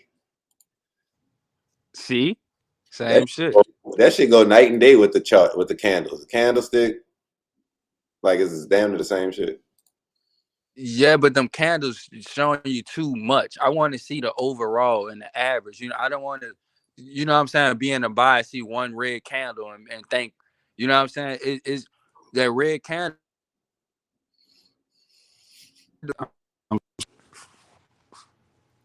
Yep. Oh, all right. Yep. Yeah, my alarm. But yeah, that red candle will get you out the trade. That red candle, it'll be red even though the lows is getting higher and the high is getting high. You see what I'm saying? So that's what I don't like about regular candle. That's not the right signal that I'm looking for. I'm looking for higher highs, higher lows when I'm buying. You see what I'm saying? So I don't care about anything in between that. Yeah. I don't care what color it is. So, but it'll print out red it make me think psychologically think my trade is going wrong or I'm doing. So that's why I don't really care for the candles no more. I convert back to the candles only to see what the wick said and shit like that. But all this week I've been exclusively using the Hakenashis. Only once I get my entry, I switch to the regular candles just to look at the wicks, but it still be in the same area. Like this, the average wick, the average high, the average low. So that's what I want to see. Like I want to see averages because like with the positive expectancy and long term shit is the average is always gonna play out in the long term. Fuck is X? What the fuck? Yeah, bitch. Oh, I think I saw that one time, but It's no. point and figure charts. That's X's and O's. Maybe on Valentine's Day, nigga. Facts. Experiment with it. That bitch don't even work with my fucking indicator. That bitch, like, no error. Right. How do you buy? Why that bitch going so far down? When you get so many X's and O's. That bitch look like that's how the Baccarat chart be looking. Yeah. Oh, banker. That's crazy. Nah, man, we gotta man, y'all gotta fuck with me on the casino shit. We could play some live. They got live tables and shit online and shit. We could play live online. Yeah. I got you. I put you on what you call. You could play for $1. That's just pure fun at that point. You know what I'm saying? They got blackjack? Hell yeah, they got everything. Bovada. I know. Bovada. It's fun. I ain't gonna lie, it's fun. Like kickback, play some blackjack. Yeah, you could play blackjack, roulette, baccarat, slots if you into that, and you could sports bet. That shit. Man. And you can put a little sports bet in there. You gotta put the Bitcoin. So you just put some Bitcoin from Cash App, send it to the Bovada account, and you good. I tend to do that. Like if I just got $100 I want to play with, I'd rather put it over there than to go to the casino because I know I'm gonna just lose that shit most likely. I ain't gonna really. The minimums be 20. You can't go in the casino with $100. Unless you just starting to win off the dump. Oh, you on the slots? On the slots you could play, but I don't play slots. Although I did the last time I did play, it was like the first or second time. I fucking hit 500 off $20. I was like, damn. School was there. You remember? That nigga was right there. That shit was crazy. Remember School? Yeah. Nigga was up. Oh yeah. What you do? Remember when we went I hit that 500 off that 20 on the slot? On the slot? Yeah. Shit, boy, nigga was in there lit. That bitch just kept going up and up and up. And, like, nigga ain't no. You got in that bonus round. Yeah, I was in a bone and nigga was like, when is this gonna stop? Nigga say, hold on. Nigga, that's 2,500. That's 2,500 because we ain't know how to count we looking it. at that We bitch. counted zero. I'm like, I'm just like. They be tricking a nigga with that shit. Yeah. Nigga like, whoa, wait, nigga trying to count the Z. Like, hold on, a penny. This will be a penny. As they still going up though. Yeah, they mastered that dopamine shit, that euphoria and all that.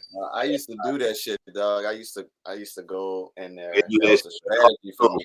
I go in there with $100, and I would put 20 in a slot and see if I could run it up. And I go through all that 100 on the slots, and whatever I got, I'm going to the tables with that money. And then I go crazy. That's a nice little strategy. That's what I would do. How much you start with? I would start with 100 on a slot.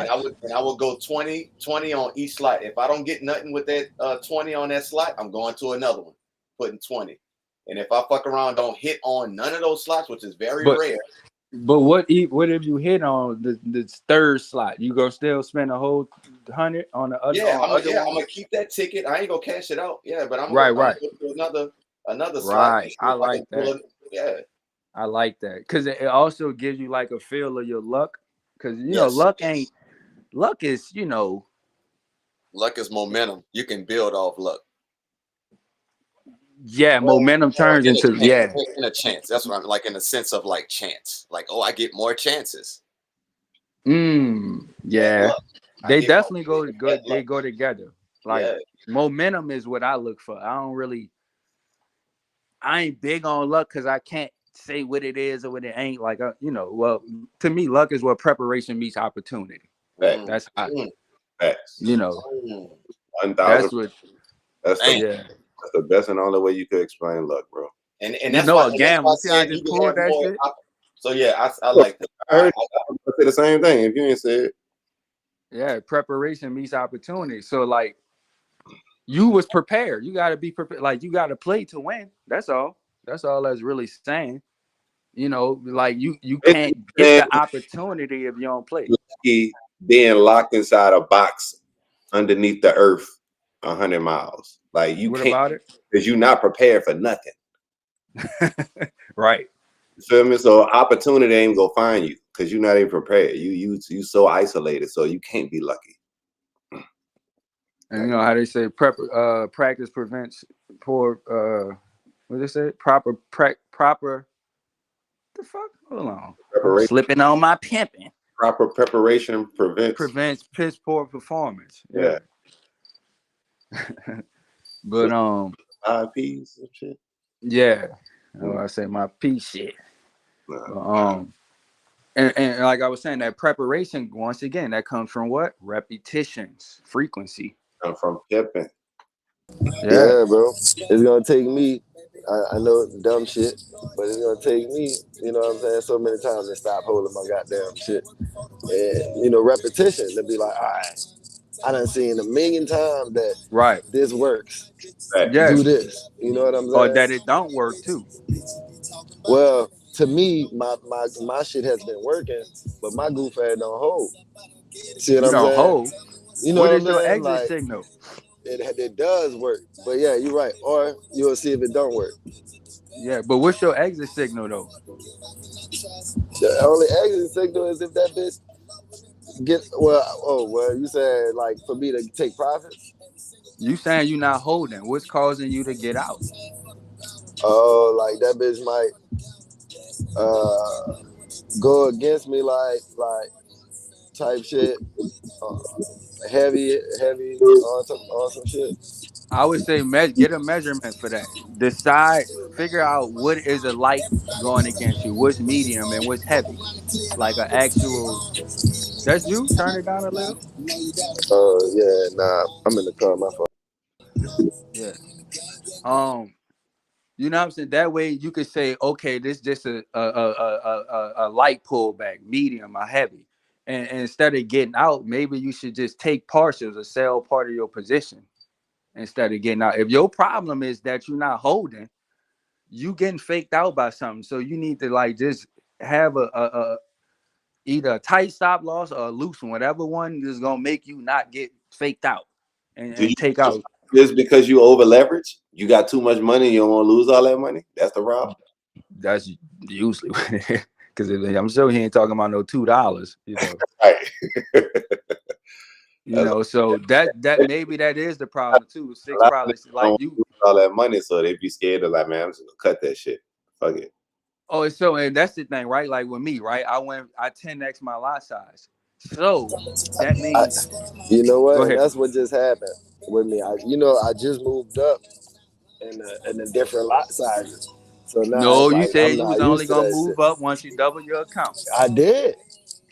Oh, yeah. And that's what I'm saying. So I'm in these new lot sizes. That's and normal, I've been bro. using those .06s for the longest. So now I'm You using doubled like it up. .10s. Yeah. Now you doing that nigga say 0.10. You mean 1.0? I double So up. wait, you was What I doing do is every 0.06? 500 I add .02, and I was doing .06s, and I had wound up going up like two So now you're 500s from doing there. 1.2. So now I'm doing like 0.12. Point one. Yeah, I was doing .12s and I started doing .10s because I was like, fuck it, I'm gonna just start here. That shit even was a lot. So I'm like, shit, you know what I'm saying? Yeah, Like I'm 0.1 in is either that area. $10. It's like a full lot. I'm getting used to it now though. Like as I made my mistakes this week, I'm like, all right, I see if I would have did this and just held. This is what I would say. So if you normally was targeting like 20 pips, just go for 10 pips now. Just so you could get used to that, and you're not getting, and your stop would be just 5 pips theoretically. Turn it Now I down. feel what you're saying. Yeah, so like, cause that's what I'm doing. Like, that's why. Like I was targeting $100, but realistically, I'm like, bro, I've been taking $25 and $30 moves. Let me just take this 25. Yeah, you know what I'm saying? All it means is you're gonna just get to your target faster. Don't when you increase your lot size, you should keep your target the same. Your average, don't go for more pips. If anything, you should actually decrease your target. You should go for less because you can, because it's going to practically is the same thing. If you double Right. your lot size, you could reduce your target size, and it'll be the exact same thing, except it's just faster. Right, and then you could slowly increase your target size as you see the trade set up. But Exactly, you could trail it. You trail your shit once you break at that break even point. right, Once the trade going, then now you ain't you see what I'm saying? Because I could guarantee you the reason why you getting out because you ain't pulling your stop to break even, and you worry about losing that money, right? So yeah, that's a new rule I just added as well into my rules this week. It's pulling my stop loss up a significant Great. after it hits my first Yeah. take profit area. I pull my stop losses into break even. Once it hits the first take profit, because I have multiple take profit areas. Right. That's how you do it. That's the pro way. And if it hits second take profit area, move it up to take profit one. See what I'm Right. saying? As long as you got the little system, you can change the numbers here and there, but like, give or take. But no, that's the way to do it. right. But you gotta be willing to risk it hitting your stop loss that first cycle. And when I say a cycle, I'm Nah, talking for about it sure. going above your price, your entry, below your entry, above your entry. That's 2 cycles, right? So you got to just expect that bitch to go to your stop on the first cycle. Like when you enter, you got to just expect it to hit your stop right there before it turn around. Yeah. Just expect the worst. And so if it don't, you see it got close. I like to measure that 50% of my stop loss area. I'm selling half of my shit right there. Well, I'm gonna look at the market closely, and if it don't turn around at that area, I gotta sell half. I don't care about what lot size. I don't care how far it's gonna run up and this and all. Fuck all that. I'm protecting my money first. You gotta. Rule number 1 is to don't lose That money. part, bro. That part. Yeah, you gotta protect your money first. You can't profit if you ain't protecting. Yeah. To protect Damn, even in the that's fire, bro. You could say that one again right quick. yeah. You can't if you don't profit if you ain't protecting it, because before you make 100, you have to not lose 100. Yeah. You got 2 options just with a 1-to-1. Fuck a 2-to-1 and this and that. With a 1-to-1, it's either you gonna make 100 or lose 100. One of them. Y'all considering trading, do y'all ever like think about like how I trade now and how I look at my my profit versus if I had $1 million account? Would I take these 10 pips with $1 million account size, or would I just try to get more? Like, you ever take that in consideration? I'm gonna let y'all go. I'll be You talking should. so much. No, Say it you again. good. You good, G. You should. My thing is, you should never want more. Your system stays the same. The moment you want more, that's greed. You don't want that. Yeah, I agree. You want what you're gonna get what the system gives you. It's not a want Right. miss. Yeah. Yeah. But I'm saying, for instance, if you up 10 pips, 15 pips, and maybe it's not moving in your favor as much or as fast, but if you had, 100 grand in M, you would be up 10 bands, like in them 10 pips. Oh yeah, if nigga up, I do that with $10. Shit, if I'm up and that bitch go to moving against me, and I think the market is about to go against me. Hell yeah, I'm gonna take that profit, reset. I'm taking that, getting the fuck out of there. So to me, it don't matter whether it's 100,000 or $1, because like Jay said, I'm going off. I'm systematic with it's percent wise to me. It's all percentage. So I don't care about that. Or if I'm going for X amount of pips, I'm still gonna go for X amount of pips. Like you say, the system don't change. The only thing that's changing is the amount that's in it. So that just means you're gonna get more. You're gonna get because you more. got more money in there. Yep. So, you know, I'm real hard on percentage. Like at the end of the day, I might not use like that's what I'm looking at the end of the day. That's how I measure the hit or the profit. It's percentage. Like how much of your account did you win or lose? That's the only, not how many pips the market moved. That shit don't mean shit to me. The market is nothing. Those numbers is nothing but a means for me to make some money. I don't give a fuck what them numbers is. I control this shit because I control when I enter and when I exit and how much I put in. So I'm in total control as far as I'm concerned. I control how much I lose and how much I win. This is my market. Like that's how I look at it. And fucking with y'all and doing these shits only made a bigger monster, honestly. I got my confidence back. But I think the most important thing is to control how much you lose, because that's what I just said. You got to protect before you could profit. Right. Because they ultimately control how much you lose. You got more control over how much you win than anything. Like no market, no. I mean, we say that, but not really, because if you just put in enough to where you can't get a margin call before you stop, like if your stop loss is here, ain't no margin call coming. You see what I'm saying? So no, it ain't they about don't really control it. About your account size. It ain't about this. You can put your stop loss. I know, but if I got $1 million and I'm just still trading $1 pip, like I'm controlling my margin call for real. You see what I'm saying? The margin call just mean you're over leveraging on your account. Your percentage, you're risking money that you don't have, basically. Right. That's the only way that could happen. So what's the solution? Put in twice as much. You see? So they not controlling it because, like I said earlier, if I got 100 bands, I might only have put 1 or 5 in my trading account, and I'm you know, I don't care about blowing the account because I still got 100. This just was in this account. So if I blow, you know what I'm saying? Because niggas be having fear, and like I said, the solution to that is just put less money in the account at a time. Like Jay say, take that 100 and just go break it down to 20s. And if you lose it, you lose it. You got more money. Yep. But we the fear of losing and losing money, which is two different things, is what we must master. And I think I'm getting closer to, you know, I've been an entrepreneur all my fucking life for real. Like I never really was the one to work a job for real. So I always was comfortable with taking risks because I saw the rewards from them shits. Did I like spending the money? Did I like going to Atlanta and spending $3,000, $5,000, $10,000 one time? Fuck no. But I knew every time I did that, I had to go drive out there too most of the time, you know, for quality control. I drive, I come back, I'm selling out every time. Even though knowing that though, I'm like, damn, I gotta go give all this money back to the Africans and to the plug, you know, again. So I didn't profit it. So it's never comfortable. Spending money is never comfortable.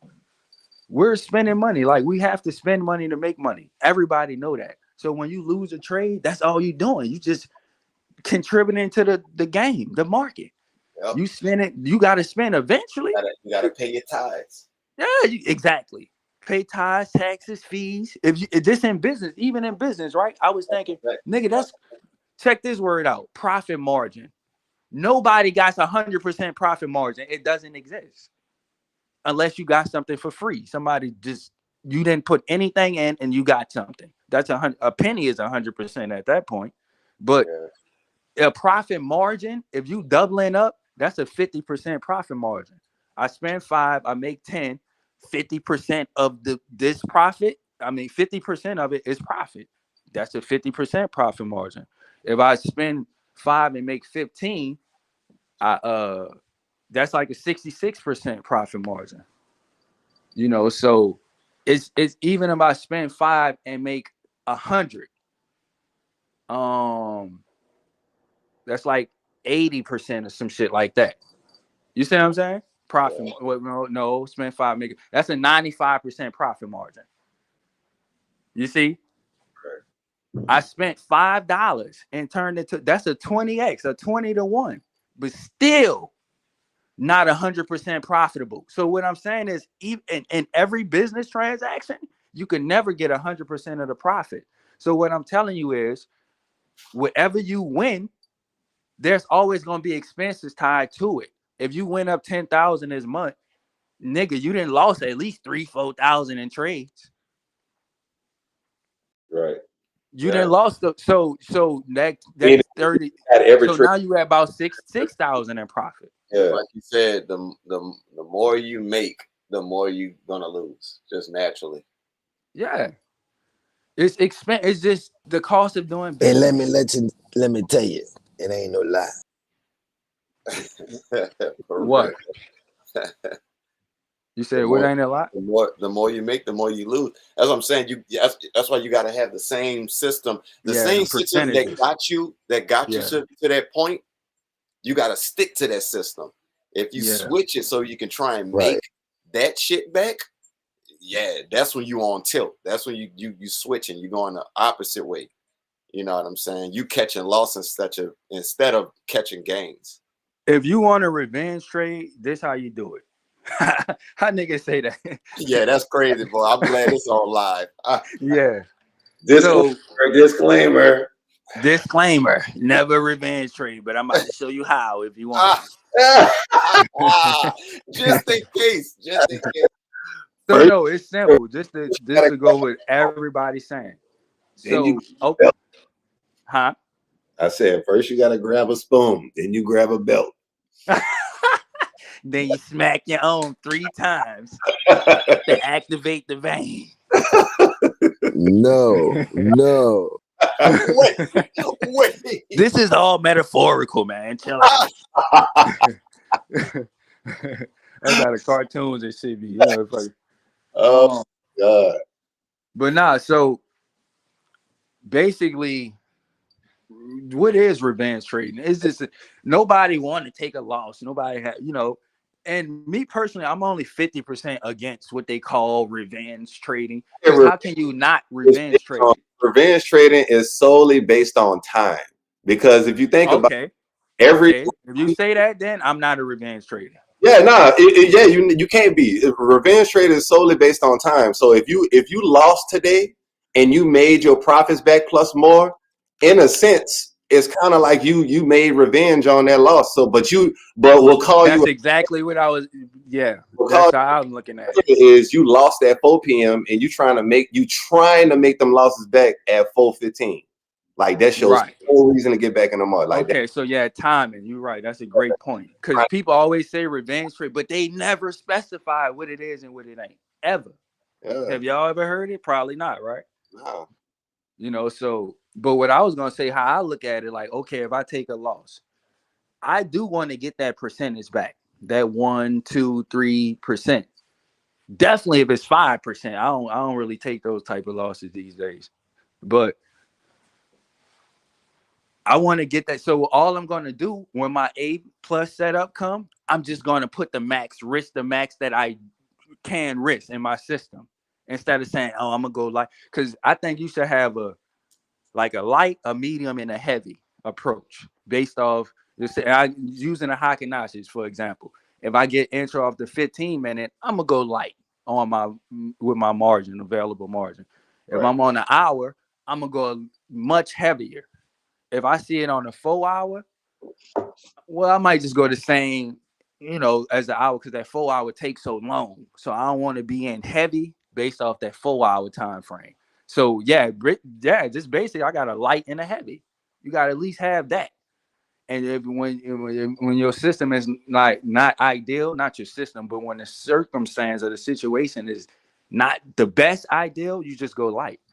But basically, the answer when on that revenge shit, you wait for your A+ setup and just go stupid heavy. That's how you get revenge. Even better, just stick with your current risk. Don't even go stupid heavy because you gonna get the money back anyway. Well, see, this is the thing. When I say risk, like I don't have a set risk. My risk is based off the setup.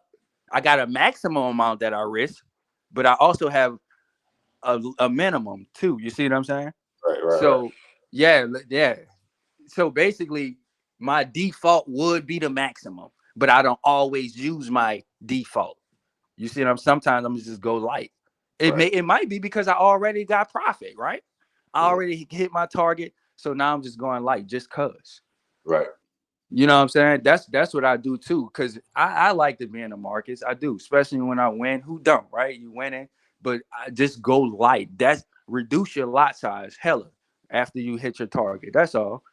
And also, actually, that's a strategy too. If you lose one trade, your first trade, you probably should reduce your size just to get that momentum back. And just in case you lose that second one in a row, which really means you're supposed to get out. That's my rules and a lot of other people's rules. Especially if it's your two back to back. Yeah, some people say two in a day, but if I lose two back to back, I'm done. You know, like, or I'm gonna make that lot size so small to where I'm gonna have a bigger stop loss, and so basically that increase my chance of winning. I'm just trying to get that momentum back, right? I'm just trying to get a W, but one that feels like something. I ain't trying to cash out 10 cents, you know. So, and if I don't get it on that third time, then yeah, that day is over. I didn't decrease my lot size and still lost. This ain't my day. Yeah. Usually mean the markets was choppy. That's because I'm a trend trader.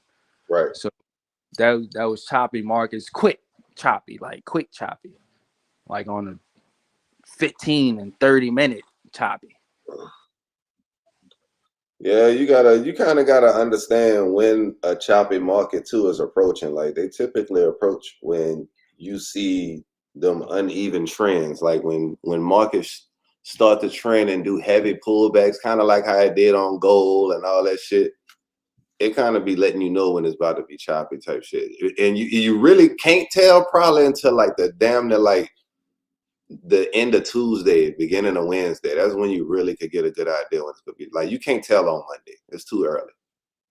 Yeah, nah, you can't. Monday and Friday, the beginning, and that's the extremes. You see, so you Yeah, got Monday, Friday. That's right. gonna always be the Right. worst. You know, you already, the week is done on Friday. Right. So So you got to play it's with. about them golden times, and really understanding, the sweet spot. So we know, just looking at that, we know Wednesday is probably the best day. Yeah. The most volume, you got news out, you got something to look for. You could create a narrative. Yeah. Okay, well, since this gonna go here by Friday Right. because of these news and the tech. Now and you exit Friday. Right. But you said something I wanted to. Yeah, man. But yeah, like you should know when to go heavy. Like I said, even heavy should be within your risk. You got to know your rules, man, and you got to stick to them. That's all I can say, bro. Because I'm just telling y'all my shit. Yeah. That's just my shit. That's what I do for specific reasons. But like, if like school, he okay with risking 10% of trade. I'm not. Who is altcoin season? Them altcoins running, boy. Yeah, they are. I'm just holding my little 100% peanut over the last 90 days. Mm-hmm. It's crazy, man. Yep. That's what everybody getting for Christmas. I'm gonna get everybody a bag of peanuts. Nah. Peanut the squirrels. Nah, for real. Peanut for helping. Shit, that shit costs less than a penny. You can get everybody. I got you a share of Peanut the squirrel for Christmas. You know what? I might actually do that. No, I might actually. I'm gonna give people crypto and shit just to introduce them to it.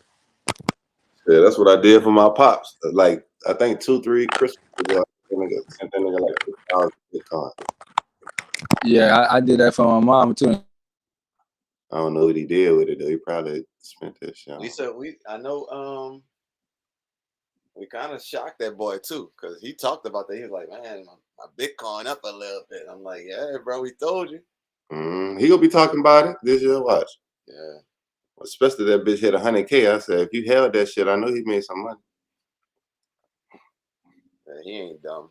Yeah, he just gonna be I'm about to officially buy 20 shares of Peanut the Square. Nice. What you about to put in there? 5 cents? No, 20 shares on crypto.com. 20 shares. Yeah, that's like $27. Oh, how much peanut square is? Oh, that bitch $1.32. Damn, I'm tripping. I thought that bitch was some cents.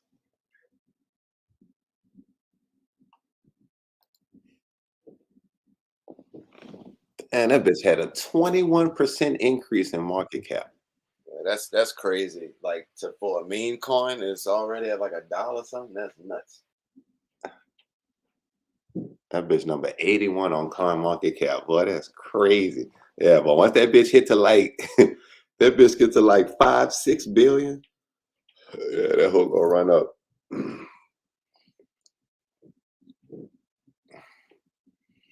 That bitch is not gonna be something to play with. That's crazy.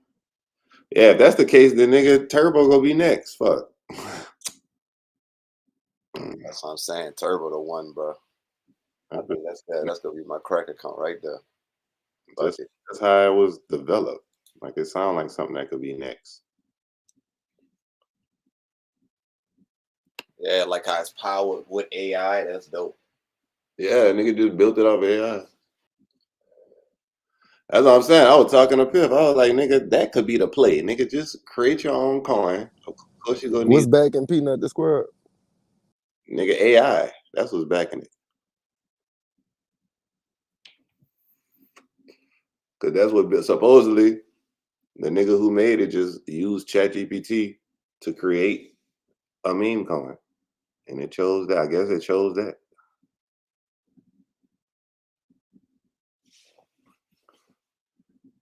And it said he only spent $69. No, not that's for whatchamacallit, not Peanut the Squirrel. Yeah, you're right. That's Turbo. Me, Peanut the Squirrel, that was supposedly the story behind that is a squirrel, a guy that had a pet squirrel. He was living in New York. Well, actually, he had multiple pets, like not dogs. He had like squirrels and birds and snakes and raccoons, like weird shit. And the animal control people came to euthanize them and take them. So they got like support, social media, and then I guess Elon seen it and tweeted it or retweeted it, and that bitch ain't never been the same since.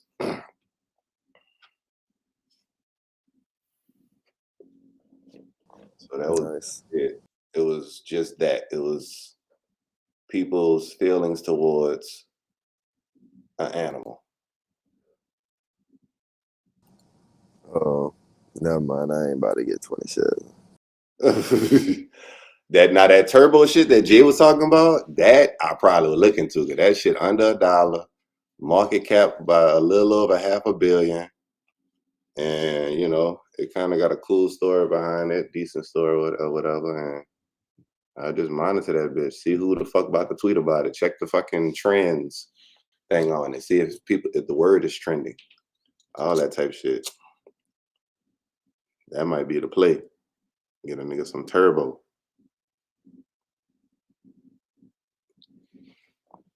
And you get way more of them hoes.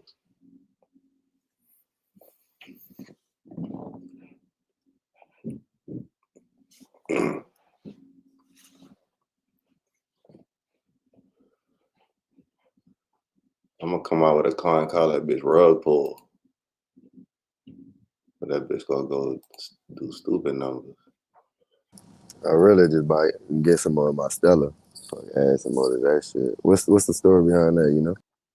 Stella, let's see. Let's see, is Stella on here? I think it was. Is this Stella? Hey, yeah, damn, Stella number 2, bitch. Stella, the second top performing coin over the last 90 days, 463%. So yeah, for sure buy it. Like I don't even want to look at it. The interest is there. It's 52 cents, $15 billion market cap. Let's see. Stellar is a peer-to-peer decentralized network created in 2014 by the Stellar Development Foundation. And launched in 2015 with the purpose of connecting the world's financial systems, ensuring a protocol for payment providers and finance. So it's a competitor to XRP and shit at the end of the day. It's a platform designed to move financial resources swiftly and reliable at a minimal cost.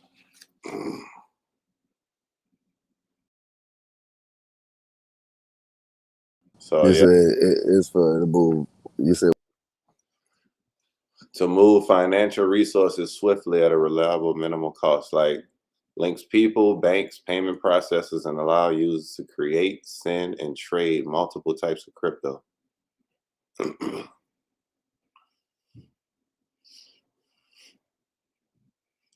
And number 13 on market cap. Yeah.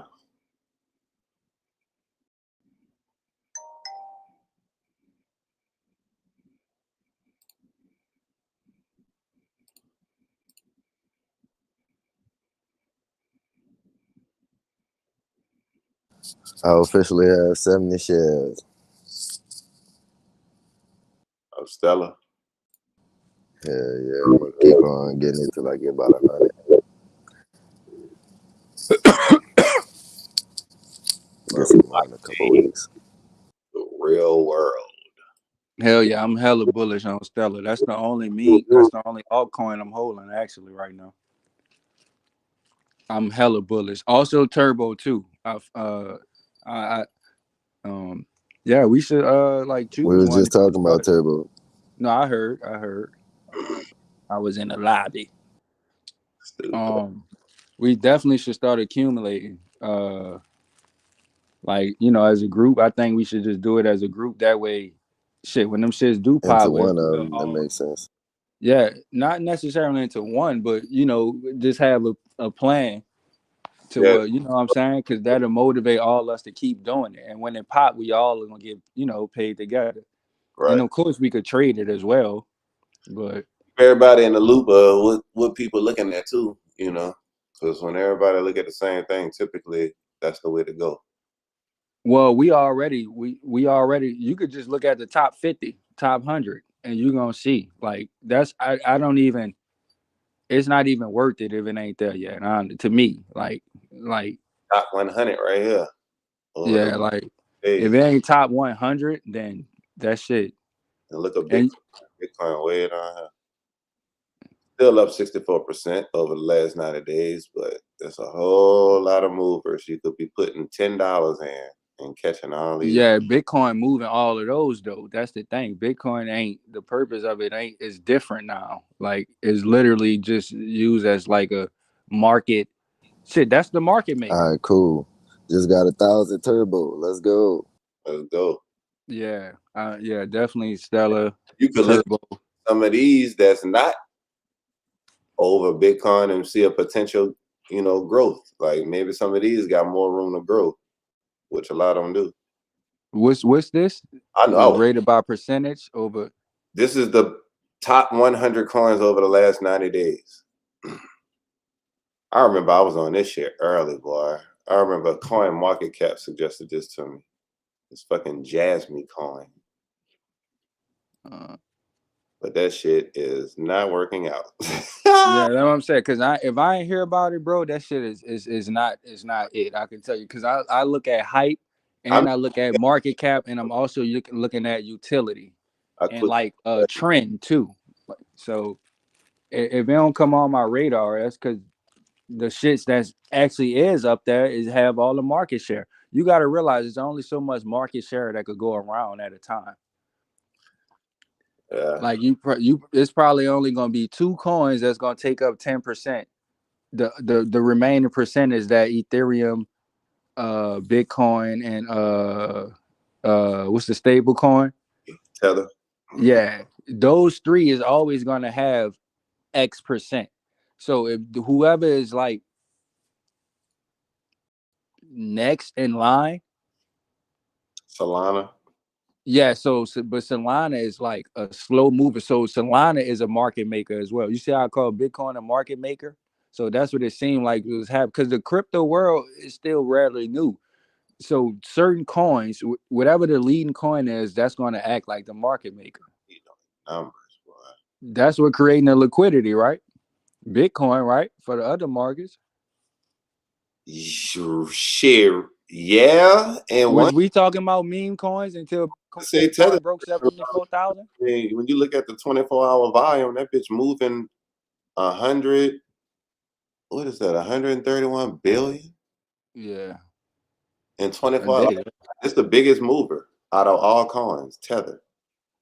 But yeah, you can't invest in. Well, no, you stake. I think you stake Tether. You can stake it, but I mean, it's like provide liquidity. It's a place for people to place their money before they go into other coins. It's like Yeah, provide. well, it's a stable coin. That's what they do. Right. They don't go up and down in value much. So that's protect people. So, but it's a lot of people not interested in holding it. Traders don't want them. A trader use it if you have to, but that's just so it go to. You see what I'm saying? So It's a safe.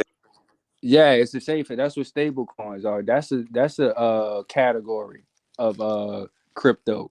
So and how you play those, you just they pay you way more than these banks and CDs do. I'll tell you that. So you buy them and they pay like X amount per year, per 3 months, per 6 months or whatever. Basically you play those like CDs. Those are the CDs, certificates of deposits. All this shit is mimicking the physical world.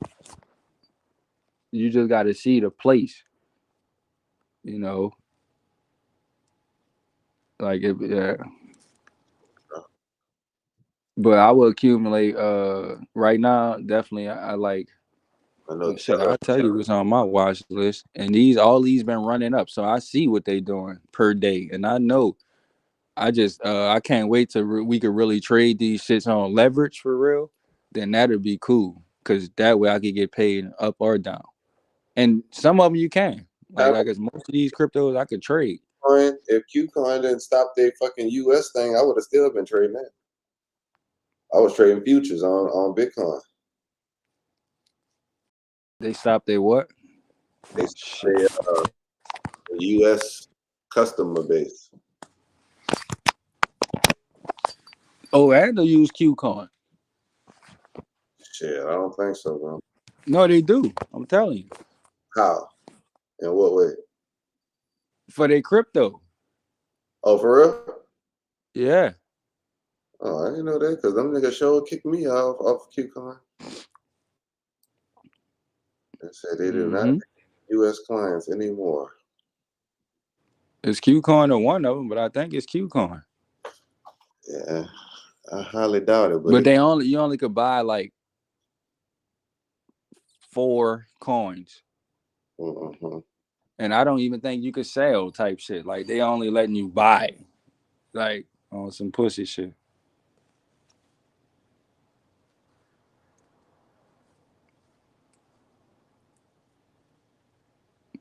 But yeah, they got crypto options on crypto.com.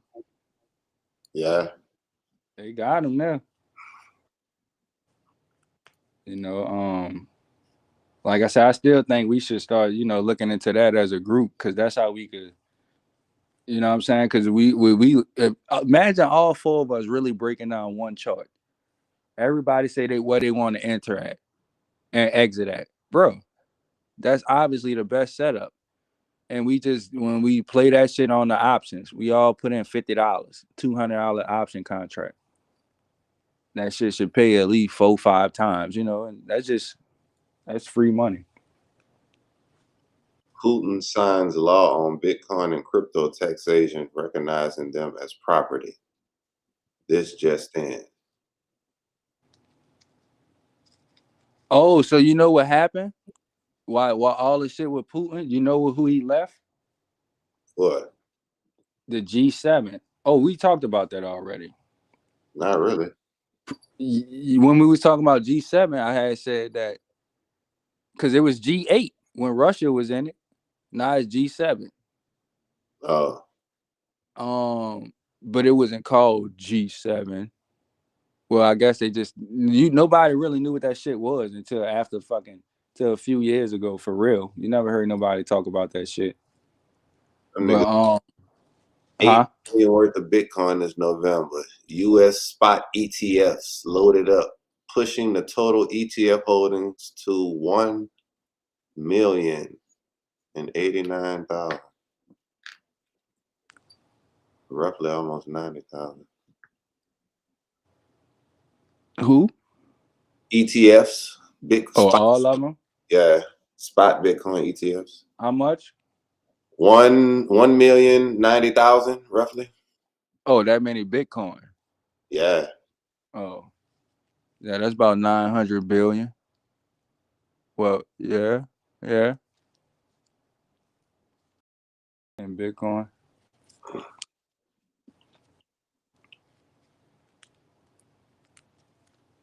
Right. Yeah. It Shit definitely. about to change.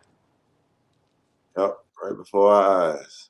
It's already changing, like for real. They really talking I about was just about to staking. say that, man. That shit is changing right now. I called this shit sick. You was like, nah, the banking system can't. I just called this shit during the election. I'm like, bro, this shit about to happen. Like, because crypto, they got to restart the whole system because this shit just refresh the life and everything. And as much as they don't want to admit it, they have to now because they really at wit's end. You know, like our country really is bankrupt, bro. When you really think about that shit, like for real, you know. Yeah. Since 33, bro. We losing money. Go look at the U.S. deficit. We've been losing money every single year. We haven't made $1 in profit since like forever. How is that? That's because they don't want to, not because they can't. Because it's simple as staking Bitcoin, having it as a reserve. That alone. If y'all trying to get money or y'all trying to keep systems intact. National debt today, 36 T's. Mm-hmm. That's $170,000 for every single person in America. Look at that fucking number, bro. Yeah. Oh. Hey, I'll tell you what though, bro. That crypto is going to get rid of that debt. Look at that bitch going up. It can. No, you could go to the world clock and you'll see the world debt clock. You'll see all of the debt numbers in real time, nigga. Yeah. And future projections. Yeah, that bitch be flicking, bro. Mm-hmm. Come on. The debt clock? Yeah, the debt clock. U.S. debt clock. That's some shit. Be careful though. This shit change your life when you really see this. Like you gonna really see what shit really is. So disclaimer for the YouTube. Yes, bro. There you go. That's the real world. Oh, that shit is scary. Yes. Data overload. My brain is tweaking right now. Hey, God. Fucking debt going up $1 million a minute, nigga. Type shit. That bitch running up.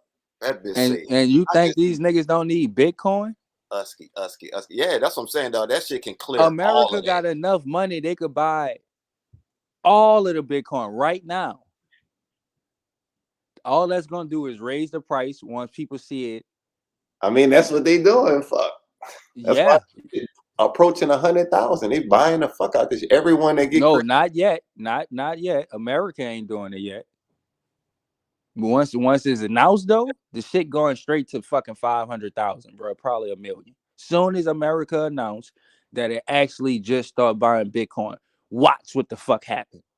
Trump, they already got a lady who proposed it, and Trump then put it on her board, and even his treasurer is pro Bitcoin. Like this is happening because Trump is against the Fed. So am I. The Fed needs to be shut down because we don't need them. And along with the IRS, they had a couple presidents that was running. Huckabee, Mike Huckabee, or whatever. He was talking about shutting down the IRS, a Republican, years ago with Romney and all them. Like niggas don't know what's going. These niggas is crooks. $400 billion. They say they don't know where it went. How is these the people who's running out? Like, come on, man. But Joe Biden trying to get us for $400. You worry about if we making $400 on the sales, but you ain't worrying about the treasury losing $400 billion. Like literally just misplaced it on the sheets. Jay, ain't Manda accountant or something? Yeah, bro, you already know. So go ask her how. What kind of shit is that? Can 400 billion just? It is impossible. You literally have to intentionally be holding something because where was this money that was spent? You got accounts receivable and accounts payable. That's a fact. Receivable is the people who owe you. Payable is the people you owe. Yep. So what happened to your accounts receivable? Let me see it. Like, yeah, everything need to be accounted for. Like, to yeah, the it's penny. Yeah, double bookkeeping because you for every in there's an out. You got to show it coming in, leaving out of this one, going into that one. For every credit is a debit. Every debit is a credit. Yeah. It's balanced, you know. I ain't even an accountant, and I know the general accountant generally accepted accounting principles. GAAP.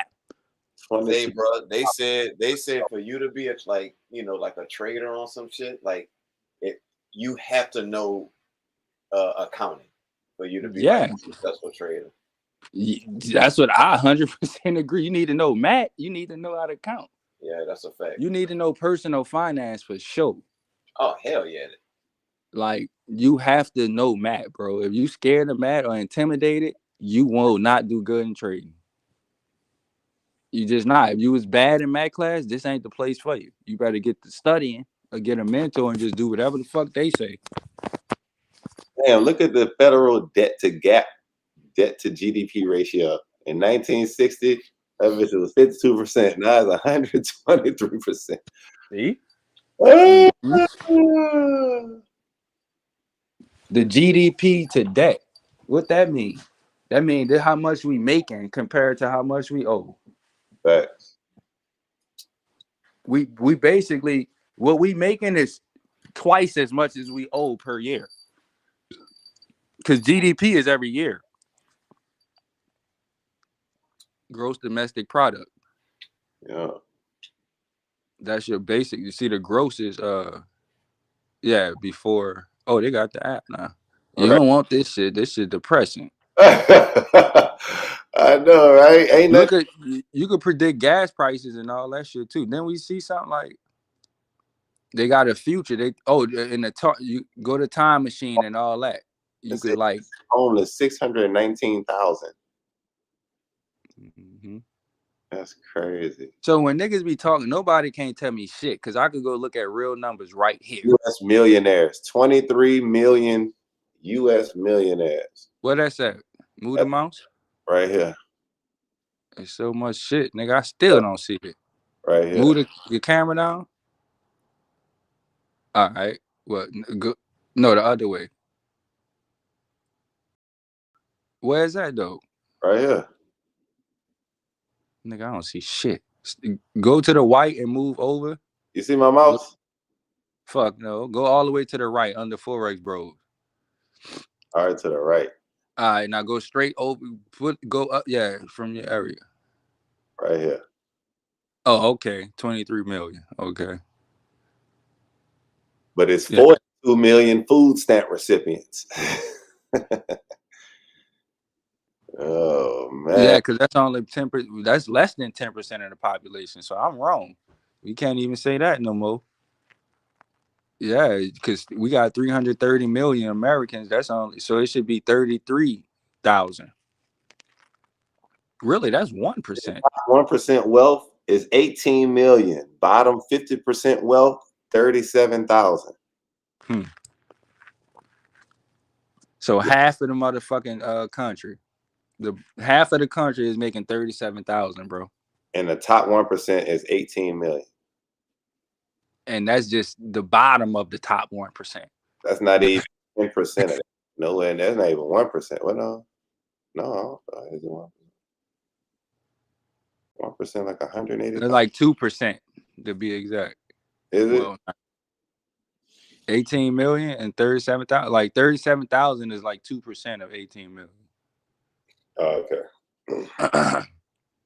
There'll be like 15 million or some shit, I think. Because you take out 18, because 1,800, 2%. 18,000 is 1%. So Right. double that is 36,000, so somewhat like that. That's 2%. That's crazy, bro. Mm-hmm. Somebody had $18 million, but like 2% of your wealth is the average of half America. Check this out. That's what that nigga risking per trade, nigga. Risking your whole fucking salary. Nah, facts. Literally. And he can. Facts. It's just 2% of his shit. Facts. And that's yearly. That's the part nigga forgot to mention too. Liability per citizen. 650,000. You see why they saying per citizen? Because that's all our money, bro. That's what I'm trying to tell you. 647,000. These niggas supposed to be taking our money and flipping it and giving our shit back. That's how the government's supposed to be doing.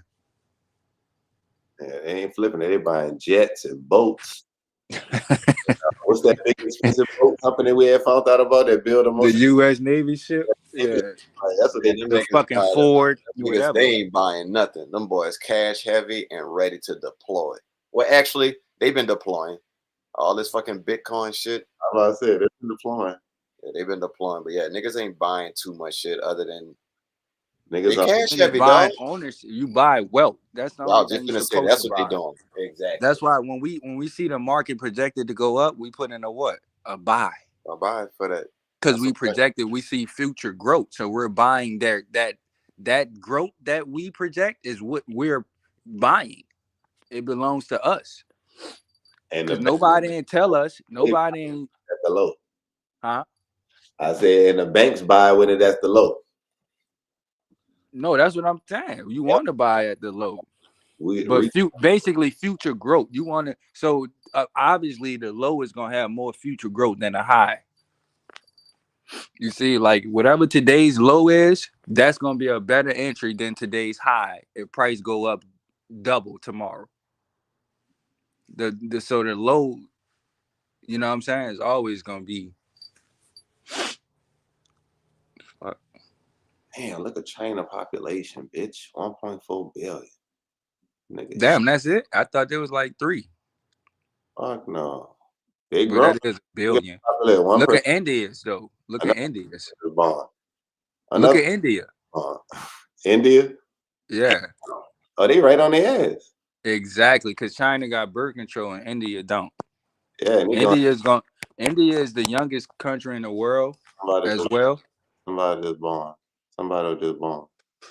Somebody was just born. Somebody was just born. Public. That's crazy. Why America ain't going up like that? You see, because we have birth control, nigga. Man, I know a chick that's pregnant right now. Why that shit ain't going up? Who shit going up?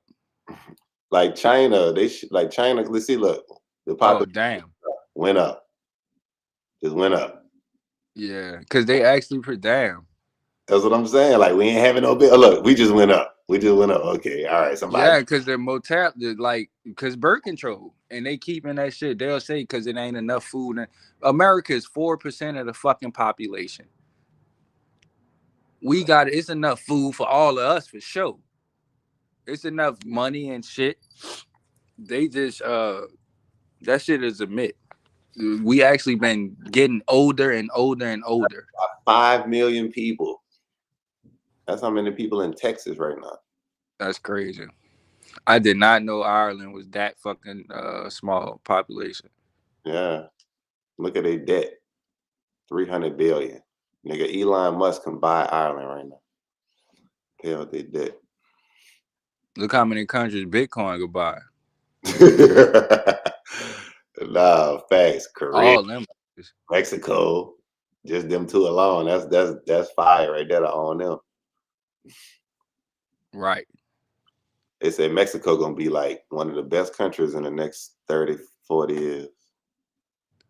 And I think that's gonna be India. India will be the dominant, and Nigeria as well. Look out for them. Just all population. Look, that's 211. That's billion. What? Oh, that's million. 200 million. Nigeria got a fast growing population. Yeah, they do. 200 million. Um, Shit, yeah. Compared to us, we only got what we got. 300. 335. They got two. Yeah, that's And you look at they shit 10 years ago, you'll be like, damn. So they're gonna be like, but Africa got 1 billion people as well. so Africa got just as many people as China, basically, and they don't want to tell you that. If you, crazy.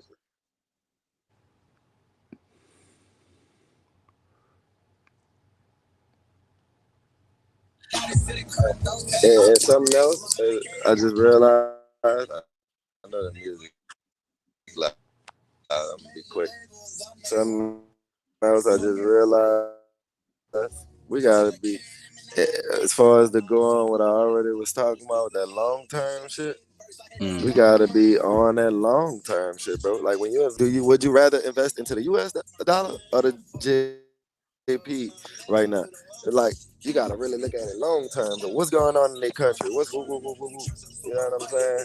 Think about it long term. Long term is all like Right. long term is safer, but it's not more profitable. When I say long, that was term. I mean long term until something that just only living. But long term until you Wait, hear both of something y'all was new. talking. Long term. We talk about get months. You know what I'm saying? Let's buy it. Because like I was going back to believe that Damn, dog, you gotta encrypt yourself or something. Yeah, it's hard to hear you. I don't know. That boy speaking crypto. Hold up, somebody in the queue. Supreme. See, y'all niggas on here 3 times. I got Supreme in my thing 3 times. Oh no, it's because I'm on my computer. I'm gonna cut that shit out. Oh, there you go. But yeah, it kicked me out. Yeah, it just kicked me out. But yeah, I ain't hear shit he was saying either. Yeah, it was School, you gotta turn that music down or something, nigga. That probably the feedback or some shit. But I mean, I get what you're saying, but like the word long term, you just gotta specify what exactly what that is. You know, and you know, these markets like long term on industry. I'm not holding no damn currency long term because they always gonna balance that shit out. They only move up and down 2-3%, and then they go the other way, 2-3%. And but ultimately, yeah, like AUD is a red pair, or AU is a red pair. You know, so ultimately, yeah. Y'all see that, huh? Hmm? Y'all see that lithium doing numbers. They mining the fuck out of lithium right now. Peep game. That's what they found. Nigga might want to invest into that. There was a lake in California. I read an article that they found like the largest deposits of lithium is this lake in California that Elon Musk and Jeff Bezos supposed to try to like mine. They're gonna buy that bitch. That's what they're gonna do. They call that shit white gold. White gold. They always talking about white. They said lithium is good. Be enough to provide for, what is it, like some crazy ass amount of batteries for electric vehicles. Yeah, I'm about to say that's what that lithium for, man. That's that EV shit. Yep. 400% invest into that. Yeah, that shit media controlled because the one thing they were saying with the flaw with the EVs is the batteries, because the batteries get the leaking and shit. The iron, bitch. Anybody got some aluminum? I'm about to go sell my aluminum foil. That shit up 162%. That's commodities. You know, commodities and metals, them shit's gonna. You notice something? Look how all of them are going up. That's because the dollar is worth shit. This is the real wealth. Nah, facts. When people say wealth, this is what they're really talking about. We always think dead presidents. When niggas say money, you think, you know, a bunch of zeros, and that's what the fuck you get. A bunch of zeros. It's a tool. The dollar is a tool. This is the real wealth. Commodities, assets. The dollar is a tool. Just so that's a form of IOU. Yeah, it's a tool to do something. Yeah. Right. I don't even, that bitch barely a tool. I say it's like a result. You know, it's a result. It's like what you get from doing something. It's a result of like a Like measurement of your effort. it's like a reward, like a certificate of reward. Yeah, it's a reward of your efforts for creating positivity in the world. But what if a nigga rewarded you in gold? It's still a reward for your efforts. What would you want, though? You could just hold the gold. If you know, you can hold it and you leverage it. You get credit on it. That's where you get supposed to get your money from. You see, you don't want the cash. You want the actual resource. You buy it. Of course, you get it somehow. However you get it, you get the resource, acquire the resource, an asset, and then you leverage that. Right. And that's where you get your cash from. And right. You go invest whatever you invest into, but you keep your resource, just like staking. That's what staking is. And that's why it's so powerful. And that's why it's going to kill the financial world as we know it. Basically, if you want to make $10,000 a month, go buy something that's going to pay you $10,000 a month. Go spend $10,000 on something that's worth $10,000. Yeah, and you could potentially get that every month. You see, well, you're gonna get the growth on it. You're gonna have a break-even point. What they call it? Yeah, a break-even point in time-wise, right? Investment. What they call it? Cash return, CRV in real estate. The ARV. No, the cash on cash value, return value. Oh. Yeah, I guess that's the term. Yeah, I'm not. Yeah, just Julian Gordon put me on that. But basically, he said he don't look at the AR. He look at cash return, but like how much actual. But anyway, everything has a duration. Even like trade, right? You put in a trade, it's gonna take amount of time for you to get a return before you break the break even analysis. In sales, in business and sales, that's how many sales do you need to make to break even on your investment? Like if Apple spent $1 billion on the new iPhone, how many phones they need to sell before they get that $1 billion back? Right. So that's number one, right? Because that's what we want to do first is what? Pull that trade up to break even. Right.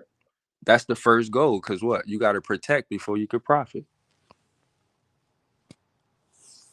Only in the dictionary do the inverse happen first.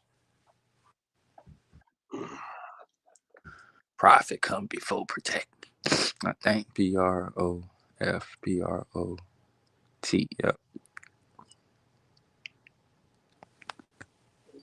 Mm-hmm.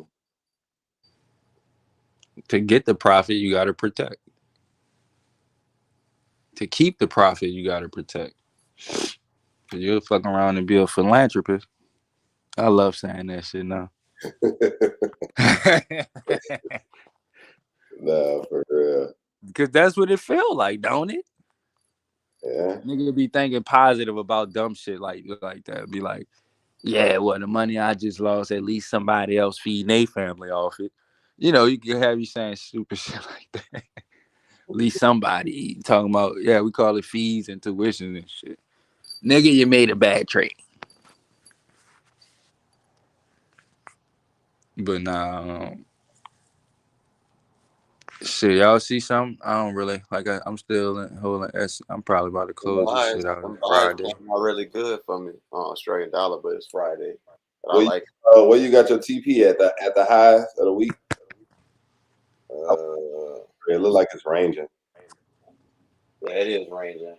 I was looking at 65, 40, 65, 30 for sure. 65, 35, 65, 40.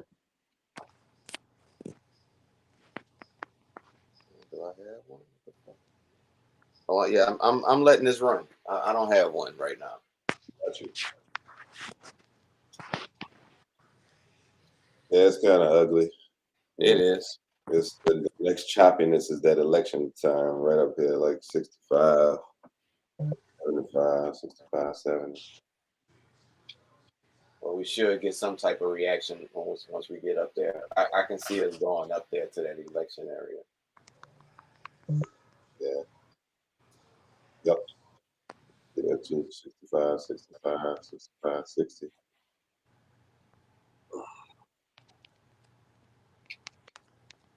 Yeah, that's pretty much all you as for us for JF pairs. EJ, been in sales pretty much since the beginning of November. So this whole month been a sale. AJ, like November 8th, right after the election, we sold out on AJ. Yeah, my fault. It was the music. Then the But fat, now all I was saying was that long term, yeah, you was right. Like, I guess to specify, I mean, like if you looking at, like you said, on them pairs, if you're looking at long term, I mean long term mean you believe in this pair until some news come out, read about it. You know what I'm saying? Some real bread news, like something that's gonna really shake the markets, like you done heard the president got shot or something. You know what I'm saying? Like, I'm just saying on some deep real news, like something big, like they Like going on a food famine or CPI or something. I some shit don't know. like that. Unemployment rate, like that type of shit.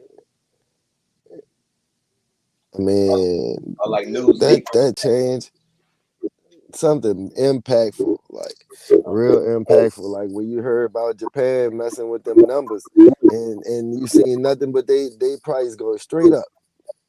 Like shoot up since I heard about they manipulated their market so they could make more money, make their stuff look like they making more money or something like that. Supreme was talking about, and ever since then, you know, really seen they shit get stronger. Like, you know what I'm saying? Shit like that, like real news, like manipulation in the markets. But what makes Like it long term? Is it the difference between news events or is it time? long term. I mean, I'm saying long term, probably like until you hear something, but probably like a month, 2 months. You know what I'm saying? 6 months, even sometimes. You know what I'm saying? A year sometimes. It just depends for real on what's going on in the economy. But You like I'm gotta be saying, if you've been specific with the seeing the trade same, shit. if you've been saying the same thing though, if you've been seeing the same thing over and over, it's like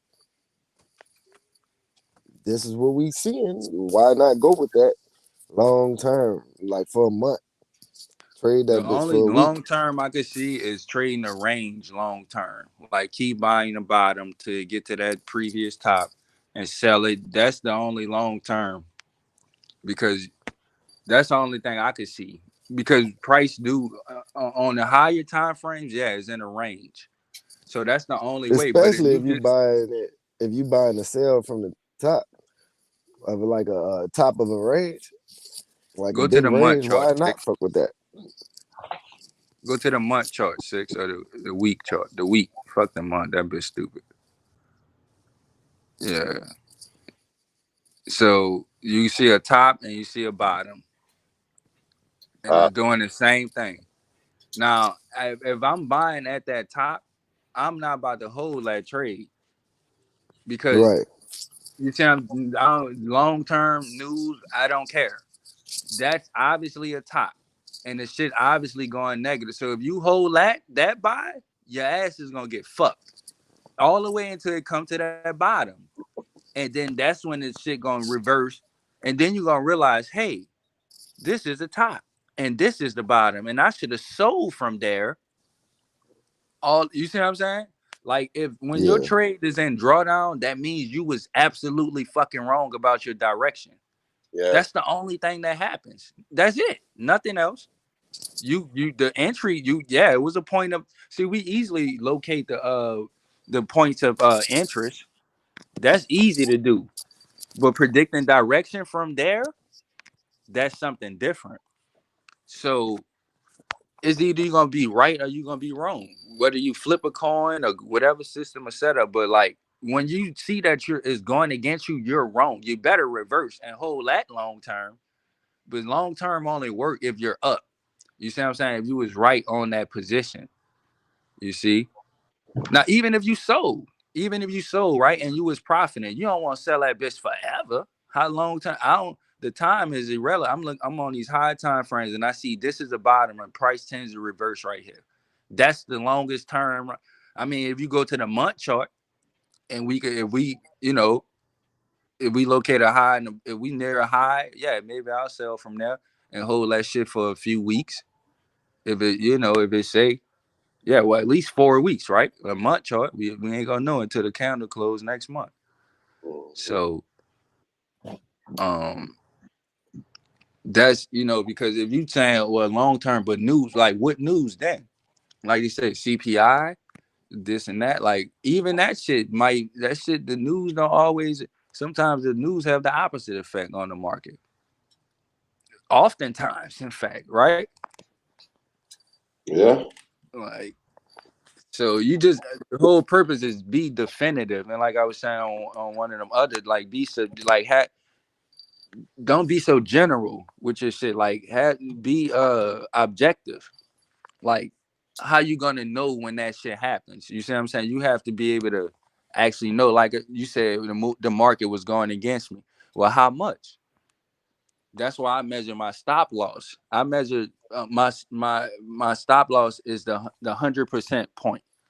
That's when the markets went against me 100%. If it hit my stop loss, if it going 50%, that's 50% against me. So I know I'm about at least it's a 50% chance that I was 100% wrong. At that point, you see what I'm saying?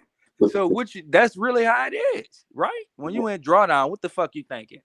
You like, damn, I was wrong.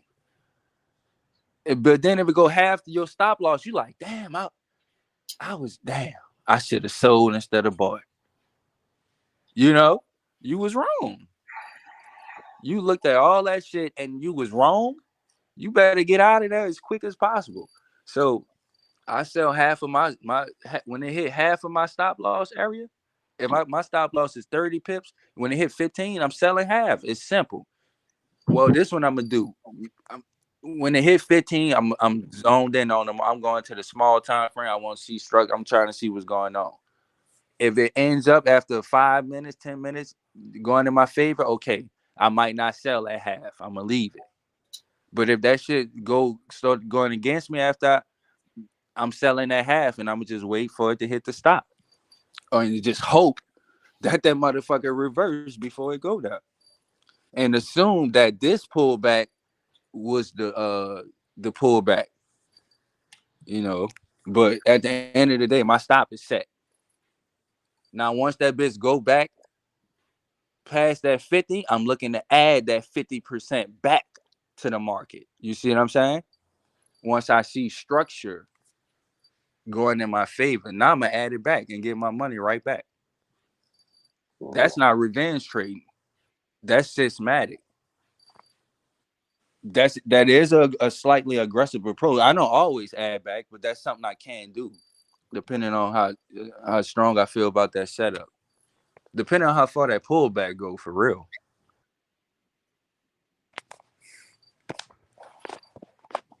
Okay. Yeah, so long term for me is my take profit and my stop loss. That's as long as I'm getting, Yeah, long because my risk management, like when you talking about long term, that's stock market talk. That's crypto talk.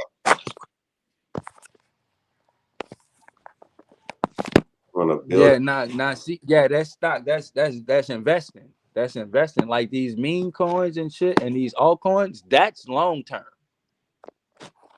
You buy and hold those shits a couple years. Like if you was buying Ripple for a couple years now, you'll be sitting pretty. Yeah, that's a fact. You'll be up. And the beautiful part about it, that's why it's called accumulation. See, it's the same thing in trading, except trading happened way faster than stocks. far as the accumulate. Like niggas, like look at Ripple. Look how that shit was going sideways for years. But if you putting, let's say, 10% of your check, if you was putting 10% of your check in Ripple for years, all that's doing is increasing the monster for when that bitch do break out, right? Now you happy you did it. That's why they call it accumulation period. Because nigga, you know what I'm saying? They really accumulating positions. As you would save your check and put it into a stock for 10 years. That's what these banks doing, but they doing it for 10 minutes in 1 hour. Or even 10 days. A 10-day range, right? They accumulate, shit ain't moving, shit moving sideways. They accumulate all of them days. They stacking up, racking up. Cause they know what the fuck the market about to do. We know too. It just they have the power to move that shit temporarily. But ultimately, they can't control the markets either. Even Jerome. Well, he can if he say a certain thing, but he never will say that certain thing. You got to read between the lines with him. Yeah, because he's not supposed to, because that would be like a conflict of interest. That's bias. So he have to tread lightly because the whole world is dependent on what he says. So like he can't sway, because they'll say, "Oh well, he said this," and they could sue him. Actually, he could be sued, just like Fauci being sued and shit for all that COVID shit. He lied. He made up that he said this. This not no conspiracy. He said he made up the 6 feet rule. There's no science to it. He just made it up. He admitted that. You know, I ain't looking to it much and all that because I already knew he was a fraud from the beginning. I could tell one when I look in their face. That's just me. But, you know. Yeah. That was an unfortunate event for people who, you know, who didn't see the rug pull or the money grab. Fucking rug pull. You could say that again. But yeah, man, we bullying these markets, bro. But wisely though. Wisely. If I made a podcast or something, that's what I said it's gonna call market bullies. But the markets ain't no bitch, because that motherfucker will bully your ass back too, nigga. No, it can't, because I control that risk, my boy. And if I lose 2 in a row, I know my system is not working. I need to get the fuck out. So only if I break those rules can I really get my ass spanked. You see what I'm saying? I see what you're saying. I mean, I ain't been having no bad days like that, bro. I'm just being, I ain't been having no crazy, but I know the reason why I ain't having them big blue days, and I fixed it. So holler at me in a couple months. I'm going for 1,000 a day. I'm just, you know, right now it's gonna start off looking like 100 a day, but my target is 1,000 a day right now. But risk wise, I can't go for it all in one shoot. I gotta break it down right now. Right. But that's the aim, bro. Cause you get what you aim for. Like if you aim for 100 or 200 or 5, that's all you gonna get. I'm cool with 1,000 a day. I don't want no more than that. I'm cool with that. But that's what I'm, you know, that's what I'm aiming for. I'm not about to go max risk though and shit just to get it. Even on my A+ setup. Nope. Hey. That's some good money, boy. 1,000 a day. Man, that's normal to me. 20 days. Honestly, I feel like humans, nobody should be making less than like $250 a day. Yeah, right now. Yeah, like at least $200, bro. Right. And even that's like pushing it. Like that's barely gonna be enough for real. Because people don't have good habits, Right. Financial habits. So the more they make, the more they spend. Right. Rich Dad, Poor Dad told you that in fucking 80s. Yeah. So I mean, that's true. Every time I got more money, you said, well, I deserve. than I spent it. Put it like that. Huh? There's never been a point where I got a lot of money and I saved it longer than I spent it. Mm-hmm. I saved it a little bit, but eventually that bitch will find its way out of my grasp. Nigga go to thinking about all the shit nigga need. Yeah. And then at And the that's the first. And that's the first step to investing, bro. You gotta save Exactly. first. You gotta save first. Once you get out the way, then you start investing what you save. Yep. Mm. Or I like how I like to say, as you're saving, you invest as you're saving, and constantly keep Right. investing. That's what I do. Basically, I treat my fucking account, at least now I am, because if I was doing this shit when I started, I'd be up right now.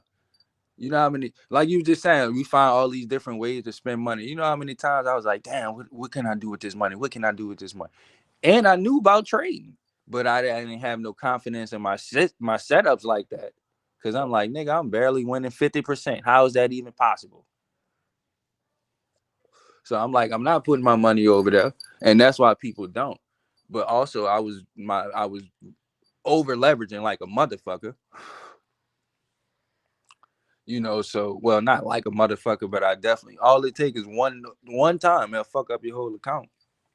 One over leveraged. That's why it's so important not to do it. Cause just one will fuck up your account. You know, and yeah, and dump that money into your shit like you would a stock. And use modest risk to rewards, man. You know, End of the day. modest. Huh? I said, yeah, that's true. At the end of the day, you got to Per trust. day too, not per trade. Account. People be talking about how much the risk per, and this is so stupid. People talk about how much the risk per trade, but they never say how many the limits on the trades per day. Because if okay, let's say you risk 1%, but fuck, if I take 100 trades, I'm risking 100%. So to say how much you're gonna risk per trade without saying how many trades maximum you can take per day is just totally senseless. Yeah. And nobody never say that. Oh, they just risk 2%. But okay, what if I'm a person who's scalping who taking 20 trades a day? That means I'm risking 50% a day.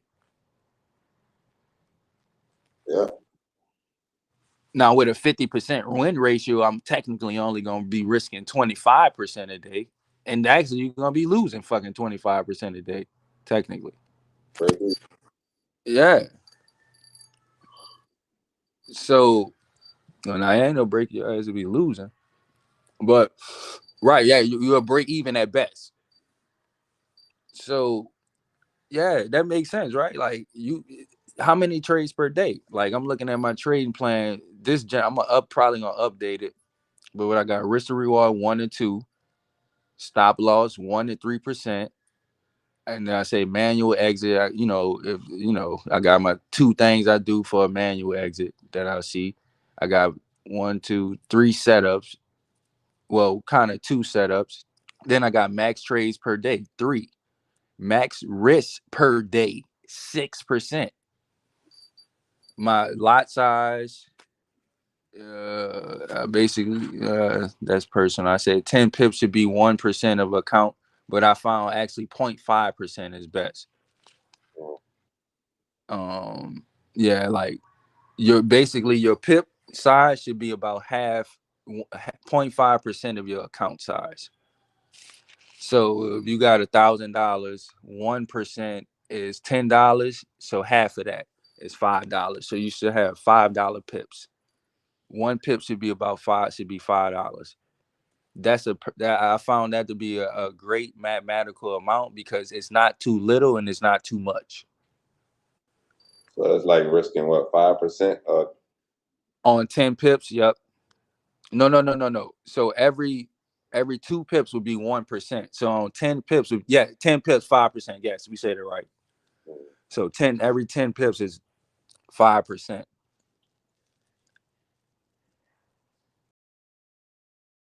So that means you need to take A+ setups. Or if you want, you could 0.01. Oh no, damn. 0.01% per pip. Actually, that's what I have in there. No, 10 pips should be 1%. That's what my bad. Cut that. Cut. Okay. So 10 pips should be 1%. That's the perfect amount. So 0.01% per pip. If y'all could take the time and go do the math later. But so basically $1 on $1,000. Right. Dollar pips on $1,000. So for every $1,000, you can a good risk amount that's not too little and not too high is $1 pips. So if you really want dollar pips comfortably, you should have about $1,000 in your account. So basically, your account should be 1,000 times bigger than your pip size. Put it like that.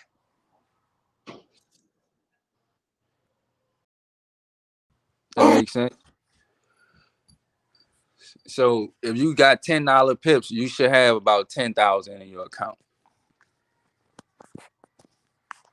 If you want to comfortably risk that, that's just my math. I got you. Yeah, I said my 1 day ATR is the stop loss, the minimum 1 day. Oh, so I got a minimum stop loss because I found I'm taking these little small ass losses. This shit ain't even 1%. Why am I exiting a trade that's less than 1% down? You know what I'm saying? That's just stupid. Kinda. You know what I'm saying? You gotta have a crazy ass reason to get out of there. You talking about 1% of your account down? Yes.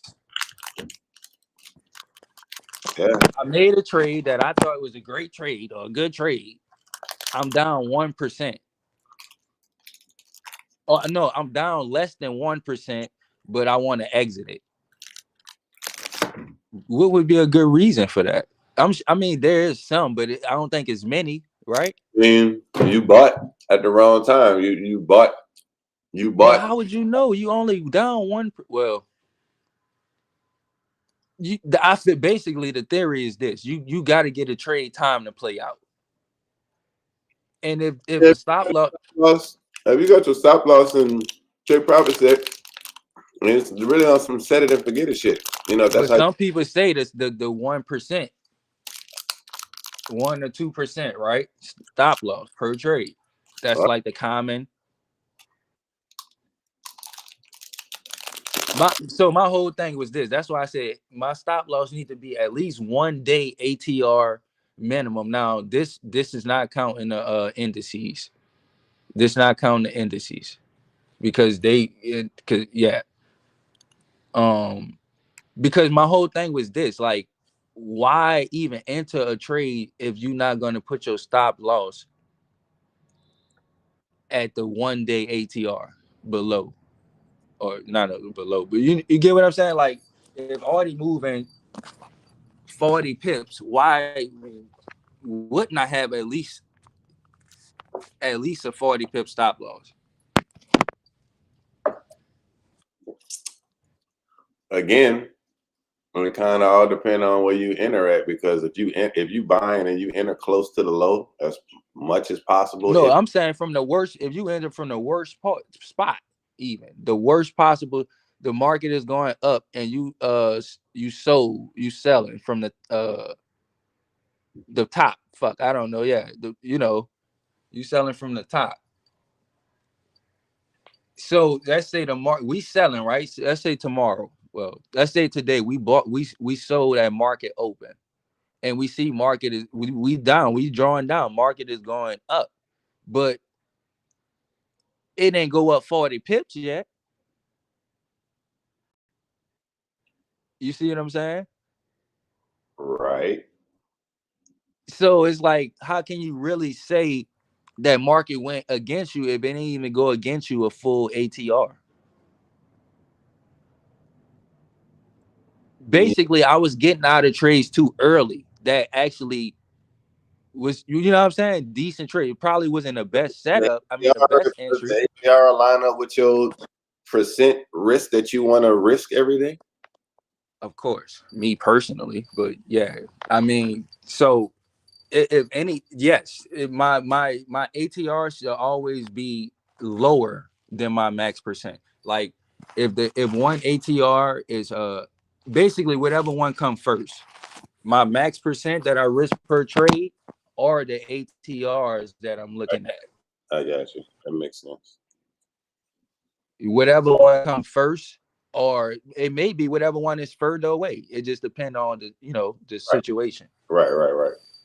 But usually I get them to be right around. I could literally, so I could make it equal. Actually, my phone probably about to die. But all I got to do is look at one ATR. I look at one ATR and then I say, okay, I want to risk X amount. I want to risk 1% to this area as a stop loss. That's simple. Right. 40 pips stop loss, make that 40 pips equivalent to 1% or 5% or 10%, whatever my max per trade is. It's just that simple. So now you got double. Now you know that's a great position. You like, now you really gonna want to get out though. You like, this shit hit my percentage and the ATR. I need to get the fuck. Or if that's two ATR, whatever it is, right? Because one is, damn, my shit about to die, y'all. So I'm gonna hop back in, but y'all can run it. But that's my trading plan. But I'm gonna adjust it. But that's my general trading plan. The I percent. might deviate from it. Huh? I said your stop loss is gonna be a percentage of your account or one APR. Yeah, it's usually percentage though. Right. It's usually on the crack accounts. I like 5%. You know, to try to gauge how far it can go. Typically, that's exactly, and then I see how much percent I'm gonna risk from that point. Right. Like if it's 1.5, I say fuck it, I'm gonna just go to 2%. Right. Like if that if that ATR is at fucking whatever, you see what I'm saying? I look at both of them though, guarantee every time. I do look at both of them. Yeah, that makes sense. I thought it was more of a static thing, like you just stuck to one ATR or whatever. But Nah, because I might do two ATR. Right. You see? Right. That's why I'm like, it's just the fact of ATR. Now, how many? That's going to depend on the time frame. Like I said, it also depends on where you enter the market. Because if you buying at the low, then you don't have no reason to put a 2 ATR on that. You know. Exactly. I'm gonna go off percentage. I'm gonna go off that. I'm gonna look at that swing low. Really, I'm gonna look at the previous low. That's simple as that. And it might be less than one ATR and less than whatever percent. I'm just looking at structure at that point. Right. I'm looking at risk to reward. Put it like that. Mm-hmm.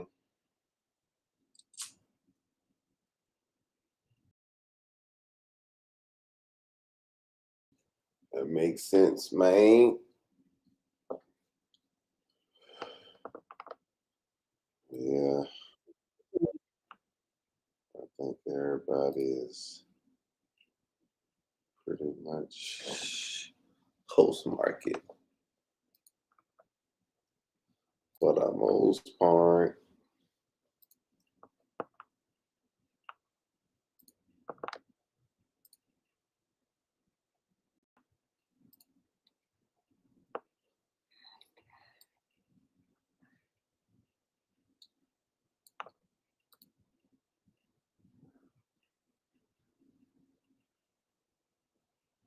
NAS, US 30,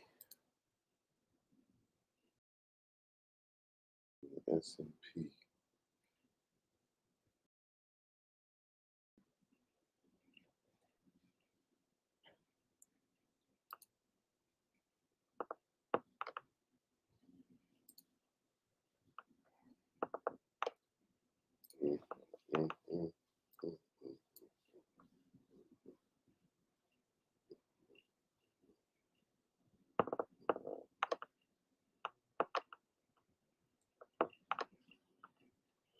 This motherfucker just been ranging, man.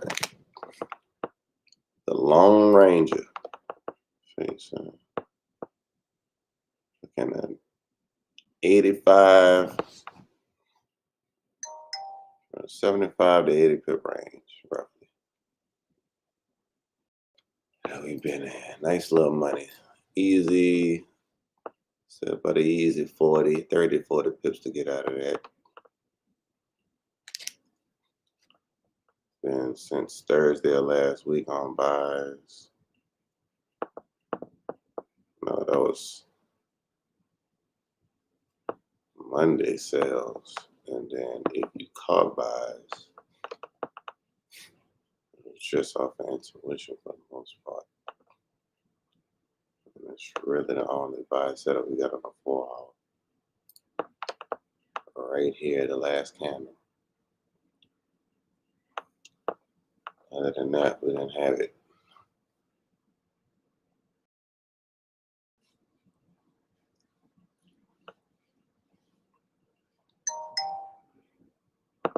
But I like how that candle didn't close with no wick. That last 4 hour was a small ass wick.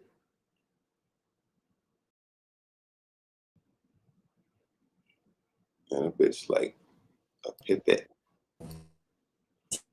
Damn, man. We really is really about to be the weekend when I'm getting. Why I gotta be the week? What you said? Yeah, cut out.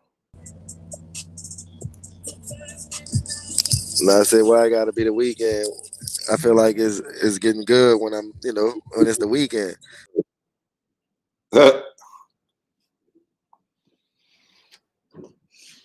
Man, you just gotta carry that shit over to next week. Same mindset.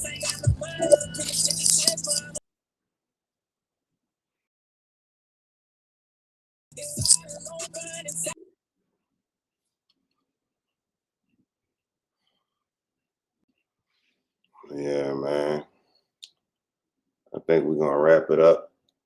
If anybody got anything to say, I'll forever hold your peace. We about to wrap this bitch up, man. It was fun. Remember, we're approaching the last month, so we still got Trump to get in the office officially. So, we got to take these last months with caution going into January and February before his ass really step into the White House and start putting them executive orders in. But just like Pip said, along the lines of that, we also need to be keeping our head into the crypto market and seeing what's moving and just slowly DCA into that shit every month, and we'll be okay. That's the best savings accounts we can have. That's a fact, man. Save to invest. And don't worry about the rest. Don't worry about the rest. I like it. That being said, we're gonna wrap this shit up. We'll be out. We'll be back Sunday to talk about pre-market shit and continue on with it, man. Until then, man, we out. Peace. And of course, money.